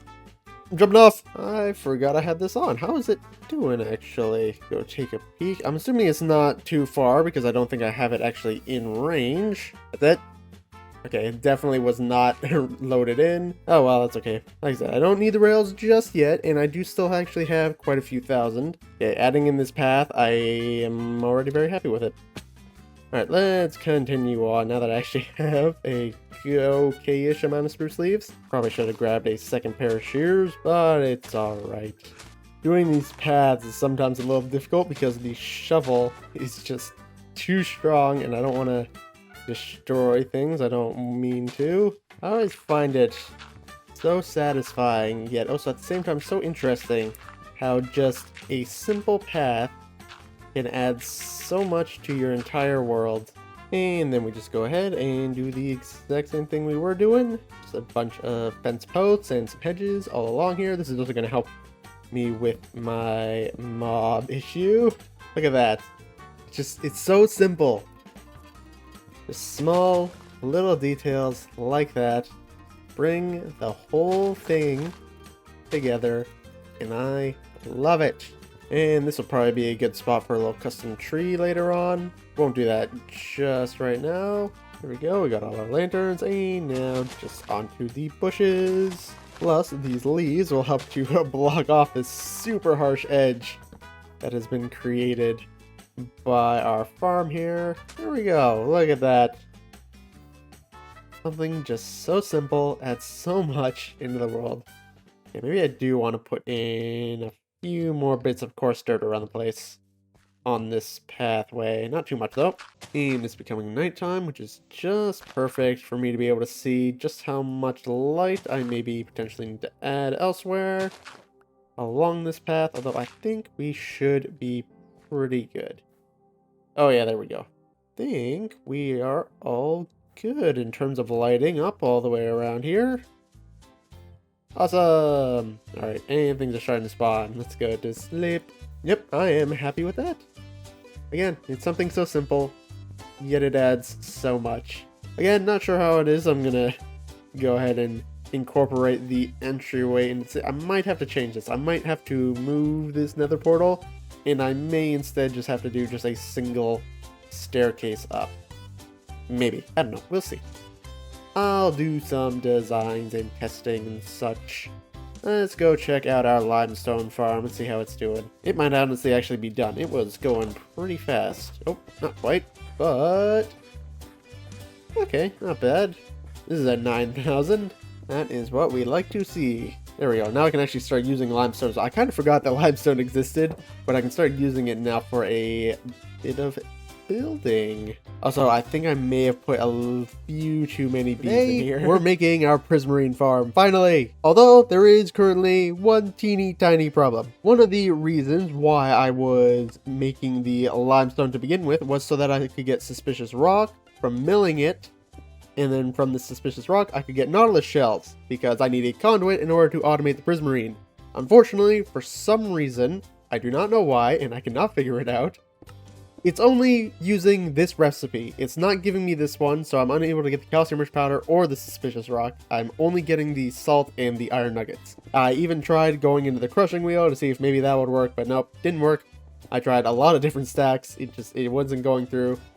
So unfortunately, that goes that plan. The good news is there are a couple other options. There is this embedded ammonite, which I did actually go swimming around to try and find, but I can't find it. I'm not even sure if it's on the surface of the ocean or if it's underground. I'm not really sure where it is, but our other option is right here. These things, these deepling things, they drop them, as well as nautiluses, but I haven't been able to see them anywhere. So I'm mainly going to go after these deeplings because I actually know where they spawn. Oh, 5% chance. 2.5% chance, even better. Okay, this might take me a really long time. I don't know if it's better for me to go attack these things or go fishing. I do have everything ready for this build, well, mostly everything ready for this build, apart from the conduit and also the prismarine itself, because, well, I want to actually use prismarine in the build. So normally what I do is I do the building and then I actually do the farm inside of it. But this time we're actually going to swap that and we're actually going to be doing the farm instead first. And then I'll put the building on over top of it. Because, well, like I said, I need prismarine for the build itself. And I don't really feel like going and destroying a underwater temple. Not the right place. Really, I have one where I want to go, right? Okay, bad news. I do not have a waystone for where I want to go. Essentially, where I want to go is I want to go over to here, this little section here. This beach area is where they spawn. This one, these basalt barrera. They spawn there, and I believe there should be this thing as well. I think they spawn around this too. Or this one might be better for me to get to. I could have swore I left a waystone down there. Okay, apparently not. Looks like I'm walking. This is different though. Normally we go and we only stay within our city here. We just build a new building and that's it. But we're back out into the world, going exploring. I mean, it's places we've already been, but we haven't been there for a while. I think the fastest way for me to get there is just for me to just go dead straight to the ocean and then just take a boat all the way around. That way, who knows, maybe I'll run into some on the way, and hopefully, like I said, it does not take me too long to get these. Do I have looting? I have looting 2. We'll have to do for now. Well, I'm out here, I also need to go ahead and I need to get myself a few blocks of prismarine, because of course we do need prismarine to get our conduit started. I believe I need 16 blocks of prismarine in order to get it started, because you need a 5x5 area. I think that's 16. I don't know. What do I know? I just play Minecraft. Back to the wide open ocean. Ow. Just gotta get one last prick in before I get into the ocean, didn't ya? Alright, let's get our boat. For some reason I have 2 boats. Don't remember why, but forget it. So now I just head on over. Ooh, there are turtles over here. Let me get myself some turtles. I mean, I don't have a need for turtles, but turtles. Not it. I do, when I was swimming around, I should have grabbed it when I was swimming around, but in these little cavern areas. No! Turtle! I'll save you! What's happening? No! Why couldn't I get out of the boat? I'm so sorry, Turtle. Why'd you drop a bowl? I'm so sorry, Turtle. I tried. The boat wouldn't let me. This journey's already off to a very sad start. As I was saying, in these little cavern-y areas here, you can get, it's a different type of prismarine. It's from, I believe it's aquatic upgraded or something. I'm looking for derplings. That's what they were called, right? Yeah, there we go. There's some. Oh, here we go. I can get that, probably. Oh, what is that? What are you? Get away from me! Break these, and then I can turn these into whatever prismarine blocks I want. So many evil things out in this ocean. Also, drowning is a thing. Oh yeah, I got more than enough. Perfect. Alright, that's one problem solved. That was the easy problem. Now on to the painful problem. The reason why this video is a week late problem. Now, I've never actually attempted to fight these derplings before. I've always just run away, so hopefully they're not actually too difficult to fight. Otherwise, we're gonna have a problem. Do you have stuff? Are you valuable? Oh, hello. How about we don't? You suck! Oh my god, they fire way too fast. Ooh, free waystone. Yeah, see, I've been here before. I thought I activated this. You have free Nautilus shells? Sell me Nautilus shells? No. Useless. Is there an orca chasing me? There is! Get away! Get away from me! Stop it! Stop it! Stop it! Stop it! Yeah, that's right, you're too fat. Go away. Wait a minute. Hold up. You still... Get away from me! Why does the ocean hate me? I've done nothing to you! Oh my god, why is it still... Okay, is it done yet? Nope, it's still coming. Why? What did I do? Okay, it despawned. What? Why? What did I genuinely do? All the other orcas I've seen, I've been a lot closer to, and they just ignored me. This one, no. This one wanted me. Oh, I see one on the map. Our first deepling. It's a deepling, not a derpling. Derplings are terraria. I knew I was saying it wrong. Okay, you're kind of hard. Okay, and by kind of hard, I mean you're like really hard. Might not be the best idea. I'm mainly just hoping that while I'm out here fighting these things, that maybe some like Nautilus will spawn. I don't know where they spawn. Okay, well, this is all I'm gonna be doing for I don't know how long. I think I'm gonna give it like maybe. I think I'll kill like maybe 30 of them. And if by the 30th one, I don't get one, I'm just gonna give up and just, I guess, fish for them. Oh, okay, you're a special one. You're a very special one. What you got? Oh, you have... Oh, you hurt. Oh, you hurt a lot. Okay. Mistakes were made. Land, please. I should have brought golden apples. Get away from me. I'm hiding. Where'd it go? Jesus. Oh, hi. Oh, you're on land now. Come here. Yeah, you suck on land. Oh, I got your weapon. All right, well, anyway, this is what I'm going to be doing for a while. Let me actually place down my waystone for when I'm most likely to... Actually, you want to what? I can just go back right now and go get my stuff. A little further out. Ooh, another deepling over here. I can handle the little ones. The brutes I need to be a bit more careful with. Oh, and there's drowned here as well. Lovely, that's what I needed. Are you holding another shell? You are holding another shell. Hand it over. This is the other way. I can get them. Hand it over. Yes. Yes. Only 7 more to go. That's the strategy. I'll just go back and forth between this place and out there. Farm up the deeplings and the drowned. And this shouldn't take too long. Hopefully. And hopefully I don't die either. So I'll bring you all back either when I make a mistake and I die, or once I have all 8 Nautilus shells, I shall return. I don't want to talk about it. I bit off a little bit more than I could chew. I tried to fight 2 brutes at the same time. I got one of them, but the other one ended up getting me. These still don't be there. Oh, lovely. It's still there. It is standing right on my body. Oh, wait. Or is it in the boat? Please be in the boat. Oh, my God. No, it's in the boat. But it can still throw things. Okay, we're just gonna... Give me my body. Thank you. Alright, awesome. Also, my armor is taking a beating. You could have at least dropped me a shell for my troubles. As you can see, I have gotten 3 Nautilus shells, which is okay. I think I've killed quite a few of these things, though, so it's not the best. I need to go repair my armor. And it's right back to it. Mission accomplished here. Finally got all the Nautilus shells. I actually got lucky I started going a little bit more further out.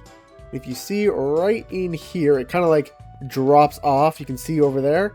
And fortunately, Nautilus is actually spawned there, and they have, I think it's like a 20-25% chance or something of dropping their shells. So I was able to get the last few fairly quickly, and I also got a buried treasure map from one of the drowned things, and it was actually just over there on that beach, so I got myself a spare heart in the sea. But with that, we are officially ready to go back, and we can actually start making this farm now. Let's get this farm started here. Now, if you all forget how it is we're going to be making it, we're going to be taking the excess flint from our brick factory here, and we're going to be bringing it over, and when you channel it, it gets turned into the prismarine shards. Now, I also need the prismarine crystals, of course, for our sea lanterns and things like that. So in order to get those, I'm going to be doing this. I'm going to be haunting lapis, which also gives me even more prismarine shards. But in order to get the lapis, I need to crush the prismarine bricks, and we get the prismarine bricks simply just by packing down our prismarine shards. So kind of a roundabout way of doing this, but let's go ahead and let's get this going. Now there is a few technical things we're gonna have to do with our vault there, because it's not just holding flint, it is also holding our clay and sand, but we will cross that bridge when we get there. First and foremost, let's actually set up our conduit, which we're just gonna go ahead, put right here, like I said, 5 by 5, put you right there, and yep, let's put that down. Then we just have to get water in here. We just want to make sure we have fence gates or just something that these can go through. I could have technically used the copycat panels here, but I wanted to use these. Then I want to take our copycat shingles and just bring those across like here. And I need to put something on this side as well to make sure it doesn't overflow. There we go, just some copycat panels on this side as well. And we will, of course, be filling these with framed glass because, well, we want to see what's going on in here. So it should be important to note, with the conduit channeling, you can put fans in this entire 3x3 area. I'm not really sure what you would need to use the 3x3 area for. That's why I only have fans on just this section here, but it will work for anything right in here. And you also do not want to put water outside of the 3x3x3 cube, because if you put water like right here where the fence gates are, it'll actually convert it into a washing station. It will only channel if the water is in here. Anything after it will just completely take over and it won't work. So let's get some buckets of water in here. Yep, there we go. So you can see there, we've got our conduit going. Oh, it made a sound. I don't think I've ever actually used a conduit. Anyway, there we go. So that is all we need to do. So before we continue on, let's actually go back a step and let's get the flint brought on over here. So right down into here, we're gonna go ahead and get a funnel plate. Actually scratch that. We'll put the funnel in later. I don't want things falling just yet. Put our belt in, and I should be able to just go under this. Shouldn't be a problem. And of course our chutes, bring it all the way up. And we want to get this up above this thing here. Whoops, not like that, because we want it to come over and then drop down right in front of the channeling. And then we want to get it back onto some belts, and then we just want to... Did I mess that? Okay, no, I didn't. We're good. That like that. Then you over to here. Right over the middle. And then we actually want to go ahead and split this off into 3. Because, well, we've got 3 right there. We'll just split these off into tunnels. There we go. And, of course, our brass tunnels. These will go, of course, they'll fly off. I'll just put some stairs here so they can drop right on down. Right onto some andesite casings. Why not? Don't need too big of a platform, but I am going to be doing this. It may seem a bit odd, but it will make sense momentarily. That is the wrong way. So as that gets split off and thrown down into here, so just go ahead and put the filters on right now.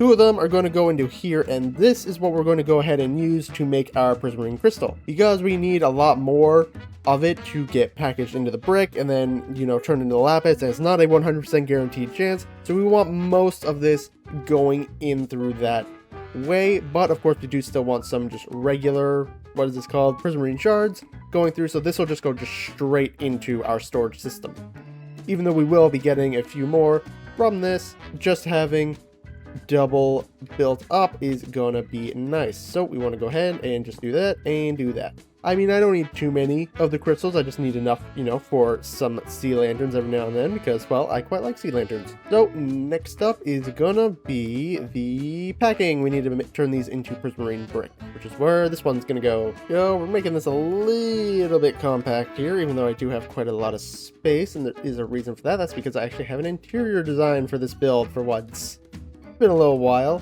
but there we go. Boom. Press, yeah, that should work. Put you in like that, and that'll go straight on in. And then we need to, afterwards, don't remember, I believe we have to crush, right? Yes, then we have to crush. It is going to give me nuggets of experience and also copper nuggets. I'm just going to burn those. That's what this little offshoot here is actually going to be for. This is just going to go straight into some lava. I could gather the experience and also the copper and make this like a dual farm, but I already have a way for me to get copper, and I already have an EXP farm, so I'm just gonna throw it out. It's fine. 1 gearbox, and 2 gearbox, and 1 crushing wheel, 1 crushing wheel. Then we just want to pop down here. Whoops. Well, actually, I do need to do that, but like later. There we go, and we just want to put, this will be where our haunter is going to be, our soul campfire right there, and of course our encase fan right on behind it, right on you, lovely.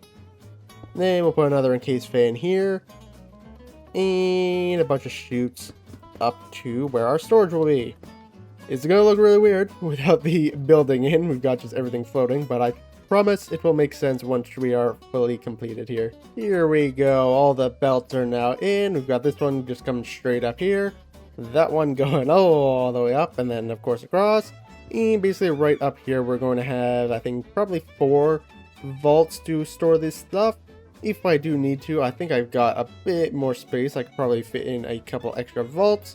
But 4 should be plenty. Here we go, vaults are in, and I'm actually going to be using smart chutes instead of regular chutes, and that's just because at the speed in which these belts are moving, if I use regular chutes, it won't be able to actually collect everything in time, but if I use the smart chutes, they're able to pull an entire stack all at once of everything. Now with that done, I am 2% positive that that is everything. There are a few logistical things that we need to go ahead and set up now. One being our threshold switch. We can actually go ahead and do both of our threshold switches that we need to do because there are in fact 2. So let's go ahead and let's just put that one right there. Sure, why not? This will be the last vault to fill up, and we want to put you on there, and we'll just do prismarine for that. Nope, that's not the receive, that's the output. And then we'll just go ahead and we'll just put a clutch somewhere on this system. I do want to make sure that this is always running. That's just being because once that goes ahead and that fills up, it will still have entities down here. So I still want to make sure that this is always channeling. Otherwise, we're just going to get a bunch of course, it will end up, you know, despawning. But it's better if we, you know, actually just have it all get processed through eventually. So I'll just want to turn off at some point. I don't know. We should probably start with the power itself though. And then we'll move on from there. Gearbox right there. Are you spinning the right way? You are spinning the right way. And these are hopefully blowing. Yep, there we go. And you can see right there, you got the special little particles right there. That's how you know that it is in fact being channeled. So we did it. Good job. Video's over. See you all in the next one. Bye-bye. Be very careful when building these farms. Crushing wheels, they hurt. I almost just died from that. Okay, let's be a little bit more careful here. Go, you're going. Let's get our brass funnel. No. Go, and then I'll put a list filter on that one. Just to make sure that it doesn't put in the other things. See here. You're all powered, you're all powered. I need to get these all powered. I believe with that should be everything all powered. All the belts are going, press is powered, crushers are going, belts are all moving the right direction. Fans are all blowing upwards, except for you. I don't think I even powered you, did I? No, I did not. Alright, let's get you powered up. going upward, moving upward. Awesome. It's a lot of gearboxes. I probably could have done it with a lot less. But there we go. This should be everything. Let's just get all of you encased. I should have encased all these before I put the power on, but it's alright. Live and learn. And just like that, here we go. I think I'm also going to need to put a filter on this basin just to make sure that it's only making these bricks. Just in case. I think actually... yeah, I may definitely need to do that because... yeah, if I didn't do that, I would probably maybe occasionally make prismarine, but we only want the bricks. There we go, that's that done. I could even do this so that it does exactly, let's say, 54. That way it has exactly 9 pieces every single time. Oh, no, no, no, no, no, no, no, no, no, no, no. When am I gonna learn? How? Get off the belt! It was almost very close again. There we go. Everything is now encased. Now I don't have to go on these belts anymore. There are just a few things left we have to do, and then this farm is officially done. First and foremost, we're going to need a funnel here, and I believe if I do... no! I messed it up. I messed it up. I mean, technically the farm's going, but I messed it up. Oh, actually, no, the farm is not going because it all got flung out, except for that stuff which went straight into here, didn't it? Yep. Get out of there. Okay. Let's try this again. This time, let's actually crouch when we place on our funnel. So here we go, and here we go. There's a reason why I'm putting 2 of these on. The reason being is, like I said, we have got 3 things in here. So eventually, the flint will end up filling out, and then it'll only be sand and clay in here, and then technically speaking, our prismarine farm can never run again. So I need to make sure that there's always at least some flint inside of here, and I probably want to do like a third of this vault to be flint. That way I have, you know, relatively similar levels of all the different blocks. So this is basically just going to be a trash chute. And all we want to do is we just want to put you onto here, put on a receiver, and we'll just put, sure, prismarine and sand, why not? So prismarine in red, sand in there, and what we want to do next is we just want to pop up into here, and we just want to put a threshold switch right on top. And what we want it to do is we want to set this all the way up to about a third. Let's just say 550. So if it's at 550 stacks, it's going to be sending a signal. But what I can do is I can actually put flint on here. So it'll only look for flint. You can see there it dropped down. There's currently 457 stacks only in here. That's not a third. What am I doing? I can't math. Let's just lower this to about, let's say just 350. So we just want to go ahead and we just want to add our redstone link on here, prismarine and sand. So now if this lowers below 350 stacks, this will turn off, which will then send our, I need another list filter, it will send our clay and sand down here into a lava pit, basically.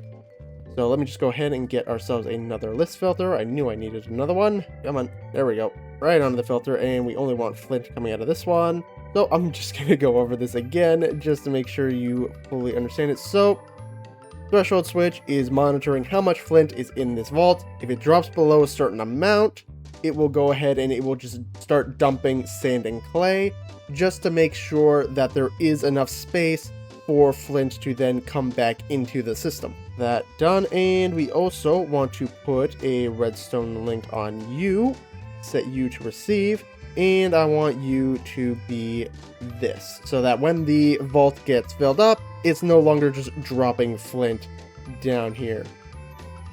I think this is everything. Fingers crossed. I do need to go ahead and get myself a couple buckets of lava. And I also need to put some stairs here and here. There we go, just like that. I'll probably go ahead and attach them to the ceiling. That one's right there. Let's go grab a couple lava buckets.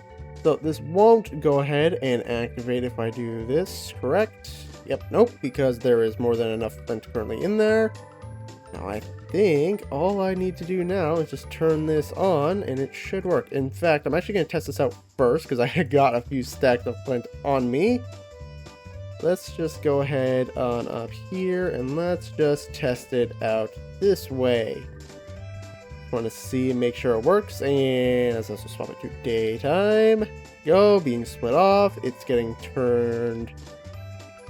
It is very slow, the channeling. Even with the bulk here being done, it is still relatively slow. Okay, there we go. There goes some of it. Why is there... Why aren't you... Oh, because there's not enough. That's why I'm like, why aren't you going out? That's right, I set that to 54. But there we go, we got some prismarine shards in there. Do I want to limit how much is coming out of here? I'm sure all will be fine. Here we go, there goes our flint. Stacks upon stacks upon stacks at a time. Here it comes. See, this is what I'm a little concerned about here. This is the overflow. It should be fine, maybe. Hopefully I don't crash here. There we go. That's getting turned. There goes the experience. Here comes the lapis. Did I put a filter on this? Okay, I did. For a second there, I thought it was going up. That is very loud. Here comes some of it. There we go. We're getting some of it. There we go. Farm is done. There's probably hundreds upon thousands. I am going to go limit that one. Probably down to maybe just, probably just 16. Oh, and here we go. This is now turned on, so it's making space here. I'm wondering if maybe I should have done this separately and maybe split it off into 2 mashers. Oh, there we go. Look at all that. Look at all that free experience just going away. So how about here? How much is... Oh, you're not backing up at all. Let's see. How are we doing here? Okay, yeah, look at the prismarine shards. I'm crawling in. There we go. The crystals, not as much. But that was to be expected. Let's see here. If I check out this, what do I need these for? Yeah, literally just sea lanterns, and that's just 4 for each sea lantern. So I don't need a crazy amount of the crystals. I would definitely like more, and it will obviously build up eventually. In fact, I may even want to add another vault onto this if it's going to back up. Oh, okay. Nope, it is. Okay, nope, there we go. Now it looks like it's all... Okay, 16 looks like it is a good number right there. There we go. That's good. That's what we want to see. Maybe even a little bit more would be good. I think this might have been one of my most successful farms to date. Prismarine farm is done. So I'm just going to sit here and let it run for a little while because, like I said, I actually do want Prismarine for the build itself. Fortunately, you all don't have to sit here and watch this with me. I can just go ahead and just throw us straight into the time lapse and we can get a build done over here. So let's get into our time lapse. You all can just sit back, relax, and enjoy. I'm just going to sit here for probably like an hour waiting for this stuff. Time lapse time!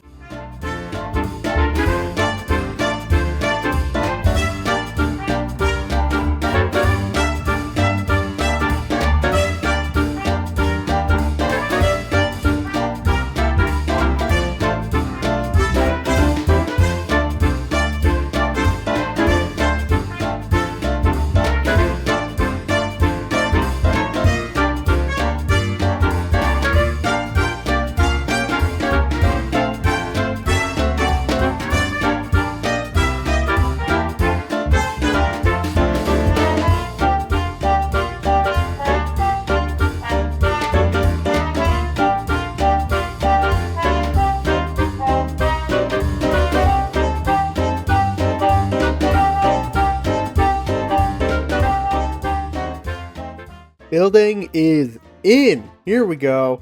Look at this thing.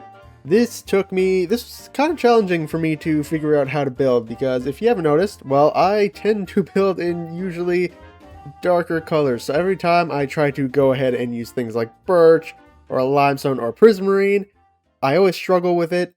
It messes with my eyes, but I think I did pretty good here. We've got, of course, our limestone base with our prismarine accents all over the place, and I went out and actually found this aspen wood, which I think looks absolutely beautiful. It has just a nice little bit of color. It mixes in nicely with the birch wood, but it's a lot more rich, you know, it's a lot more yellow. Come on around here, I got myself another custom tree right there. Kind of looks a little bit like a Christmas tree. Maybe we'll decorate that up around December. And then we've got a secondary build right here. It's kind of acting like it's two separate buildings, but of course we know on the inside it is just one. We've got our these nice little tropical fish trophies here. We've got back here. This is a little undetailed at the moment. I still need to go ahead and add a little bit more ground clutter like what I added over there. But I want to do that after I figure out what it is I want to put in this building, or this plot of land, I guess, because I'm not 100% sure exactly what I want to put there just yet, so we're just going to leave that blank for now. I've got this rope here hanging down as some nice little detail, which I think is quite nice. If we head on inside, we've got ourselves a little mini aquarium in here. I went out and I grabbed ourselves a few different fish, plopped them on in there. Now this one, I had like 6 other fish in there, but this little pain decided to go ahead and attack them. And, well, I guess he killed, like, all of them. Fortunately, he didn't kill my Nautilus, who I had to go all the way back down in the South Ocean to go ahead and find. But I did kill some of my other ones, so I need to go refill this giant tank back up. Got another one in here. Mr. Lobster, don't you eat the other fish that's in here. Got a few lecterns here, so I can go ahead and, you know, put some, like, information about the fish and stuff in there. We got another tank over there. Okay, for a second there, I thought they were also dead. And I went ahead and I just actually filled in all of here with water, and then I added some pipes over there as if it's, you know, being pumped into the system and blowing it on in. Head on up here. Up here I didn't really decorate because, like I said, I'm not sure if I want to maybe put more storage in later, although based on how this farm is going, I don't think I'm ever going to get to that point. You can see here, it has, you know, it's built up. It's got a good chunk of prismarine things in here. The main problem is I'm already out of flint. I don't even remember, it was like 23,000 flint in here. It already went through, and I only got like a few thousand of the prismarine shards, which I then, you know, had to crush them down into our bricks for our build, and also for the roof I used dark prismarine, so I did use them, and it did get me a few thousand, but the fact that 20,000 flint didn't even fill up a half or even a tenth of that vault has me somewhat concerned that I don't think I really need the other vault. Well, I need the other vaults because I want lots of prismarine, but I don't think I'm ever going to be able to fill the other vaults considering how slowly my flint is actually coming in. It's even gotten to the point where my cobble generator is actually back up and running over here. It was actually off before, but it's back up and going again because it needs to fill up, and of course, as a result, all my sand and clay is also now gone. So I may want to connect up my iron farm flint that I have over there. Right now I have it just going to lava, but maybe I want to add it over into the system as well. Get it added in, or maybe whatever farm ends up going here. If whatever I put here, if flint is one of the byproducts, I think I am going to connect it up and add it into the system. Because wow, this thing just churns through flint so fast, and it's not a guaranteed conversion rate. If you see here, it is only a 33% chance of getting a prismarine shard. Then if you go ahead and you add into the fact that I have to do this as well, which I only get 75% from the lapis, and then only 12% on the crystals, it's a very low chance for all of these things to happen. So it's not the most efficient, but at the same time, there's not a whole lot I can really do other than just straight up making like a giant flint factory underneath. But for now, I think this is gonna do it for this build and also probably this episode. But that is a whole other section of our city done. That's right here done. Once I get this in, that'll be this entire square in. But I think the next build I'm going to be doing is probably going to be in this section right here. Also, if you haven't noticed, I'm absolutely obsessed with these plant pots. I think I need to find a different design or something because I have them pretty much on every single build now at this point. I think I need to go ahead and maybe swap them out for something. I may have made this a little too efficient though, and that's because this thing is already completely out of this thing was full of cobblestone before, but it actually hasn't even been able to keep up with our prismarine farm over there, so it has actually run out. But it will go ahead and it will slowly build up over time. I don't have any immediate plans for any big prismarine builds, so hopefully by the time I do, this thing has actually built itself up. Otherwise, I may end up actually having to make our own like flint generator just right here and have a dedicated building for flint. Just a couple weeks ago, I had way too much flint, and now I have nowhere near enough. Sounds about right. Anyway, that's not what we're doing today. Today, we're going to be doing something that I really desperately need. A barrel factory. I have got barrels all over the place. You can see barrels over there, barrels over there. I use them for some of the support pillars. I got a barrel right there. Barrels are everywhere. Not only that, but we also need barrels for our vaults, which I make a lot of. And I do need a lot of. Almost every single build I do requires vaults for storage and whatnot. So today, I am making a barrel factory because I am tired of making barrels and going through all of my wood supplies just for barrels. So we are going to make a dedicated factory specifically for the barrels. Now, I was a little concerned going into this, but it is actually significantly easier than I thought to make this. But of course, we are going to, as always, make the building first, and then I will bring you all back and we will make the farm itself together, and you can see how it is done. So let's go straight into this time lapse and let's get this factory built up. Time lapse time!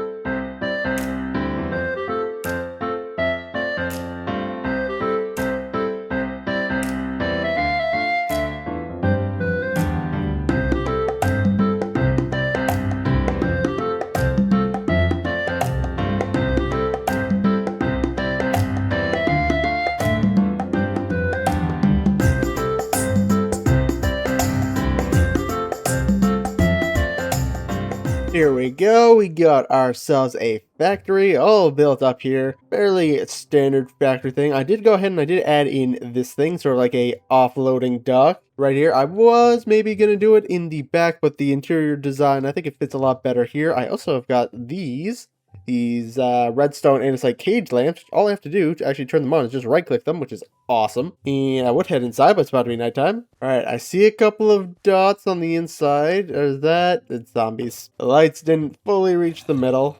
That's alright. At least they aren't creepers or endermen. That'd be even worse. But we've got all of this space right here where we're going to be going ahead and building our little barrel factory. So how do we make barrels? It is relatively simple, of course. We just need a few planks and some slabs. I am going to be doing the oak, and the way we get that is simply by just sawing, and more sawing. So you get your slabs by, of course, sawing your planks, and you get your planks by sawing stripped oak logs, and you get your stripped oak logs by stripping oak logs. So all I gotta do is just lay out 3 separate sawing stations, split off the planks so that some of them go ahead and get sawed into slabs, and then the others, they just stay as planks, and then I just need a mechanical crafter off at the end. And that is it. That is all I need. So we're going to go ahead and we're of course going to start off with a little tree farm, which is going to go right here. This is going to be a super simple one.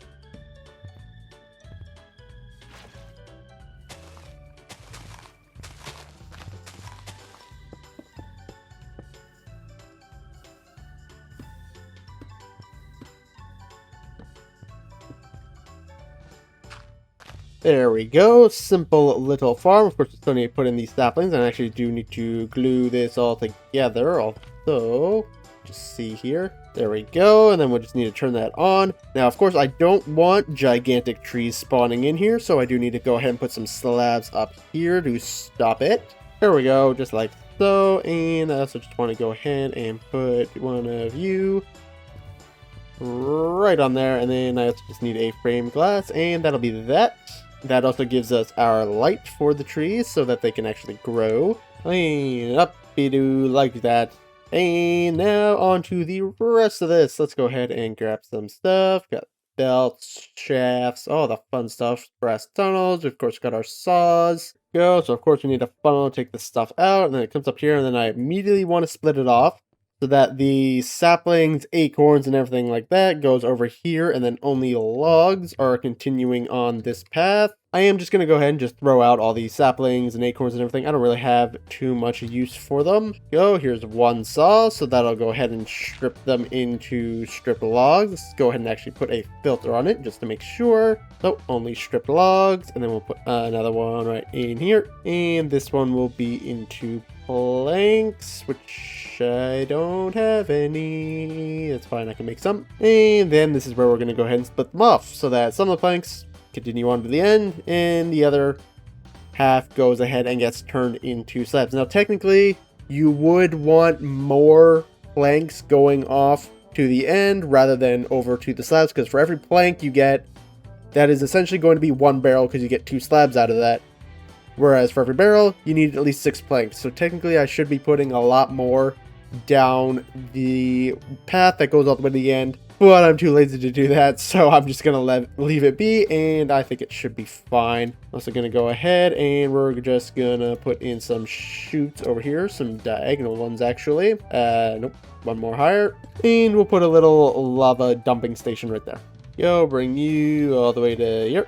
And let's bring you to here, and we'll just cut it off right here. Why not? And of course, tunnel with a random filter so that nothing comes out that way. Let's go ahead and put our plank filters on here just to make sure. Like, I'm assuming one of these distribution methods, I don't know. We're just gonna leave it at split.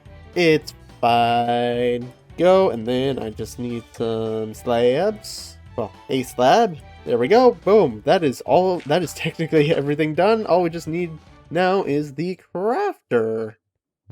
And we're actually going to be doing something that I haven't done, that, but you can do with the crafters. So here we go. We got our crafters like this. We of course don't need the middle one. We only need the ones that we actually are going to be using. And I actually want to have, yep, you go this way. Sure, that technically works. And what we want to do is we want to just go over here and just do this. So essentially we're connecting these inventories. So if I put a chute here, all of these inventories will be connected, so I only need one input for the planks. So I can get planks down across all of these and across all of these, and then of course I need to leave these separate because, well, they are our slabs. So I'll just need to go ahead and put I could split this off and have 2 separate belts, but instead I think I'm just going to go ahead and put a mechanical arm and have it deposit them into here respectively. That's the wrong way. Just like that. And I'll put a couple of chutes, like I was saying, right here. So we just need to get this up. Literally just 1 block. Very, very easy factory.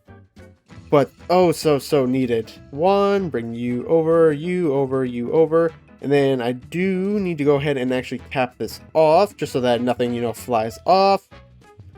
So you just put a... Nope, not right there. Come on. Come on. You know what I want. Not what I want. That is what I wanted. Just put a copycat panel right there, and we'll of course fill that with something in a second. But that is the planks done, and then I just need to bring these ones actually downward. Now, to solve our problem of probably making way too many slabs, I'm going to go ahead and just put a barrel here just so that it can overflow somewhere. Go ahead, put you there, and we just need to put a arm somewhere in here, and I know exactly where I want to put it. There we go, upside down arm. Deposit, extract, and just like that. There we go. Oh, nighttime. Always sleep. Always sleep. This area is getting a lot more mob safe, but I still got lots of open area here where things can spawn. Alright, there we go, and then we just go ahead, put our output here, put that right there, and we bring you, I think, probably to there. And this time, normally I do vaults, and this time I'm actually going to be doing an item silo, which is basically just a vertical vault right here. Oh, why didn't that work? Why aren't you working? Okay, that was weird. Whatever, I guess I'll take it. Anyway, there we go. That's it. Farm is technically all in. Let me go ahead and actually get some proper power in here. This is already powered. I just have a water wheel down there, as you saw when I was building it. But I need to go ahead actually underneath and bring some proper power into here. And I also want to make everything look nice. And we can do that afterwards. because I've got a lot of empty space here, as you can see, and there's a reason for that, and that's because I actually want to do yet another interior here. I actually want to make this look like a factory, make it look like things are actually being made. Well, of course, things are actually being made, but I think you know what I mean. I want to add, like, shelving and a few other, like, mechanical parts, some workstations, stuff like that. So I say I go ahead and throw this into a time lapse, and that way I can get everything looking nice, all the power connected, and you all can just sit back and enjoy yet another time lapse. Here we go. Time lapse time!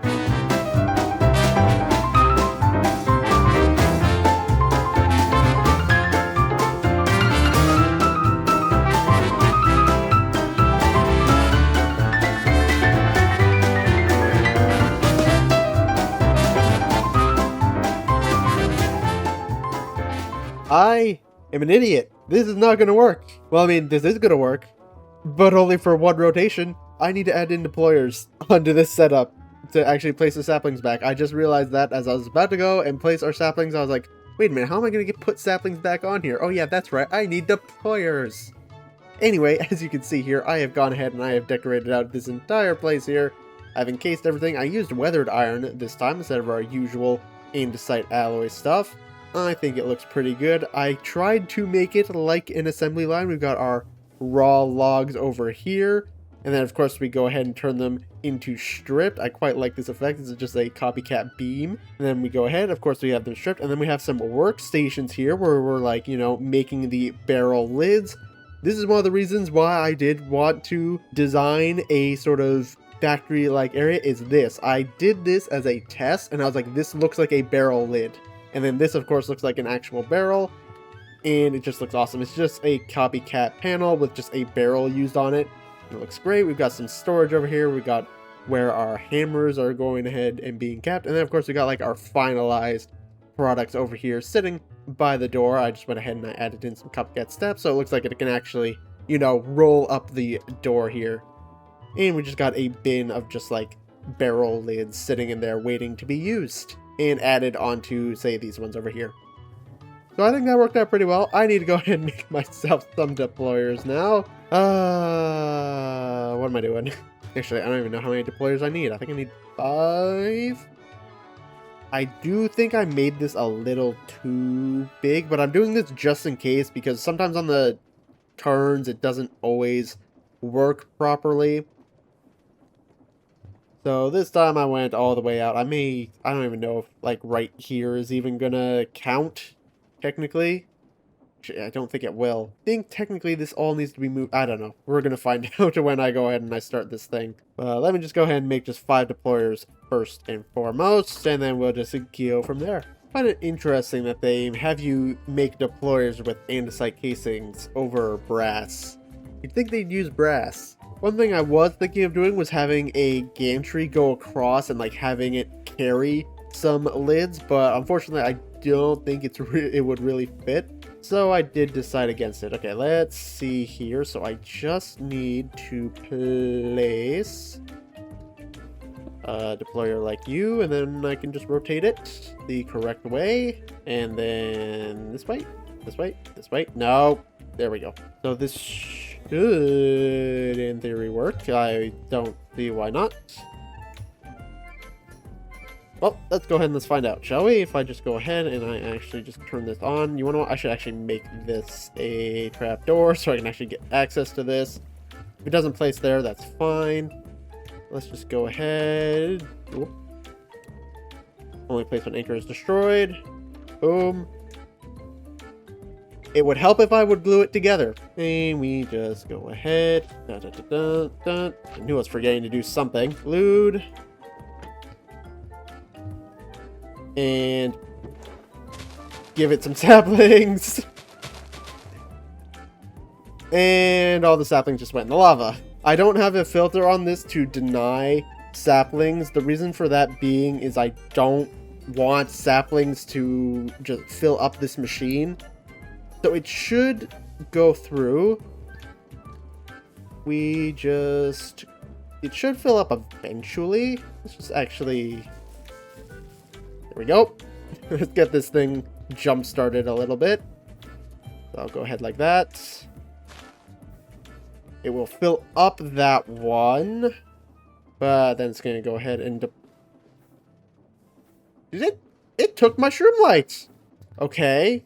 Got it. Okay, I also messed up this list filter. Let me just go ahead and redo this. I need to make sure I add in the apples and the sticks.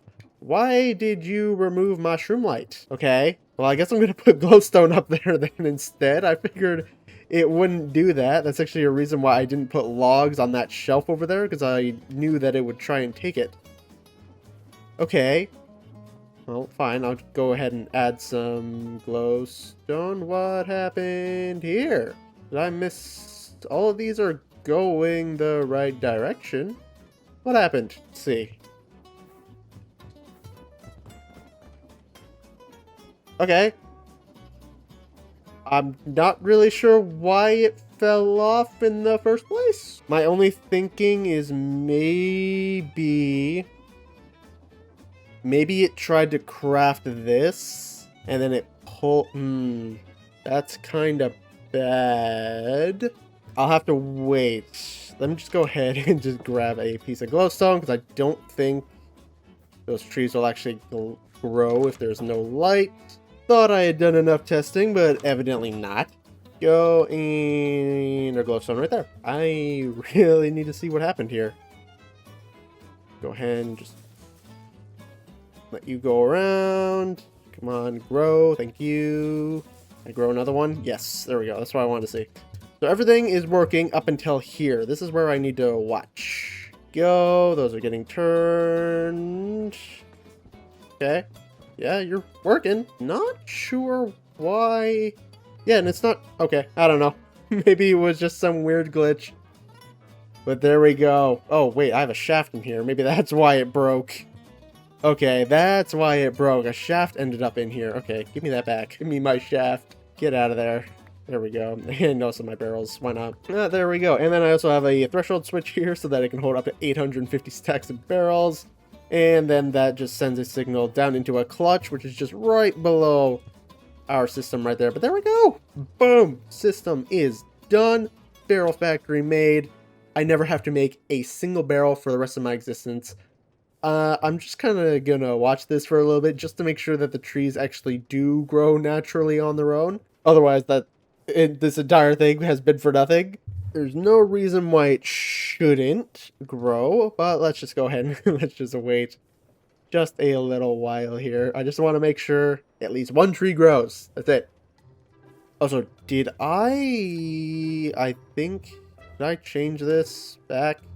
No, I did not. Okay. Only placement anchor destroyed. Okay, I fixed that. Ah, don't stab me. Don't cut me. There we go. Okay, now we should be good. Everything should be good. I'm very happy with the interior of this place. I want to try to do more things like this, make it actually seem like there's stuff actually happening. Aside from just, you know, your usual create things. And of course, I also added this low bridge, so I can always come up here and see what's going on and make sure everything's all good. One tree grow. That's all I need, please. I just need to see one. Hey, there we go. Alright, at least I know it works. And we're gonna cut it. Yeah, there we go. And another tree grew. Perfect. There we go. And now look at it all go. I get more barrels. Yay. One barrel. I'll take it. That is a successful build. I actually want to go ahead and check my prismarine shop because this has technically been loaded the entire time. I'm very concerned about it. Let's see. What are you at? Nah. You haven't really gotten anywhere. Some of it is somehow leaking into here, and I don't know how, but whatever, it's fine. That is another build, all said and done, in our area here. Absolutely incredible. It's starting to get really, really full in here. I don't know what I want to do here. I could just, you want to what? I could just do this. Nope, not that. Give me that back. I'm just going to do this and this. Make it look all nice-ish. Some of the grass, I don't want too much, and there we go. Detail! That's all you really need. I might add in a bush or something. I actually have been thinking I want to maybe get a water dispenser somewhere over here because I'm always going over to the river. So having a water source in the middle of the city or maybe in some other places, kind of like a water fountain, I think would be pretty good. I just need to think of a small, compact design because I don't need a giant farm for that. I could literally just need There's a 1x3 infinite water source with just a pipe pulling out of it, and that's it. That's all I need. I'm so happy that this is working now. Of course, it would be ideal to maybe make like a giant wood farm or something, as these things are clearly not growing very fast, but that's okay. That is gonna do it for this episode here. I believe it is a bit of a shorter one, but this thing was definitely very, very needed. And I actually have no plans for the next episode, so that's definitely going to be interesting. There's a lot of things I could definitely do. In fact, let's actually take out my clipboard because I haven't checked it out in a while. I really need to make this cactus farm. I still have not done that. Or a kelp farm. Maybe we'll do the kelp farm. That might be our next episode, kelp farm. I think that'll be maybe a good idea because I'm using a lot of belts. And currently my only source of kelp is right there. That is it. That is all I have for my source of kelp. Although I'm not entirely sure if I want to have a kelp farm here. I have an idea for where I want to have the kelp farm. It's actually not in the city, so maybe not. I don't know. We'll see. I'll think of something, probably, maybe. Yay, more trees. Are you going to be cuttable or no? Okay, I think it's cutting it. It is not cutting it. Okay, got it. So those ones need to be removed. That's not working. Got it. All right, I'll fix that here momentarily. But that is going to do it for this episode here. Barrel factory done. It looks beautiful. It's running mostly fantastically. If you all did enjoy this episode, please be sure to leave a like, comment, and subscribe, as I would greatly appreciate it. And I will see you all in the next episode. Goodbye!